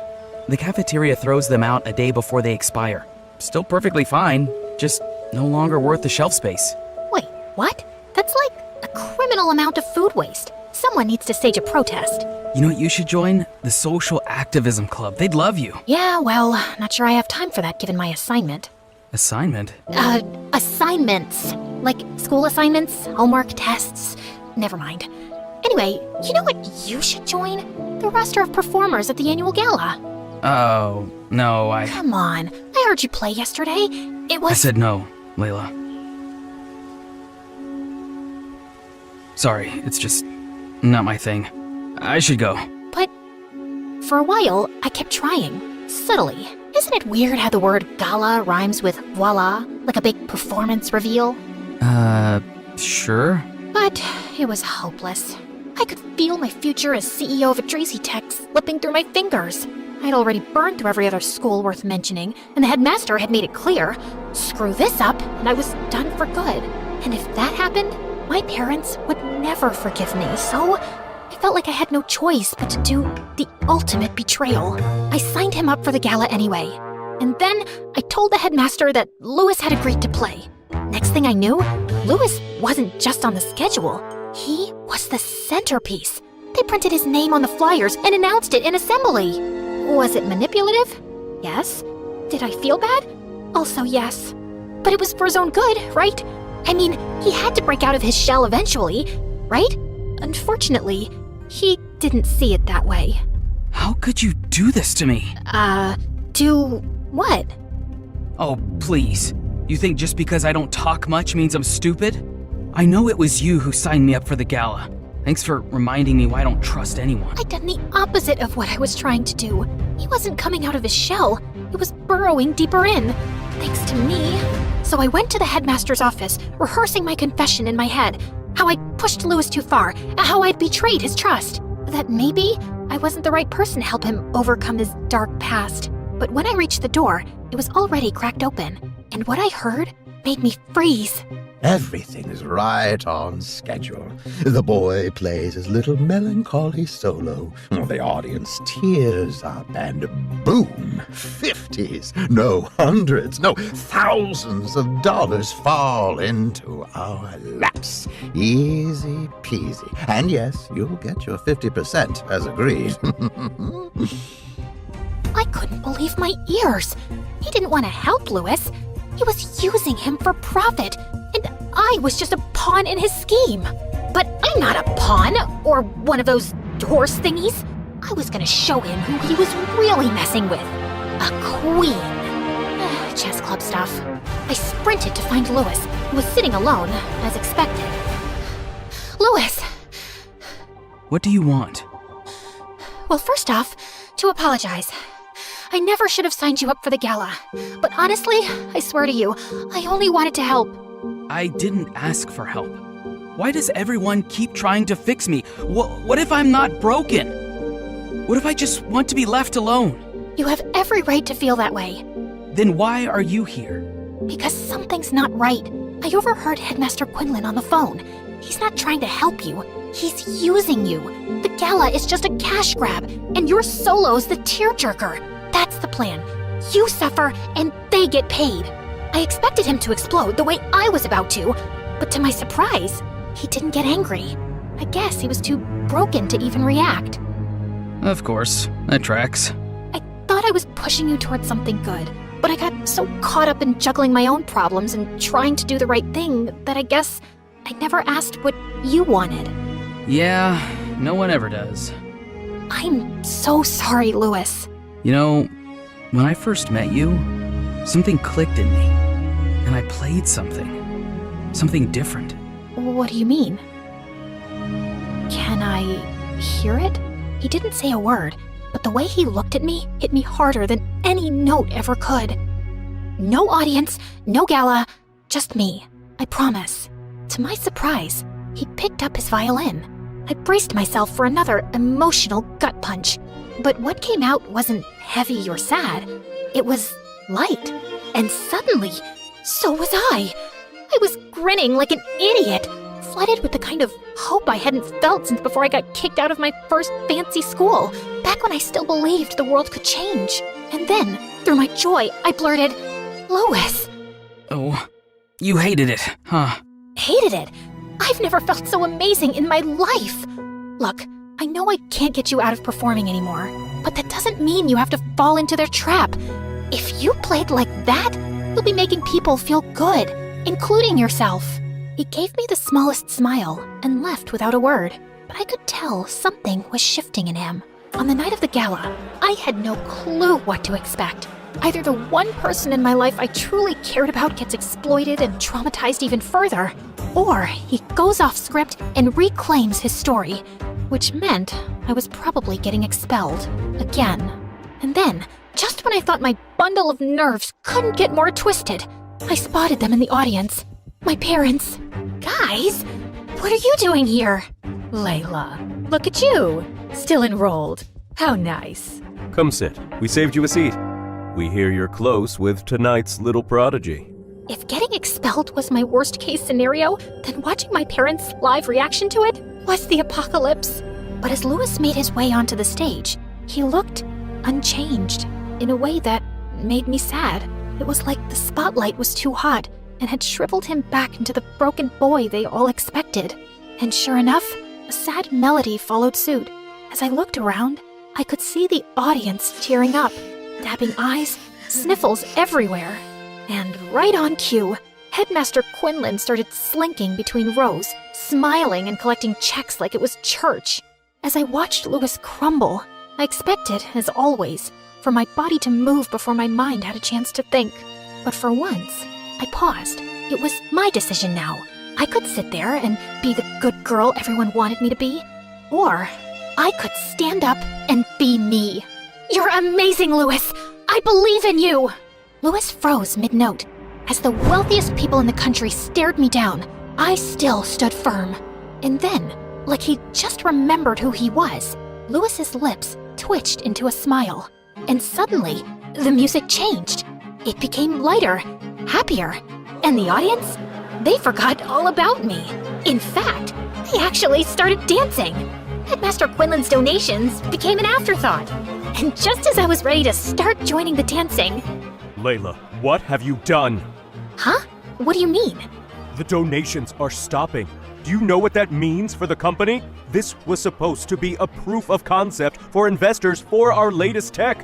Emotional music activation. You've ruined it. Make it stop. And it dawned on me. The person on the other side of the phone call with the headmaster was my father. How do you think you got into this school in the first place? You had one task. Now we'll never be able to convince the board to make you CEO. No, wait, But I couldn't finish the sentence. I looked up at Louis and saw something I almost never saw in myself. True joy. And then I remembered what he'd said to me.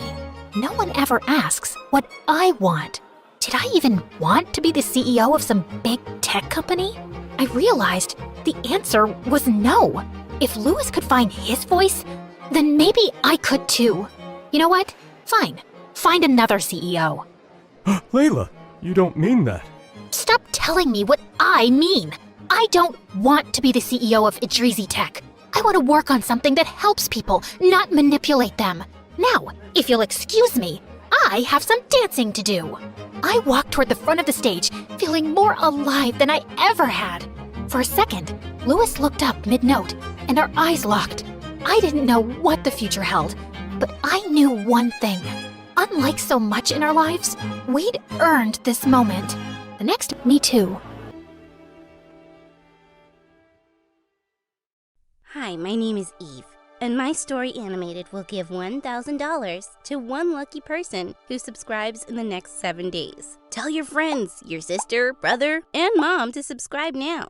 You see, I was born to a crazy single mother who had absolutely no idea about who my dad was. She was an ex-model and mostly hung around rich men who could meet her expensive demands. One time when I was 3, she left me alone at home to go out partying with her friends. I left the house and went to the neighbors and spent the night there, and Mom didn't have any idea. On my first day at school, I said to Mom, "Mommy, wake up! It's my first day at school." "School, huh? Who are you? Go away. Let me sleep."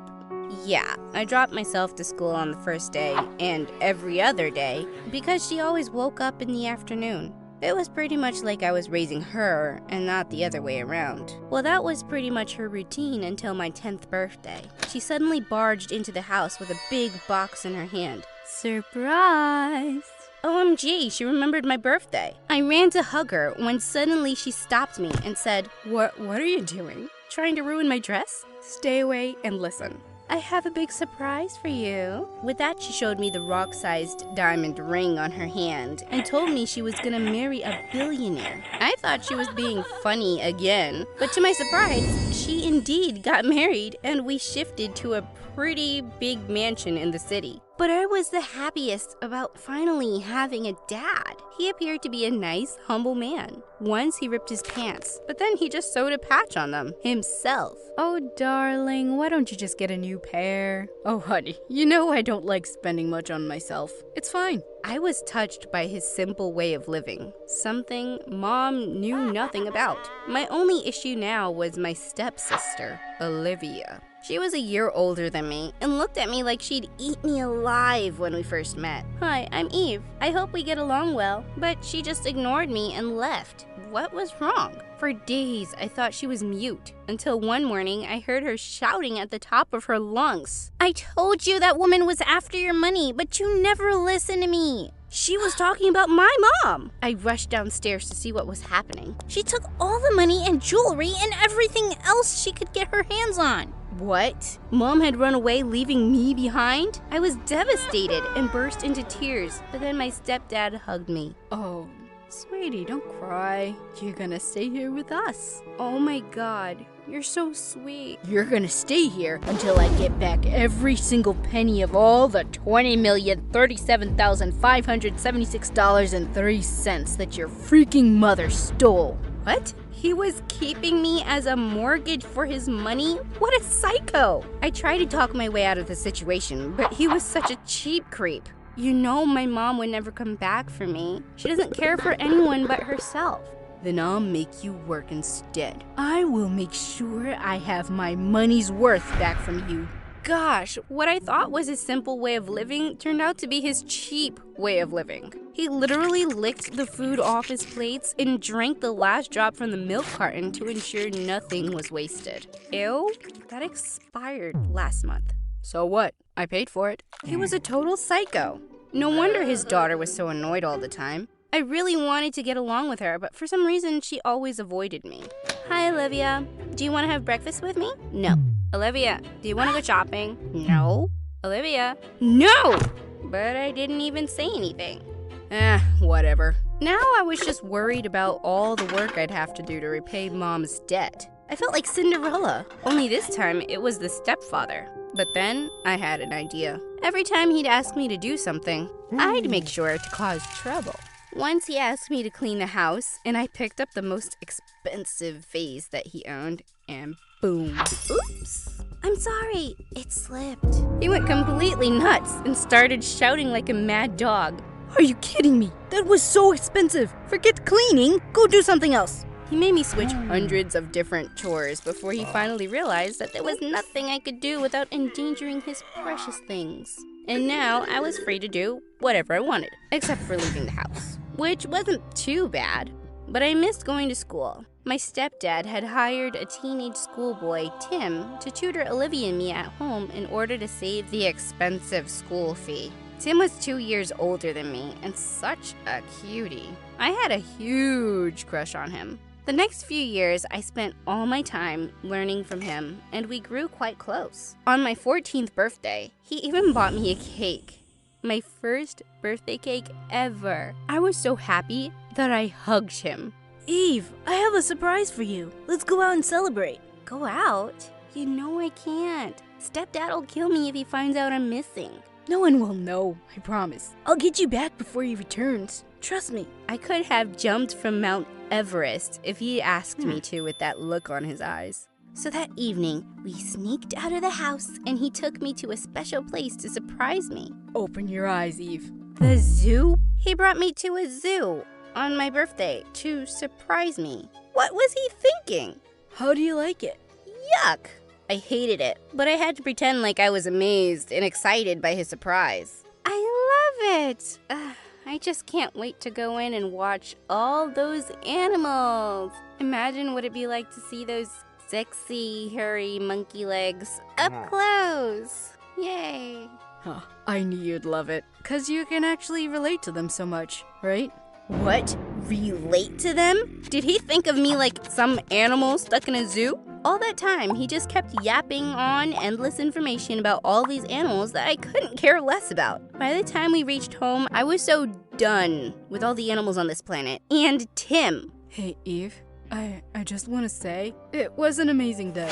Yeah, whatever. This was it. I could no longer stand this weird place and the stupid people in it. I climbed up the window and packed all my stuff. But while I was climbing down the window, I heard some weird noises. I thought I was gonna get caught, but what I saw next shocked me. It was Mom climbing out of the window below me. Mom? What are you doing here? Susie? What are you doing here? You forgot my name? What's wrong with you?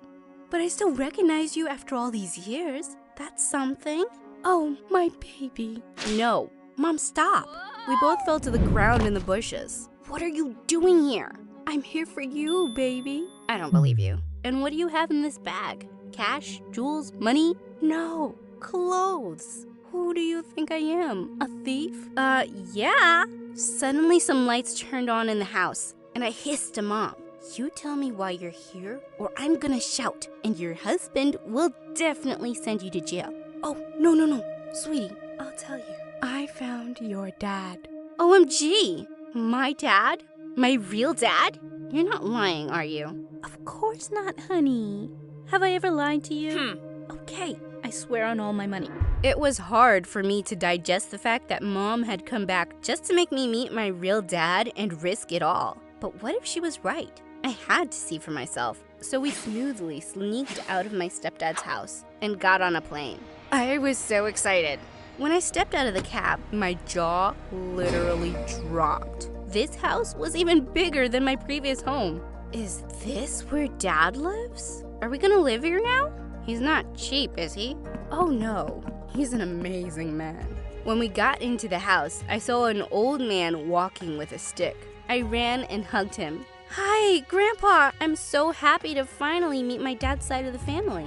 Oh, no, honey. That's not your grandpa. That's your dad. What? He couldn't be my dad. I looked nothing like him, and he was already around 80. I pulled Mom aside. Mom, how can this guy be my dad? Do you have any proof? Oh, honey, don't you believe me? Of course not. I didn't believe her, but then the old man came to me and said, My daughter, you've grown up so much. I feel so sad that we've never met earlier. And saying that, he hugged me tight. I could literally feel the warmth of his love. He was such a nice person. Well, even if I wasn't his daughter, I felt like I could just keep him company. The next few weeks were the best. We played, talked, and laughed together, and I literally felt like the happiest person on earth. Then one day, he told me that he was gonna put all his money and fortune under my name. No, you cannot do that. Why not? Because I'm not your daughter. I was afraid this might give him a heart attack, but what he said next almost gave me one. I know that. What? You know? Yes, of course. That woman, your mother, I've never seen her in my life. She thinks she's fooling me, but the fact is, I don't mind it. Then why are you doing this? Oh, Eve, I've never had any kids or family. I was always so busy with work that I never married. Now I have all this money and these riches, but no one to share them with. But why me? Because you're a nice person. You've been through so much, and yet You had the courage to speak the truth and refuse all this money. I admire you for that, and I'm even more convinced now that you deserve all this. Oh, Dad! I hugged him tight. Finally, I had a person who understood me and loved me. I had someone I could call family. It's okay. You can call me Grandpa if you like. Of course, I continued to call him Dad, and he was the best dad ever. And Mom, she didn't get a penny. Dad passed away by the time I graduated school. With his inheritance, I opened several old age homes all across the country and donated the rest of the money to charity. I sold Dad's mansion and bought a cute little house, which is always full of good friends, laughter, and warmth. Things that money just can't buy.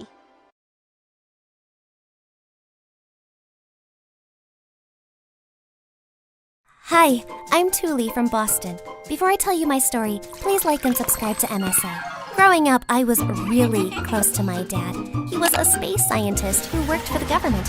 He built satellites, won multiple awards for his space research, and one time he even predicted a war based on a satellite reading. Dad was my hero, and I inherited his love for science. We would talk for hours discussing big mysteries of space, and I loved it. But my mom always felt left out in our conversations. Like this one time in 10th grade, Dad was telling me about his new project when Mom walked in and turned the TV volume up. You turn that stupid music down, it's giving me a migraine. Your stupid science talk is giving me a migraine. Dad snatched the remote and shut the TV off. Mom tried to snatch it back, but she lost her balance and knocked into a big shelf with Dad's trophies and awards. Everything crashed, and Dad looked mad. Look what you've done! When will you start behaving like a grown-up? You're a scientist's wife, and you're dumber than a tree. Gosh, what an embarrassment. Tuli, come to my study. We'll talk there. Mom looked like she'd burst into tears, and I felt a little bad for her, but she was always acting so silly. Over time, my parents started fighting a lot, and every time Dad would get annoyed, he'd lock himself in his study. He started getting more distant and would hardly even talk to me. Then a week after my 18th birthday, I walked in on him packing his bags. Where are you going? On a big mission. I don't have time to explain, Tuli. Just keep this necklace and know that I love you. I opened the necklace and saw a picture of me and Dad and broke into tears. Don't go, Dad. I just have to. Take care. I'll see you soon. Dad left, and I waited for him patiently, but weeks turned into months, and he never came back. And then one day we got a phone call from his office saying that they'd lost contact with his spaceship and the search was underway. The news of Dad's disappearance spread like wildfire. Everyone was concerned for the hero scientist who had gone missing, except Mom. She was happier than ever. She went shopping, got a new phone, changed her hair, got rid of all of Dad's stuff, and wiped his study clean. When I kicked up a fuss about it, she said we had to move on with our life. But things hit the roof when the police came in asking for questions. Mom just screamed at them and asked them to leave. Why did you send the police away? They could have helped us find Dad. They already went through everything a few days back, Tuli, and they found nothing. Why do I have to go through this again and again? How would they find anything when you literally got rid of everything Dad ever touched? It's so obvious you don't want him to come home. I heard you two fight the day before Dad left, and you sounded like you'd rip his head off. That's none of your business, and whatever I'm doing is for your own good. Now go to your room and stop giving me a headache. But I wasn't going to give up this easily, so I decided to take things into my own hands. I spent days reading every news article printed about his disappearance, tried getting in touch with his office, spoke to some of his friends, but nothing turned up. I was super distracted and failed a scholarship test to one of the best colleges in the city. Bummed out, I skipped school that day and went to a cafe when this guy crashed into me, spilling his drink everywhere. He tried to apologize, but slipped and fell right on top of me. This is the worst day ever! Yeah, it kind of is. I almost got hit by a bus in the morning, and then my car broke down. And then I came to the cafe, but they didn't serve any hot chocolate, and I had to get cold chocolate instead. And now I'll have to order a new one. Can you shut up and get off me? You're kind of heavy. Yeah, sorry. Oh my god, is that the sequel to the Underwater Alien Invasion series? Please, please let me borrow this. I'm a huge fan, and all the copies are sold out. I'll get you free coffees for a whole month. Please? I'm Kirk, by the way. Thule. Kirk and I spent the next few hours together, and it turned out we had a lot in common. He was a science nerd like me, fun and really cute. He was a bit weird, but at least he made me smile.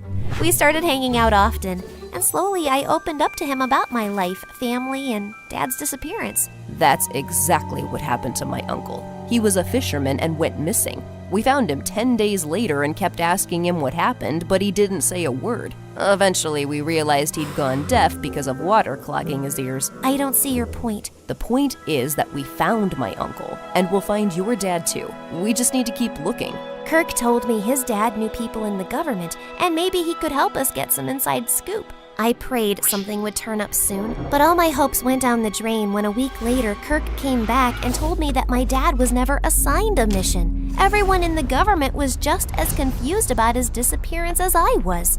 But how's that possible? Dad told me he was leaving on a mission. He gave me this necklace right before leaving. Kirk asked me for the necklace, but just as I was giving it to him, it fell. My picture fell out, and behind it was a tiny key. When I went home that night, I tried looking everywhere if there was a box or a locker that Dad might have left behind, but I found nothing. I was searching the living room when I heard a car pull up in my driveway. I went to check and saw Mom all dressed up talking to some man. As soon as he left, I rushed outside to confront Mom. You moved on quickly.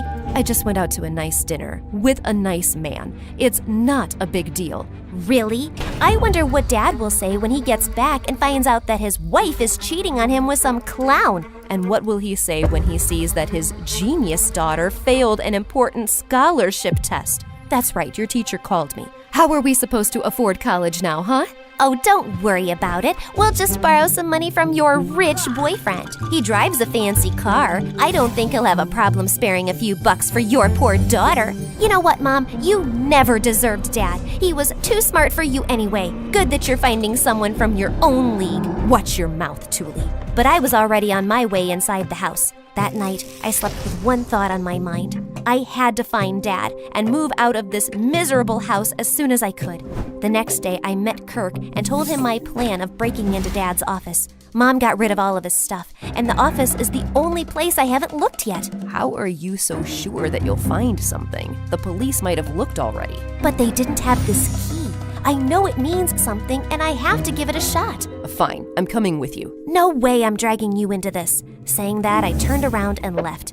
Dad worked in a government facility, and it was difficult to get past the security checks during the day, so I decided to sneak into the office building at night. That evening, when Mom slept, I slowly slid out of my window and left. I was standing outside Dad's building when a guy dressed up as Batman came and stood next to me. How do I look?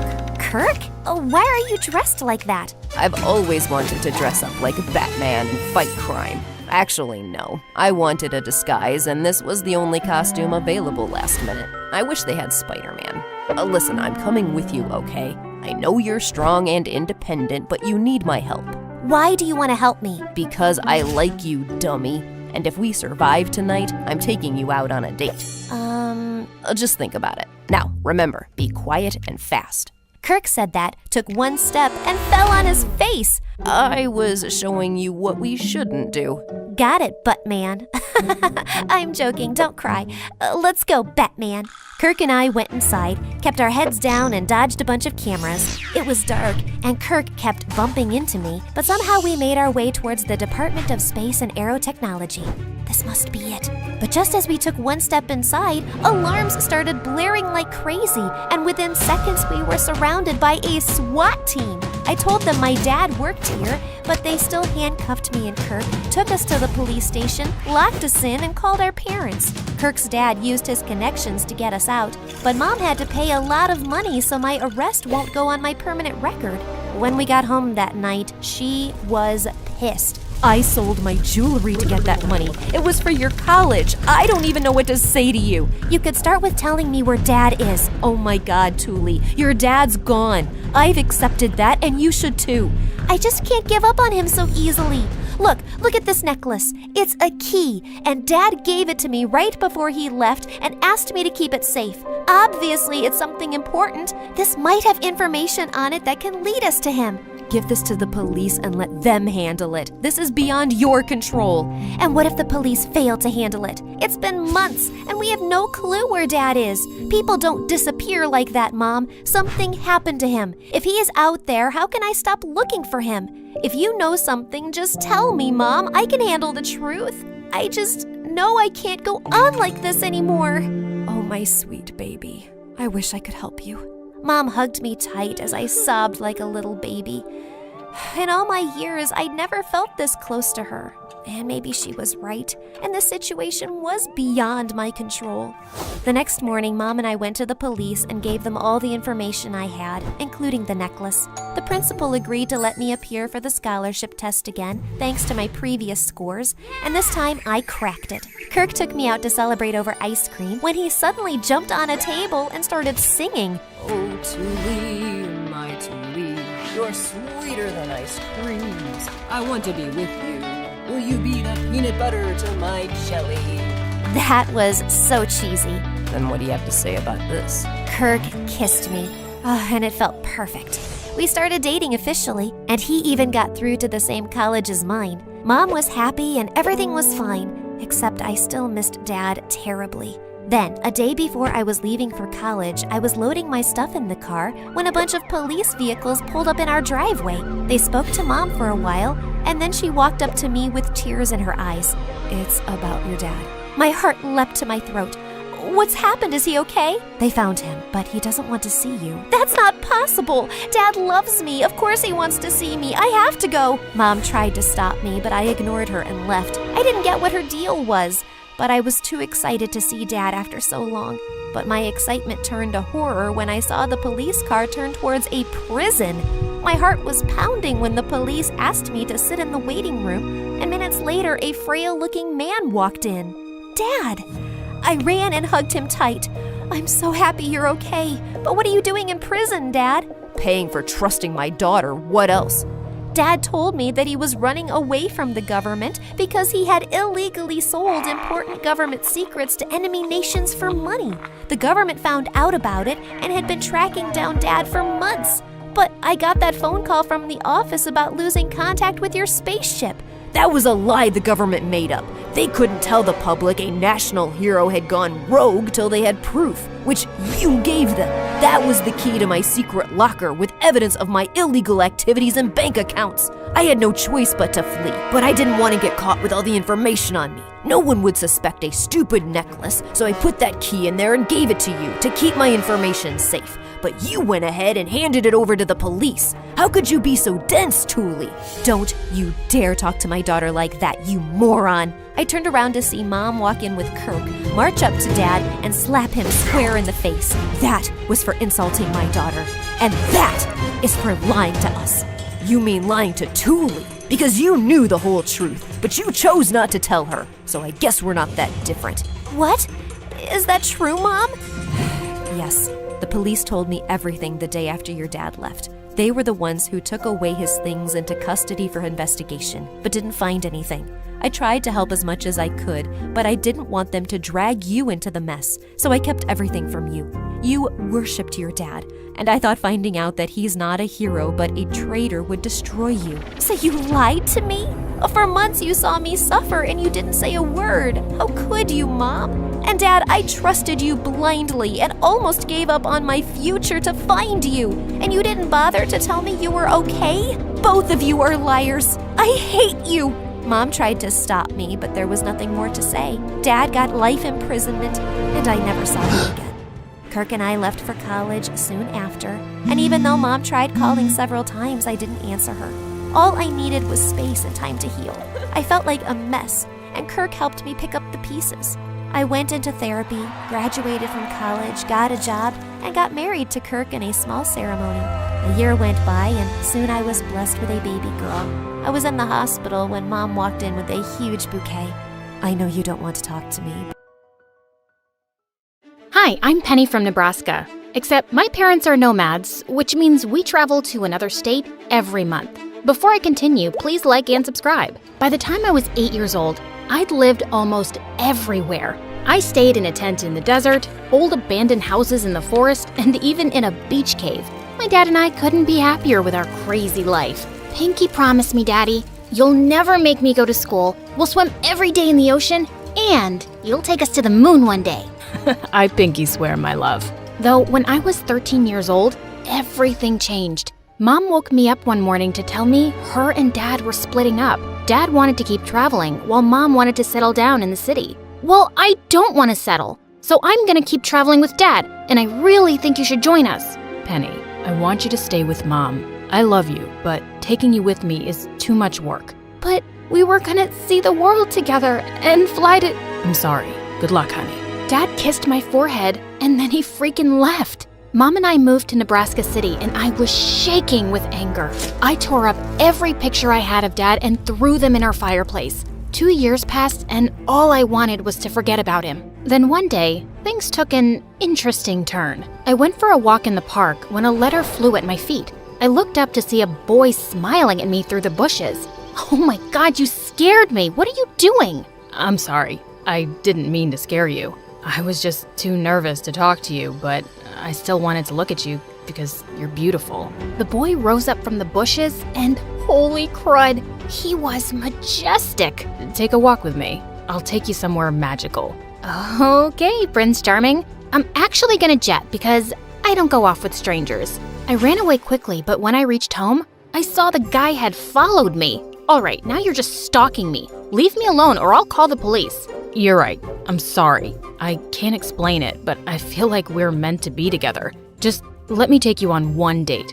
I'll meet you right here at sunset. If you don't like me after the date, I'll leave you alone. I swear.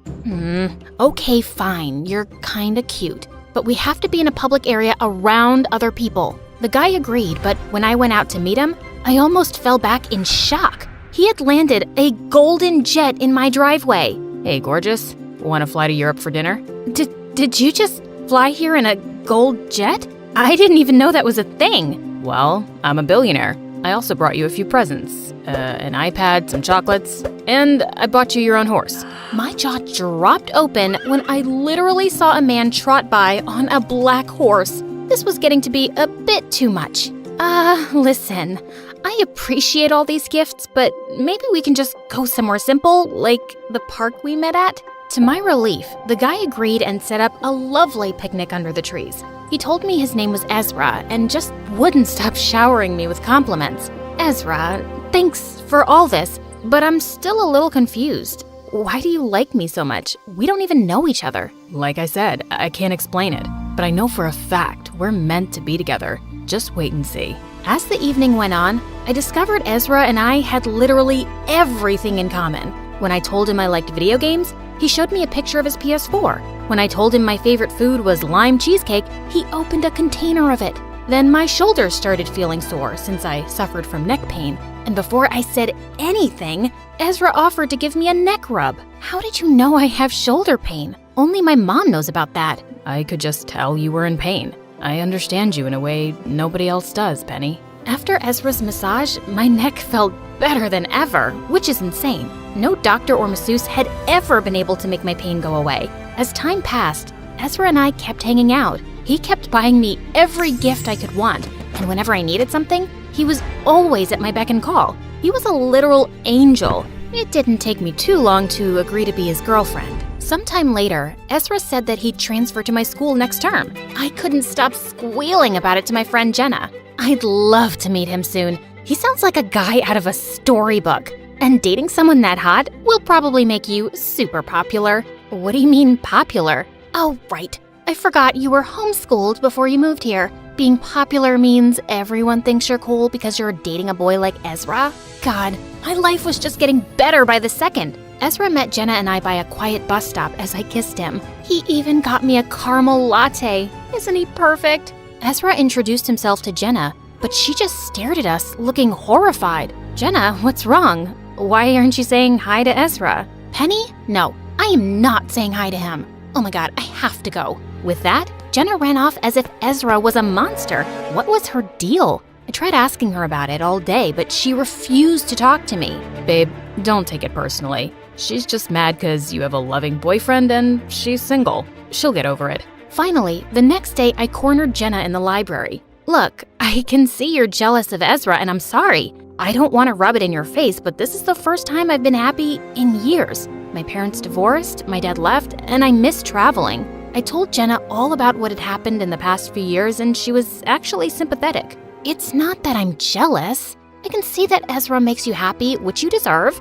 but I'm still not happy about you dating him, and I don't think you guys should be together for much longer. I kept asking Jenna why she was so against Ezra, but she refused to talk about it anymore. She even started avoiding me. So Ezra and I kept going out, and finally, the night came when I invited Ezra for dinner to meet Mom. But I was really confused when he didn't show up or call or text me. In fact, I didn't hear from him at all the next day either. I was starting to get really worried. I didn't even know where he lived. But on my way to the bus stop the next morning, I saw him sitting on a bench. Ezra, what happened? You totally blew me off last night. Just go away, Penny. I hate you and I never want to see you again. What are you talking about? What happened? I said, get away from me. Do you want me to call the cops? Ezra stormed off angrily and tears stung my eyes. What did I do to make Ezra so angry? I told Jenna all about it when I got to school. Wow, he broke up with you? I didn't think that would happen. I thought he'd stay with you for longer. Jenna, what are you saying? Do you know something about Ezra that I don't? Do you two know each other? Yeah, we do. I didn't want to say anything before, but I know Ezra and he's bad news, Penny. He used to date a friend of mine and really hurt her. Just stay away from him, please. Judging from Ezra's behavior, Jenna was probably right, but I was still confused and sad for the next coming weeks. Jenna kept trying to cheer me up and suggested she set me up with someone new.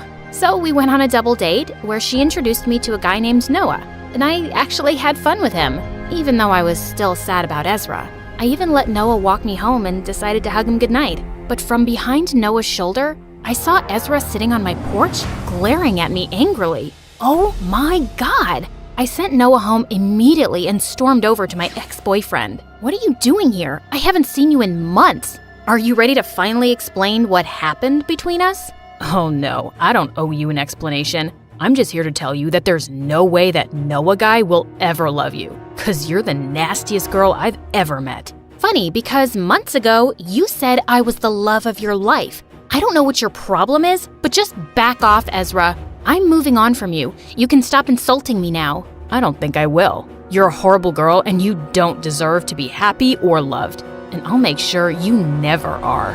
God, what a bully! I started dating Noah and really started liking him. And I felt 10 times better with Ezra out of my life. Then one day, I got a text from Noah to meet him at the movie theater for a date. But when I got there, Noah wasn't waiting for me. Ezra was. Well, well, well. Look who it is. It was you who texted? Did you hack Noah's phone? Even better. I hacked your phone so I could read your messages. Look, Noah will be here any minute, and I want to talk to you. And apologize. It's too late. I want nothing to do with you. I started to walk away, but Ezra put his hand on my shoulders. Penny, I know I've been a jerk these past few days, but I can explain myself. Give me a chance. If you don't forgive me, then I'll never bother you again. But let's just talk. I still didn't trust Ezra, but I did want to hear what went on with him. Just then Noah texted me and said he'd be a little late. So Ezra said he'd buy me a soda. He went to go order for me and I went to go fill up my cup.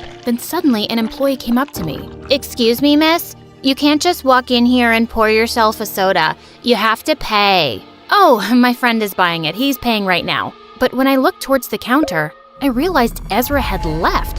What the fudge? I tried explaining the situation to the employee, but she didn't listen. Instead, she called security on me. The guards had me wait outside the manager's office, and as soon as they left, Ezra came up to me. You're such an idiot, Penny. I lied about buying you a soda. I set the whole thing up so you'd get in trouble. What? But you said you were gonna apologize and explain yourself.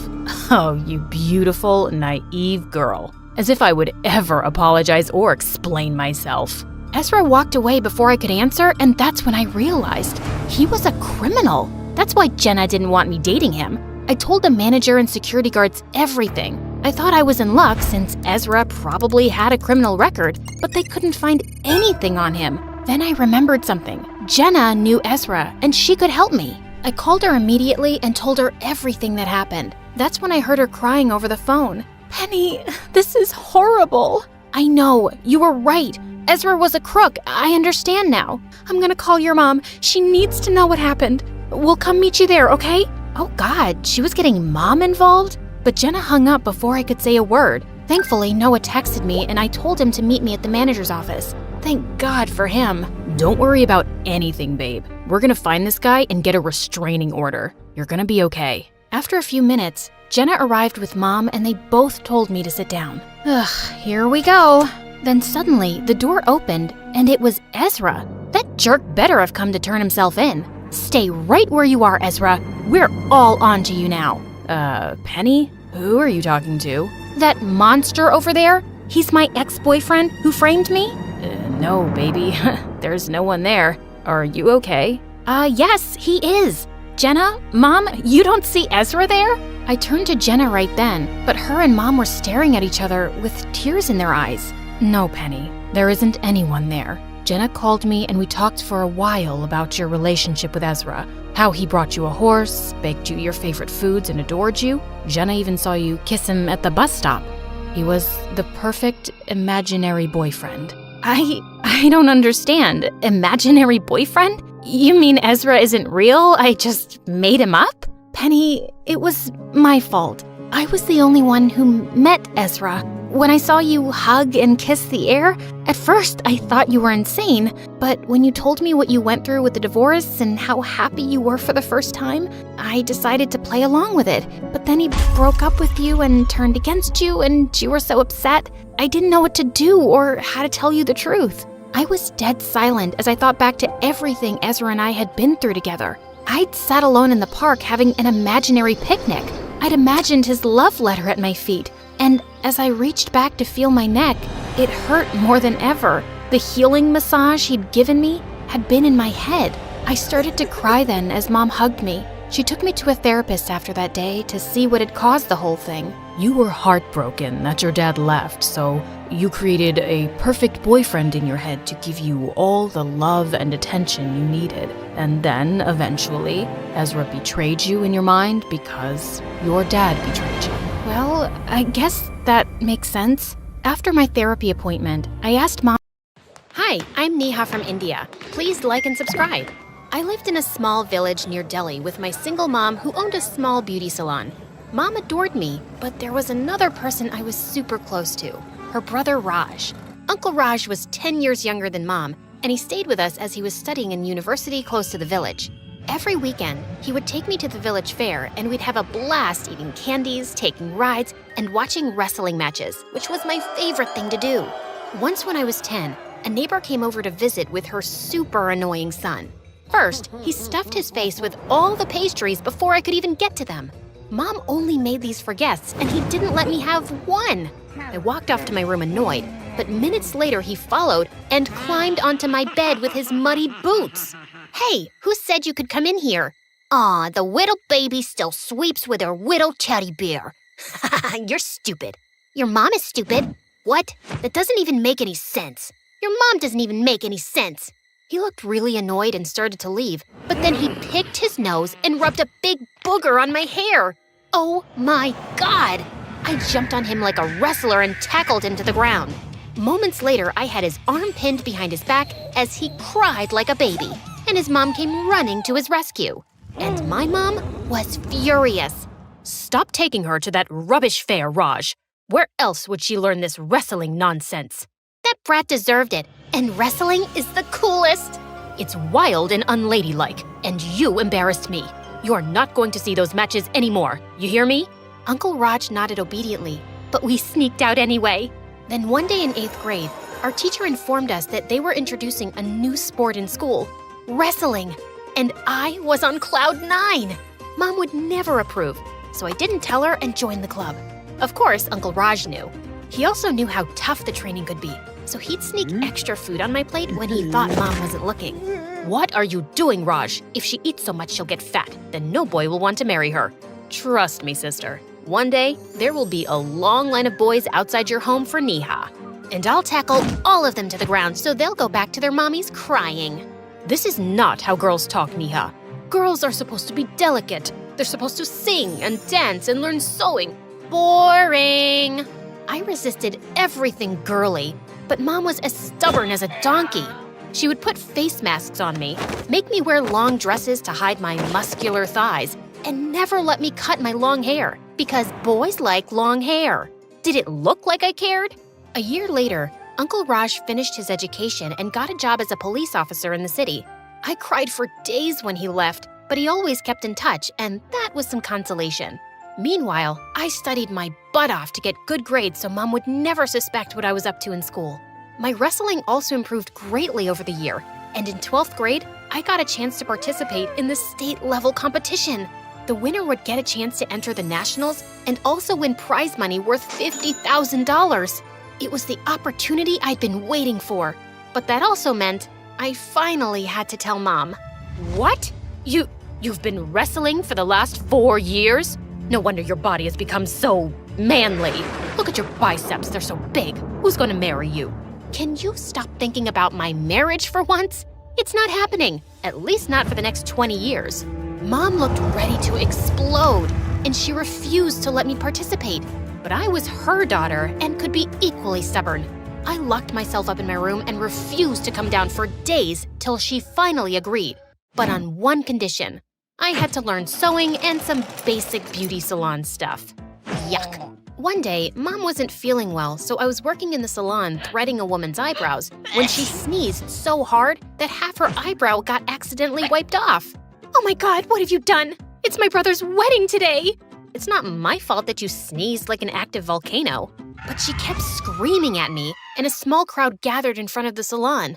Just then, the most handsome guy I'd ever seen walked in. Wow, is that a new trend? You look gorgeous. What? You really think so? Absolutely. I'd ask you out on a date if you weren't already married. That made the woman blush like a tomato, and she went off thanking me. That was smooth. Who are you? Never seen you around before. The guy introduced himself as Raul and told me his family had recently moved in since his dad's company was working on a project here. Just as we were talking, Mom walked in. Who's this handsome guy, Neha? You didn't tell me you had a boyfriend. He looks rich too. Mom, he's not my boyfriend. We just met. Raul, my daughter is the best girl a guy can date. She's pretty, she can sew, she can cook. What is wrong with you? Just then, another customer walked in, and Raul left with an amused face. So embarrassing. A couple of days later, I was out for a morning run before school when I tripped over something. I would have landed hard on my face if someone hadn't caught me just in time. And we bump into each other again. If I didn't know better, I'd think you're stalking me. Oh, please, you're not my type. Your mom didn't seem to think so. My mom doesn't speak for me. And I'm sorry about that day. Mom's obsessed with me getting married. And you're obsessed with? Wrestling. Mom hates it, but I can tackle any guy to the ground and have him gasping for breath in seconds. If you're trying to scare me, it's not working. In fact, this just made you more attractive. Suddenly, Raul's face was inches from mine, and I forgot to breathe. He was the first guy who'd called me attractive. All the boys in my school were too scared of me to flirt with me or ask me out. I'll be late to school, so I should get going. Good night.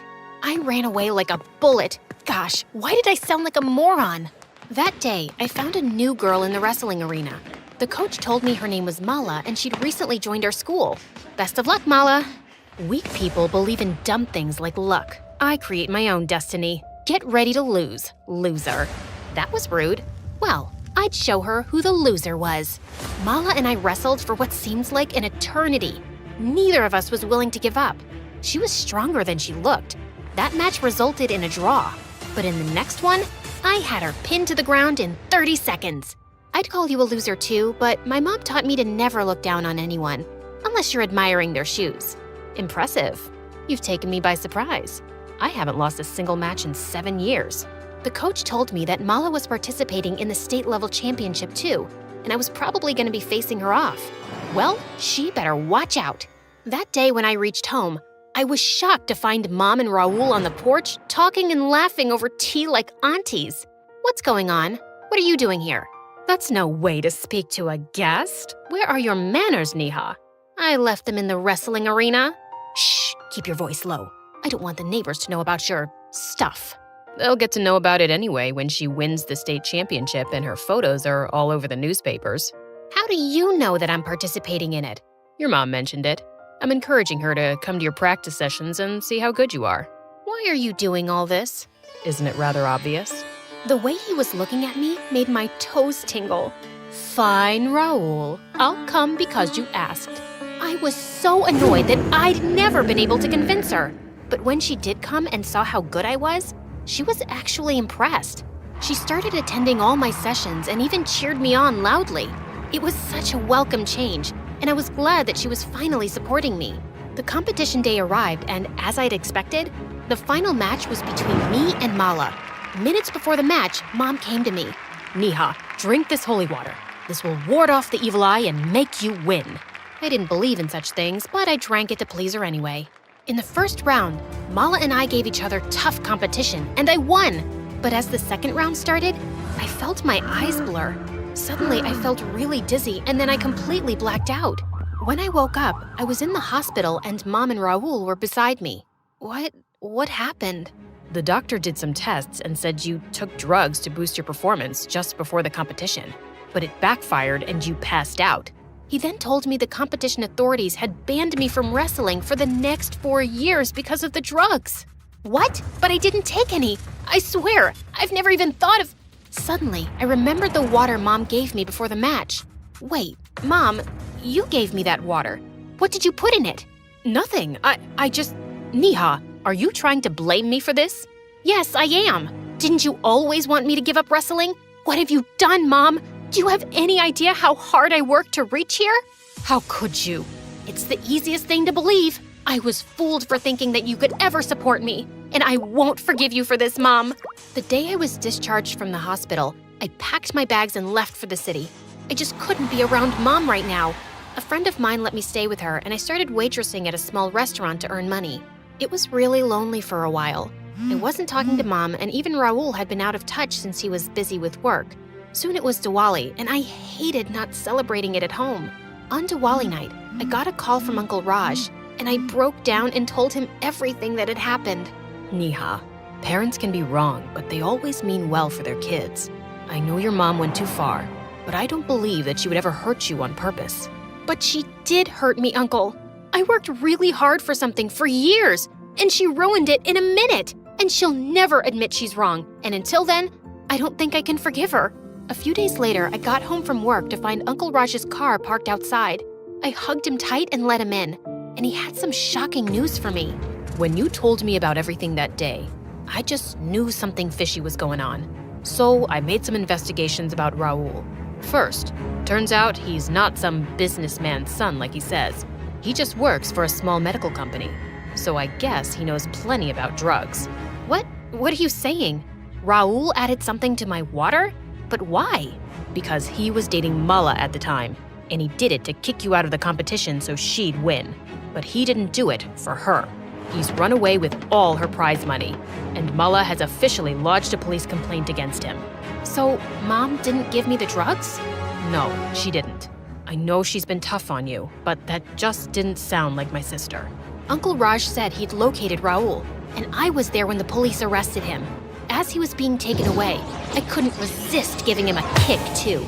And right after, Uncle Raj took me home. As soon as Mom saw me, she ran to hug me, and we both burst into tears. I'm sorry for not trusting you, Mom. And I'm sorry for giving you reasons not to. If I'd accepted your passion for wrestling from the start, none of this would have happened.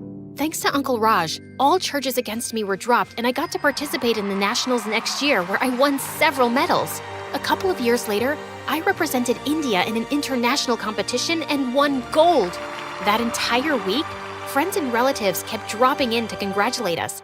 And every time some nosy aunt tried to ask when I planned to get married, Mom would proudly say, Neha is focusing on her sport right now, and marriage can wait.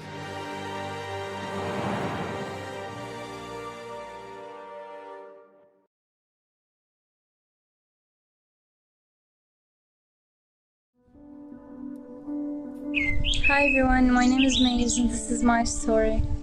Hi, I'm Maze from the West Bank, and this is my story. Please like and subscribe. I was born as the youngest of 4 siblings, and both my parents were medical professionals. Mom was a nurse and Dad was a lab technician. But growing up, I didn't see much of Mom. She worked really long hours, and even when she was home, she was mostly quiet and preferred to be in her room. I wondered why she was like that. But Dad was the complete opposite.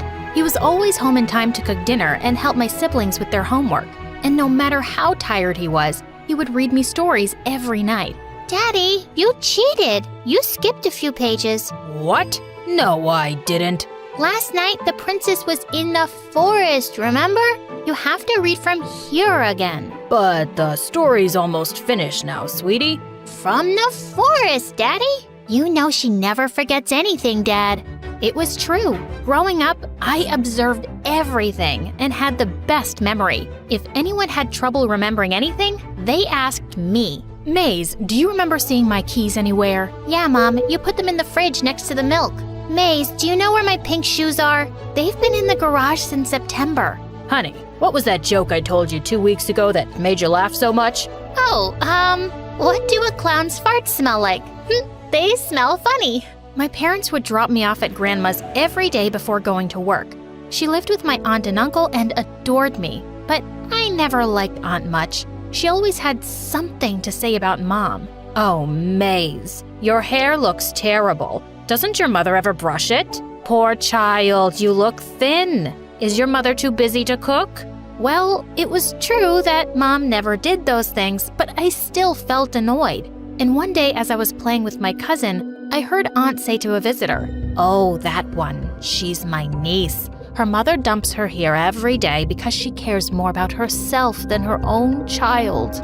I felt so mad that I ran into the kitchen and spat straight into the pot of food she was cooking. But I couldn't stop thinking about what Aunt had said. I was going to ask Mom why she didn't care about me. That evening, I was waiting for her to return when suddenly the phone rang. It was Mom. She asked for Dad, but he was in the shower. "Okay, Maze, listen carefully. Tell Dad that I won't be coming home for a few weeks." What? Why? He knows why. I can't really explain right now, but in case I don't come back, Maze, I promise, everything will be fine. Mom, why wouldn't you come back? Don't you love us? But she just hung up. When I told Dad about her mysterious phone call, he looked really worried. But then he said she'd just gone to visit her sister. I didn't believe him for a second. Mom finally came back after weeks, looking really tired, and just went to her room. And we never spoke about where she'd gone. One evening at dinner, Mom got a phone call and she said she had to go. As she was getting ready, I snuck into the car secretly. I wanted to see what she was up to. Mom parked outside a house, and once she was inside, I peeked through the window, and I saw a sick-looking boy in bed. Mom checked the machines around him, fed him medicines, and made him laugh. I'd never seen Mom like this. And when she stepped outside, she almost tripped when she spotted me. "Maze, what are you doing here?" I just wanted to see what you were doing, Mom. Is that boy really sick?" "Yeah, he is, sweetie. Would you love me more if I got sick?" Mom looked stunned and then pulled me into a hug. "Don't say that, Maze. I love you very much. I'm around sick kids all the time, and sometimes I just don't have the energy for my own family. It's not fair, though, and I'm sorry." "Where did you go for 3 weeks, Mom?" "I caught a bad illness from a patient, and I had to stay away so you guys wouldn't get sick. And I didn't want to worry you by telling you the truth." "Mom, you made that kid so happy. I want to do that too. I'll be a doctor one day, and I'll treat all sick people for free. And I'll give them medicines that taste like Nutella." That sounds lovely, Maze. After that day, Mom and I got closer, and I became obsessed with becoming a doctor. Soon I joined an all-girls school, and I was always one of those kids who loved it. The only problem was my cousin, Siham, who was in my class. We'd grown up playing together, but ever since we'd joined school, she seemed to hate me. Maybe it was because I always had good grades and she was barely passing. To make things worse, Grandma was always telling Siham to be more like me. "Why, Grandma? She's so boring. I'm pretty, and I'm gonna be a model one day. You'll all see me on TV when I join America's Top Model." You will do no such thing. But if you're like Maze, you can go to the US to be a doctor. Ew, I'm not touching sick or old people. I'm gonna go to America and be a swimsuit model. Grandma threw her shoe at her, which she dodged, and I couldn't stop laughing. But I asked my parents if I could really go to the US one day to study, and they said if I had good grades, then yes. By the time I reached high school, I was more determined than ever, but Siham always mocked me. Don't you ever want to do something fun, Maze? Like what? Shopping, dressing up, talking to a hot boy. Have you seen the cute ones next door? Right next to us was an all-boys school, and I knew the girls spent half their time spying on the boys and exchanging notes. I've got bigger things to focus on right now, like going to the US. Yeah, I have the same dreams, girl, but I'm not working so hard for it, and you'll see. I'll be way more successful than you. Like, who needs more doctors? Everyone? If I'm sick, I'm not gonna go to a model. Then don't get sick. It's not hard if you eat an apple every day. Wow, you could be a doctor already. Now, please, let me study because I'm actually serious about my dream. And who says I'm not? I'm so sick of you always acting like you're better than me. With that, Siham suddenly snatched my book and ran off, laughing and tearing out pages from it. I chased after her, but suddenly I felt a sharp pain in my leg. I fell to the ground and fainted. I woke up in the hospital with my family around me. When I asked them what had happened, my parents said the doctors were still running tests. But what we found out completely changed my life. It turned out that I had bone cancer. Luckily, the doctors said that it was curable. It was really tough undergoing the treatment, but I stayed strong and got through it with my family, who was always by my side. And within a few months, I was cancer-free. But I ended up with a permanent limp and had to use crutches for some time. On my first day back at school, I felt life was finally getting back to normal. But I started noticing how some students looked at me with pity, and I couldn't help feeling annoyed at times. One day, I'd just walked into a busy library when a group of girls got up from their table and turned to me. You don't need to walk around looking for a table, Maze. It must be hard for you. Just take ours. Girls, why do you have to act so weird around Maze? She's really strong. I mean, she just beat cancer. She can walk to a table on her own. I knew my teacher meant well, but I realized so did the girls. I appreciate the offer, but also, I'm completely fine. It's only a limp. Why don't you join me? You can also ask me anything you want about my sickness. I don't mind. My parents had spent all their savings on my treatment, but I didn't let that get me down. I was working harder than ever to apply for scholarships to US universities. One day, I went into an empty classroom during recess to study, and I walked in on Siham making out with a boy. Oh my God, what are you doing? How did you get in? I told my friends to guard the door. Your friends aren't outside, and you're crazy. You could get into so much trouble for sneaking in a boy. Just then, we heard some voices outside the classroom, and Siham grinned.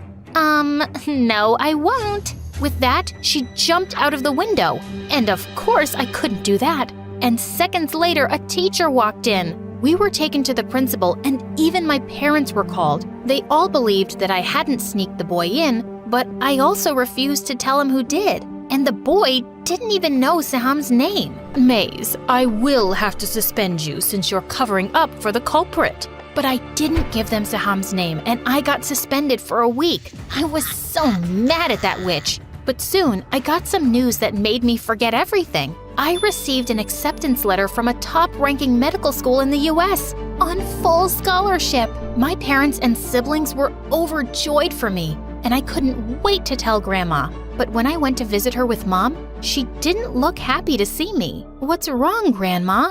I'm just deeply disappointed in you, Maze. Siham said you got suspended from school because you were caught with a boy. How could you? I felt furious. She's lying. It wasn't me. But just forget all that nonsense, Grandma. Look, I got into a university on full scholarship. Suddenly, Aunt took the letter out of my hands. I've been telling you for years, Mama. May's parents have always been too easy on her. She's sneaking boys into school, and they're still going to trust her and send her away to the US? God knows what she'll do to bring shame to the family. Mom leapt forward and gave her a tight slap. Don't talk about my daughter that way. She's a source of pride for this family, and she always will be. Perhaps you need to keep a closer eye on Saham. I suspect the boy at school has something to do with her. Mom took my hand and we left. Grandma came over one day and apologized, and she gave me a handful of cash. What's this for, Grandma? Nothing. Just a small start for your new life. I'll miss you, darling, and I know you will make us so proud. It was really hard when I had to leave because I'd never been away from my family before, but I was also excited for my new adventure. But at first, landing in the US was more of a cultural shock. Everything seemed 10 times bigger, and people seemed a lot friendlier back home. I felt almost invisible as I walked across the campus to the hostel. Suddenly, I lost my balance and almost fell down when someone caught me. I looked up to see a tall girl. Need some help with that? Her name was Kylie, and it turned out that she was in the room right next to mine. She ended up helping me unpack, and we stayed up really late talking. Can I ask you why you limp? When I told her I survived cancer, she looked awestruck. Wow, Maze, it's so brave of you to chase your dream and be here all on your own. Well, now you got me. Kylie was my first friend and the closest, but I slowly started to mingle with others as well. After always being in an all-girls school, it was strange for me to be studying with boys, but over time, some of them became really good friends. When Christmas arrived, everyone was going home for the holidays, and I felt really homesick, but Kylie invited me to her place. Her family was lovely, and it was the first time I got to experience Christmas their way. I'd made a traditional Palestinian dessert for them, and they loved it. In our second year, Kylie came to me one day with some upsetting news. Her dad had been unwell lately, and she'd decided to transfer to a college in her hometown. I'm gonna miss you so much, Maze. Me too. I can't even imagine this place without you. I'll come see you soon. I put on a brave face as she left, but once I was inside my room, I couldn't stop the tears. Suddenly, there was a knock on the door, and when I opened it, I nearly fell back in shock. It was my sister. It turned out that she'd applied to the US for her master's, and she'd gotten into a college right next to mine. I never thought I could go so far away from home, but seeing you do it gave me the courage, Maze. This is the best surprise ever. Welcome to your new home. Hey, you made it. Thank you so much for watching. I just want to say that it wasn't an easy journey. It was kind of tough, and I faced a lot of obstacles in the way, but with hope, passion, and patience, I managed to get through all of them. And right now, I'm in my second year in medical school, achieving my dream in becoming a doctor.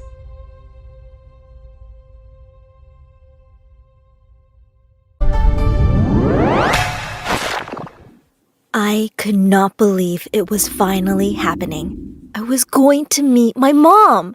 The hospital called at 3:30 in the morning to tell my dad that my mom had finally woken up and was asking for him. I know this sounds crazy, but my mom's been in a coma since I was born. I literally put her in a coma, and she hadn't woken up once in 14 years. Until this morning. My dad burst into my room, almost knocking my lamp over on my bedside table. I startled awake, and before I could even open my eyes all the way, he said, "She's awake!" Before I continue my story, I just want to remind you to like and subscribe to My Story Animated to hear more craziness like what you are about to witness. At first, I thought he was talking about me, and I was about to yell at him for waking me up. But then I realized what he meant. My mom was awake. My mom! I never heard her voice in real life. I never seen her eyes look into mine. I've held her hand, but she's never held mine. She's been here the whole time, but she has been so far away, too. She had had a complicated pregnancy with me. I was a stubborn fetus, I guess you could say. I decided that I wanted to come early, which caused a lot of issues for her, and she was rushed into surgery to get me out. She never regained consciousness after she was put under anesthesia, and because of her family's beliefs, my father never took her off the meds that kept her alive.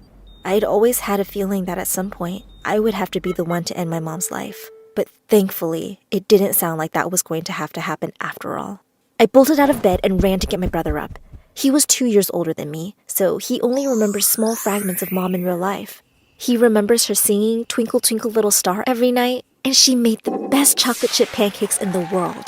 The sad thing is, He doesn't remember her smile or the way she smelled. So this day was the best news for all of us. My brother never said it out loud, but I knew that he blamed me for what happened to our mom. And to be honest, I didn't expect any less.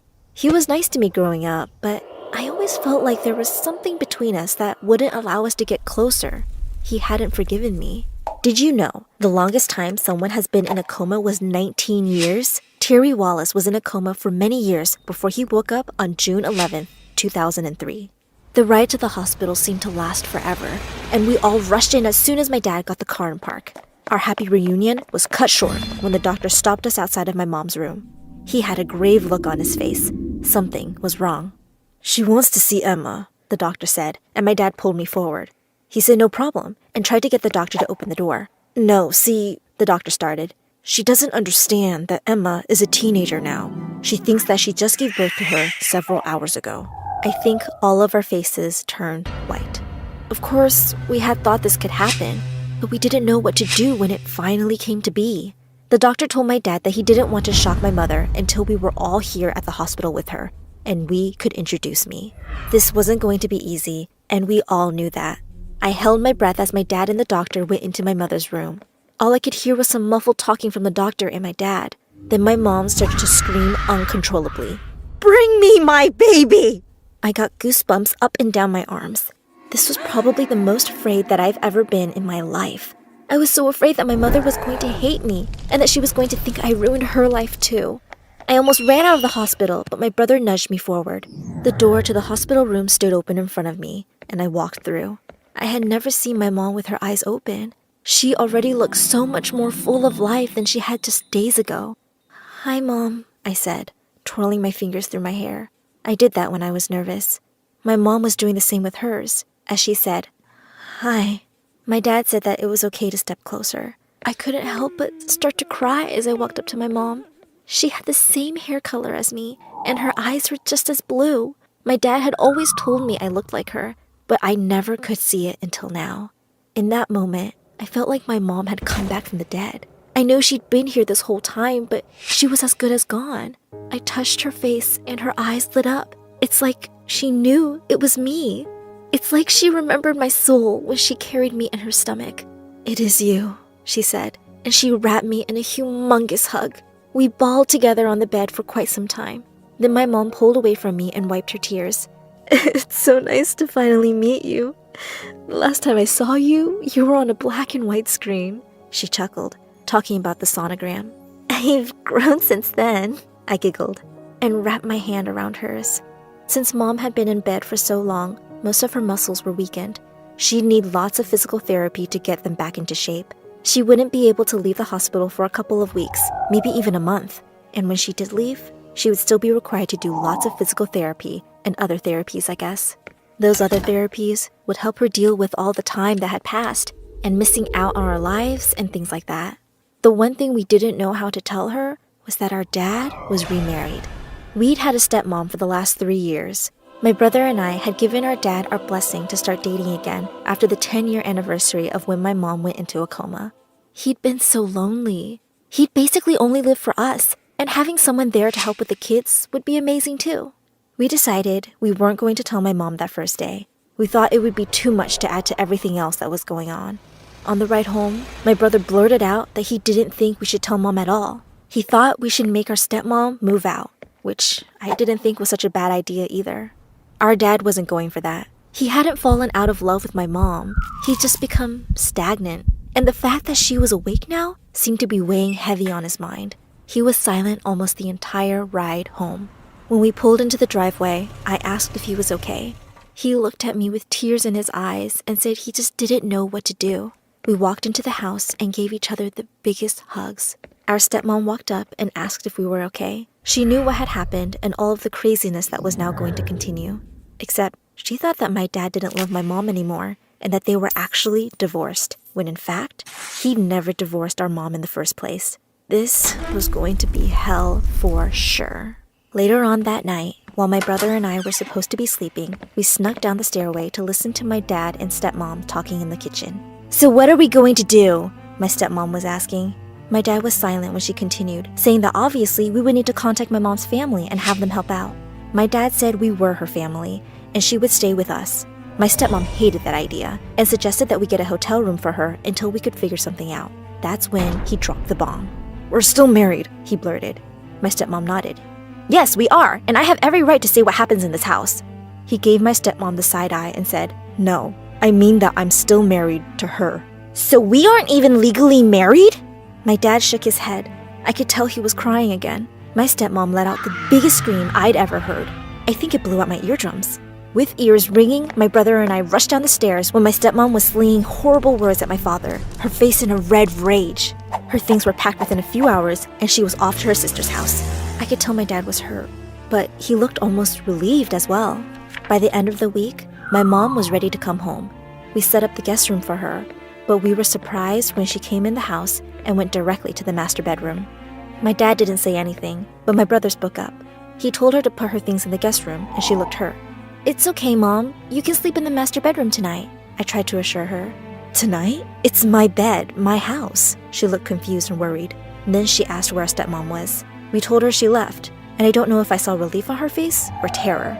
We all helped her get settled in the bed, and she took a nap while we discussed how we were going to introduce my stepmom to my mom. However, not long after, our stepmom came to the door and knocked loudly, waking my mom up. My brother answered the door, and in a hushed tone, he told her to be quiet. Just as the door shut again, my mom was on the landing of the stairs. "Everything okay?" she asked, and came down the stairs, coming face to face with my stepmom. "Mom, this is Lisa," I said, stepping forward. Lisa crossed her arms as my mom put her hand out. Realizing that Lisa wasn't going to shake her hand, my mom put hers back at her side. She offered Lisa to come on in, and Lisa snidely replied, "I don't need to be invited into my own home." I guess it just shows the type of person my mom is, but she didn't reply with something nasty and rude. She graciously smiled and offered Lisa some tea. Then she said, "We can all call this place home." Lisa scoffed. That's when my mom almost lost her cool. Instead of flipping out and yelling at Lisa, she stirred the sugar in her tea and quietly said, "You're not the one who had their entire life ripped away from them, so I don't know what you're so upset about." "You're taking my husband away," was all Lisa could muster. My mom reminded Lisa that she had actually taken her husband away first. She also said that it was extremely upsetting that Lisa got to watch her children grow up a little while she lay unconscious in a hospital bed. That's when Lisa jumped up and spilled hot tea all over my mom. I quickly sprang into action, as did my brother. I grabbed a towel to help my mom dry off. Luckily, the tea had some milk and sugar in it, so it wasn't scalding, and my brother pulled Lisa away, shoving her out the door while simultaneously screaming for our dad. He ran down the stairs like lightning. "What is it? What's going on?" he asked. We explained what happened, and my dad took off out the door after Lisa. I helped my mom up the stairs, and we got her in the shower to get the tea off of her. Then we heard shouting outside. My stepmom and dad were back. All we could hear was Lisa screaming that my dad lied to her, and there was nothing he could do to get her to forgive him. I was hoping she would leave, but she came into the house and shoved herself into the master bedroom right past my mom. I asked Lisa if she could have some respect for my mom who was changing, but she snarled at me and started stuffing a bag full of clothes. "I'm out of here. Don't bother calling me," she said to my dad as she quickly left again. Over the next few days, my dad tried calling her, but she wouldn't answer. He tried to get a hold of her sister, parents, and everyone else that would know where she was, but no one would give him any clues. During that time, he was also taking care of my mom, driving her to some appointments and making her food when she was hungry. My brother and I were busy with school, so thankfully, he was able to keep her company. A couple weeks after the crazy incident with Lisa, my brother and I came home to see our parents sitting on the couch together, my mom's feet across my dad's thighs. I couldn't believe the sight. When we came in the door, the two looked as if we caught them doing something wrong. They blushed and tried to scramble away from each other. My brother and I burst out laughing. They were married after all. We didn't mind that they wanted to get closer. It had been almost 15 years since they'd been able to do that. That was the moment we thought that we had our mom back. She was still pretty weak and often didn't understand how to use technology, but she was smiling more and cracking jokes. Her and I talked a lot more too, and I told her about almost everything that I've done in my life to catch her up. We cried a lot, and I held her while she apologized for not being around. Then things started to get strange. She'd wake up very early in the morning and turn on all the burners on the stove. The refrigerator door would be wide open, and the house would smell like gas fumes when we woke up in the morning. The last time that this happened, she was sitting out on the porch while everything in the kitchen was running, including the sink and the microwave. The back door was left open, and I saw her curled in a ball. I walked out of the door and asked her if she was okay. She didn't answer. I sat down next to my mom and put my arm around her. When she looked at me, all I could see was pure terror in her eyes. "Who are you?" she asked and pulled away from me. I looked at her utterly confused. "I'm your daughter, Emma." "No, my daughter is a baby. I just had her a couple of months ago. Who are you and why are you in my house?" "Dad?" I called, and it took a few minutes, but he showed up on the doorstep. "Something's wrong with Mom," is all I could say before she grabbed my hair and pulled my head back. She started screaming, "Where is my daughter?" And my dad grabbed her, pulling her arms behind her back. It was then that she snapped out of whatever trance she was in. She started crying and saying, "I'm sorry, Emma." I ran upstairs and locked my door. To say I was terrified would be an understatement. Something was going on with my mom, and we needed to figure it out. My dad called the hospital, and they told him she may have had some memory lapses. But this was way more severe than a slip of the mind. She physically hurt me. And she's a very small woman. There was something else going on here. I spent the next several days trying to keep my distance from her. She apologized to me several times after the incident on the porch, but I was still afraid to get close to her. My father and brother had no problem accepting her back into the family.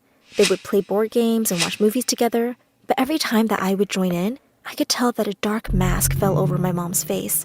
She would constantly stare at me out of the corner of her eye, and I swear I could see a red glint flash over her normally bright eyes whenever she didn't think I was looking. Then, one night, I woke up to her staring at me from across my bedroom. I popped up in my bed and asked her if she was okay. She didn't reply, but I could see her eyes in the darkness. They weren't right. I screamed for my dad again, and when he came in the room, he flipped on the light. She wasn't in the chair anymore. We searched for her everywhere in the house, but she wasn't anywhere we could see. That's when we heard the blood-curdling scream. Tune in next time to hear what happened with my mom in the woods. Hi everyone, I'm Billy. Yeah, just like Billie Eilish, but not famous. Welcome to my second home, the hospital. If you want to know why I live here, please like and subscribe. Growing up in Canada, I was always in awe of how beautiful the country was, besides the freezing cold and constant snow. But Mom and Dad loved to travel. That's why before I turned 10, I had already been to 5 different countries. One time, when we were at the Met Museum in New York, I had the worst stomach pain. My stomach burned and I couldn't walk. "Mom, Dad, it hurts." They rushed me to the hospital, and throughout the day, they tried to calm me because I was so scared. "Honey, you're gonna be fine. Don't worry, we're here." "She must be in so much pain. Look at how much she's sweating. My poor baby." And then it all went blank. When I woke up, I found Mom and Dad talking to the doctor. What the doctor said left me wishing I didn't hear it. I was diagnosed with Crohn's on my 14th birthday. Crohn's is when your bowels are inflamed and can cause severe stomachache and may also require surgery at times. My parents did everything they could to cheer me up, but I was angry at everything. Even though I knew they were struggling financially and were very stressed, I couldn't help it. I was rude to the nurses and even snapped at my parents. One day, however, I had snapped to the point that I threw a bowl of custard at the door right behind the nurse. "That's so disgusting! Who eats food like that?" "Billy, that's no way to behave. They're trying to help you." "I don't want anyone's help. None of you understand how much pain I'm in or what it's like to be stuck in here." It would be an understatement to say my parents were shocked at how much my behavior had changed. I hated everything about my life. I was away from my friends, stuck at the hospital eating tasteless food, and worst of all, my condition got worse. When I turned 15, I had to get a stoma temporarily, which is kind of gross and you don't need to know the details, except that I had several questions for my doctor. "Will it stink? Is it safe? It won't cause an infection, right?" "Honey, give the doctor a chance to answer." Because of the surgery, I had to stay in the hospital for a couple of months so I could be monitored. The pain was getting worse, and I hated being at the hospital at first. One day, I walked out of my room because I couldn't sleep. That's when I heard someone crying. I walked towards the sound and saw it was Mom, and Dad was trying to calm her down. "I don't know how to help her. She's so upset here, and the bills will keep getting higher. What do we do?" "We will continue to be happy around her. She will be irritated, but if we stay happy, maybe she'll feel more hopeful." I felt like the biggest jerk. My parents were struggling, and I had no idea because they were trying so hard to make me happy, make me feel like a normal teenager. That was when I decided to repay the favor and make them feel better about everything. But the only way I could do that right now was to be happy, or pretend to be, even if I'm not. So, to make my parents feel better, I sucked it up and decided to stay happy. I read somewhere that having a positive mindset helps heal faster, and that is exactly what I did. I decorated my room with pictures of friends and family, every trip we went on, and so much more. Billy, I love what you've done with your room. It's so pretty, honey. Thank you so much. I was cut off by some guy yelling and a nurse crossing my room wiping her tears. The nurse told me that there was a new guy down the hall and he was always angry. I knew how he felt, and I realized what a horrible person I had been to my nurses before. I knew just how to fix his mood. I wanted to do something for him, to get him to smile, but he wouldn't leave his room. All he did was yell at everyone who spoke to him. I had had enough. So one day, when he was taken out by the nurse to run some tests, finally I had my chance. So I rushed into his room to prepare my surprise. I decorated it just like mine. I think better than that, because by the time I was done, it looked like a unicorn threw up a rainbow in there. And wow, when he saw the room, the expression on his face was priceless. You, what have you done? Oh shoot. I ran away from him, but to my horror, he was running after me too. He only stopped when I did, and he began yelling at me and telling me how irritated he was. But you've got to admit, this is probably the most fun you've had in the past couple of days. You're very annoying. Stay out of my room. I hate hospitals. Rude. Since that day, I steered clear of the guy, whose name I learned was Steele. Silly name. And he seems to get bent out of shape much easier than his name suggests. He stayed away from me too. And every time he saw me, he would glare and walk the opposite way. One day, one of the nurses came to check up on me. She told me how bad she felt for Steele. Why would you feel bad for him? He's so rude. Oh, sweetie, who wouldn't be? It was his birthday last week. He was so excited to see his friends, but none of them showed up, even after they promised him. And his parents had to work. Poor guy. Oh, shoot. Now even I felt bad for him. My parents helped me get him a cake. I didn't want to go to his room after he asked me not to, so I asked a nurse to bring it with a note. Happy birthday, jerk boy, from the sick girl down the hall.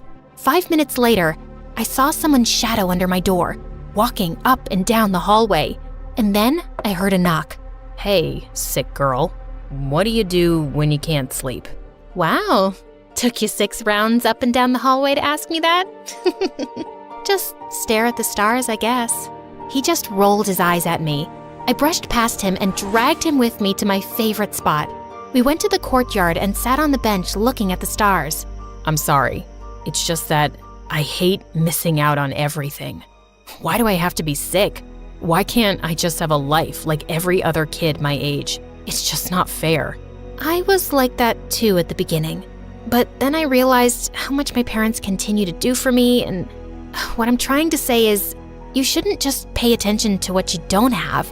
I mean, look, you got to meet an amazing person like me right here. You really couldn't have asked for anything better. How are you this positive? How do you distract yourself from all this pain and stuff? If you wait to be happy until everything is fine, you'll waste your whole life. So, I gave myself a purpose, a mission. What mission? I haven't told anyone before. Oh, well, you don't have to tell me. No, it's okay. I need motivation to work harder on it. So here goes. I'm starting a foundation dedicated to help parents of kids who are sick, so they don't have to worry about bills. Wow, that's actually pretty amazing. I can help if you want, and would love to join for real once it's up and running. Yes, I need all the help I can get. Pretty soon, the both of us began hanging out often and working on plans and ideas for the foundation. I would spend all day in his room and he would at mine. We even introduced our parents to each other. It was nice to finally have someone close to my age to talk to, who understands exactly what it's like to have a condition. One evening, a couple of weeks after my stoma surgery, Steele came up to my room. Want a change of view? What did you have in mind? I followed Steele out, and he helped me walk by holding onto my hand and my waist. My face was turning red as a beet, and my heart was hammering in my chest. Was this what a crush felt like? He led me to the cafeteria, and my jaw dropped. He had set up a beautiful candlelight dinner.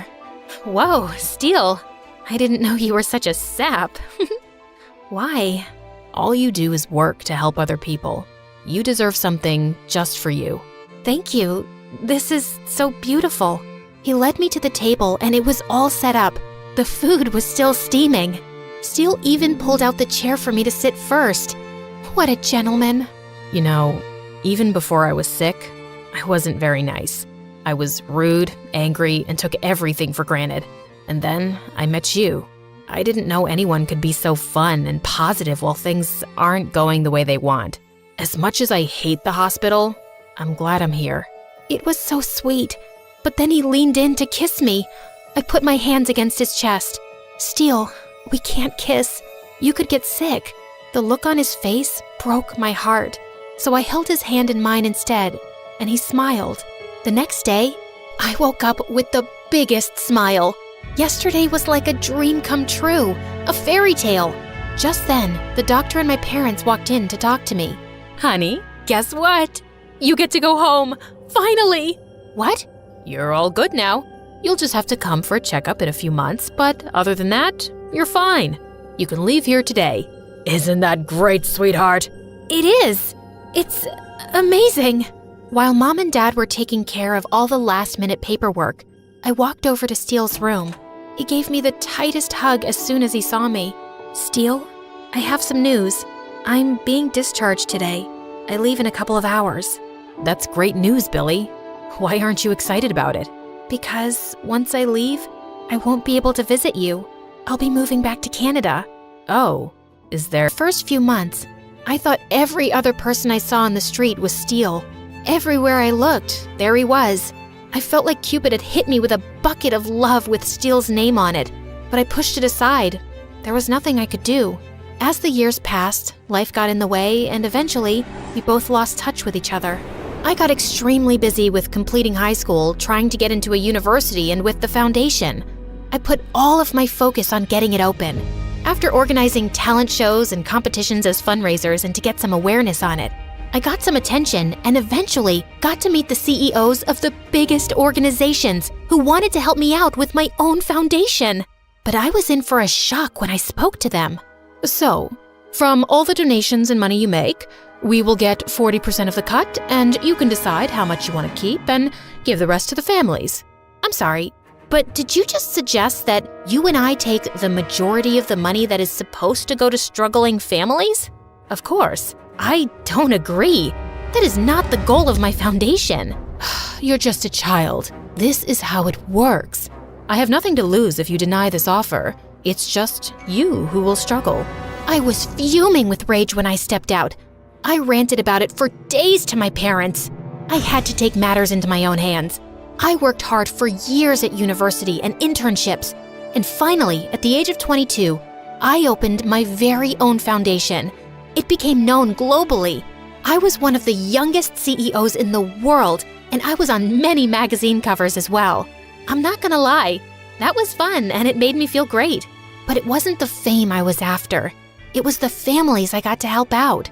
Many people showed up to donate and help out, and one day, my assistant ran up to my office to inform me that we had gotten one of the biggest donations ever, a whopping $100,000.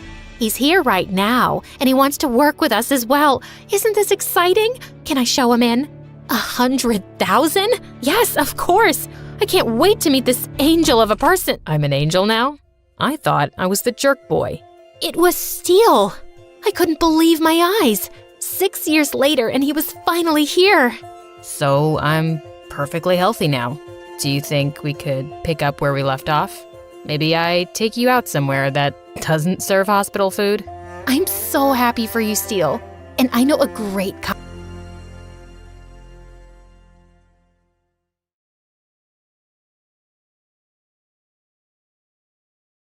My Story Animated will give $1,000 to one lucky person who subscribes in the next 7 days.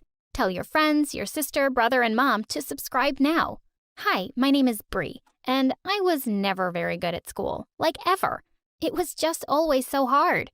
Even if I tried, I could hardly ever focus with all the noisy kids and the screaming teachers, and I hated the piles of homework. You see, it's not like my parents ever helped me with it. In fact, they just made it really difficult to study because they were the loudest people on earth. They'd do nothing but watch TV, play music, or have parties. It took me 2 tries to pass first grade. Mom told me back then that I was special and needed more time than other kids. She paid the 2nd grade teacher to let me pass even though I failed every test and never turned in any homework. She gave her $1,000 and promised free haircuts at her hair salon. My parents also lied to their friends about me.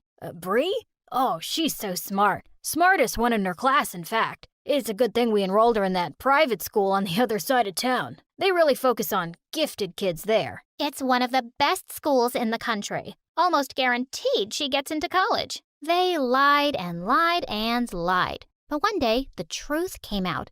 I accidentally heard my parents talking. Why can't she be smart like our friends' kids? She's nothing but an embarrassment. No, honey, she's not. She's special. She just needs time. Listen to me very carefully. She's not special. She is dumb. And for the first time in my life, I knew Dad was right. When I got to the 5th grade, I found out it was much harder than every other year before. I would sometimes cry at night into my pillow because I found everything so difficult and just felt so dumb. And it didn't help at all that my cranky old teacher, Miss Anderson, was so mean. I was 12 when I started in Miss Anderson's class and failed the first try. I can't believe I'm going to have you in my class again. Start working harder, Bree. Being pretty won't get you anywhere in life. Well, at least that's one nice thing everyone agreed on. I was really pretty, and thanks to Mom's beauty salon, I always looked perfect at school. I could see other girls eyeing me enviously, but they didn't know that I envied them. I would trade my looks for brains any day. I was running a little late on the first day of my 2nd time in 5th grade, and Miss Anderson wasn't in the classroom when I walked in. All the kids chanted together, "Good morning, Miss Anderson." The new dummies thought I was the teacher.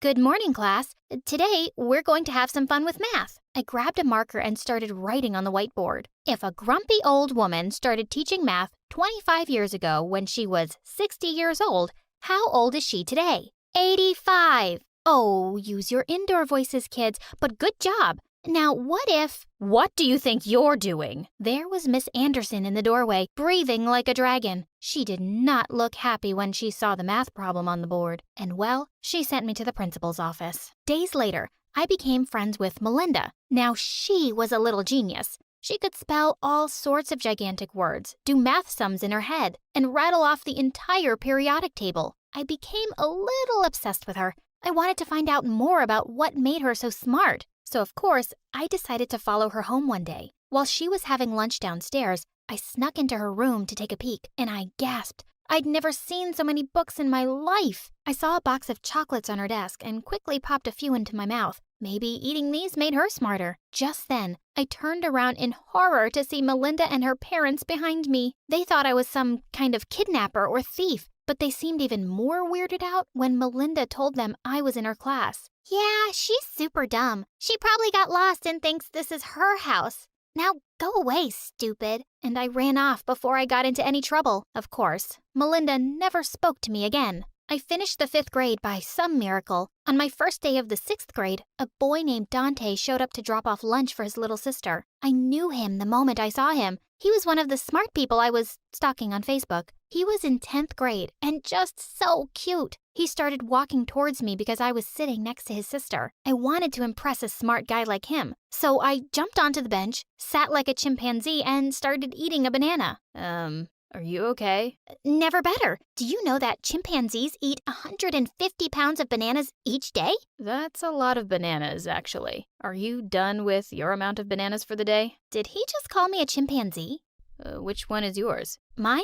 I have only one banana. What? Which one is your brother or sister? Oh, that one. That one's mine. I pointed to some random boy on the playground. That's not your brother, Bree. You don't have one. I was mortified.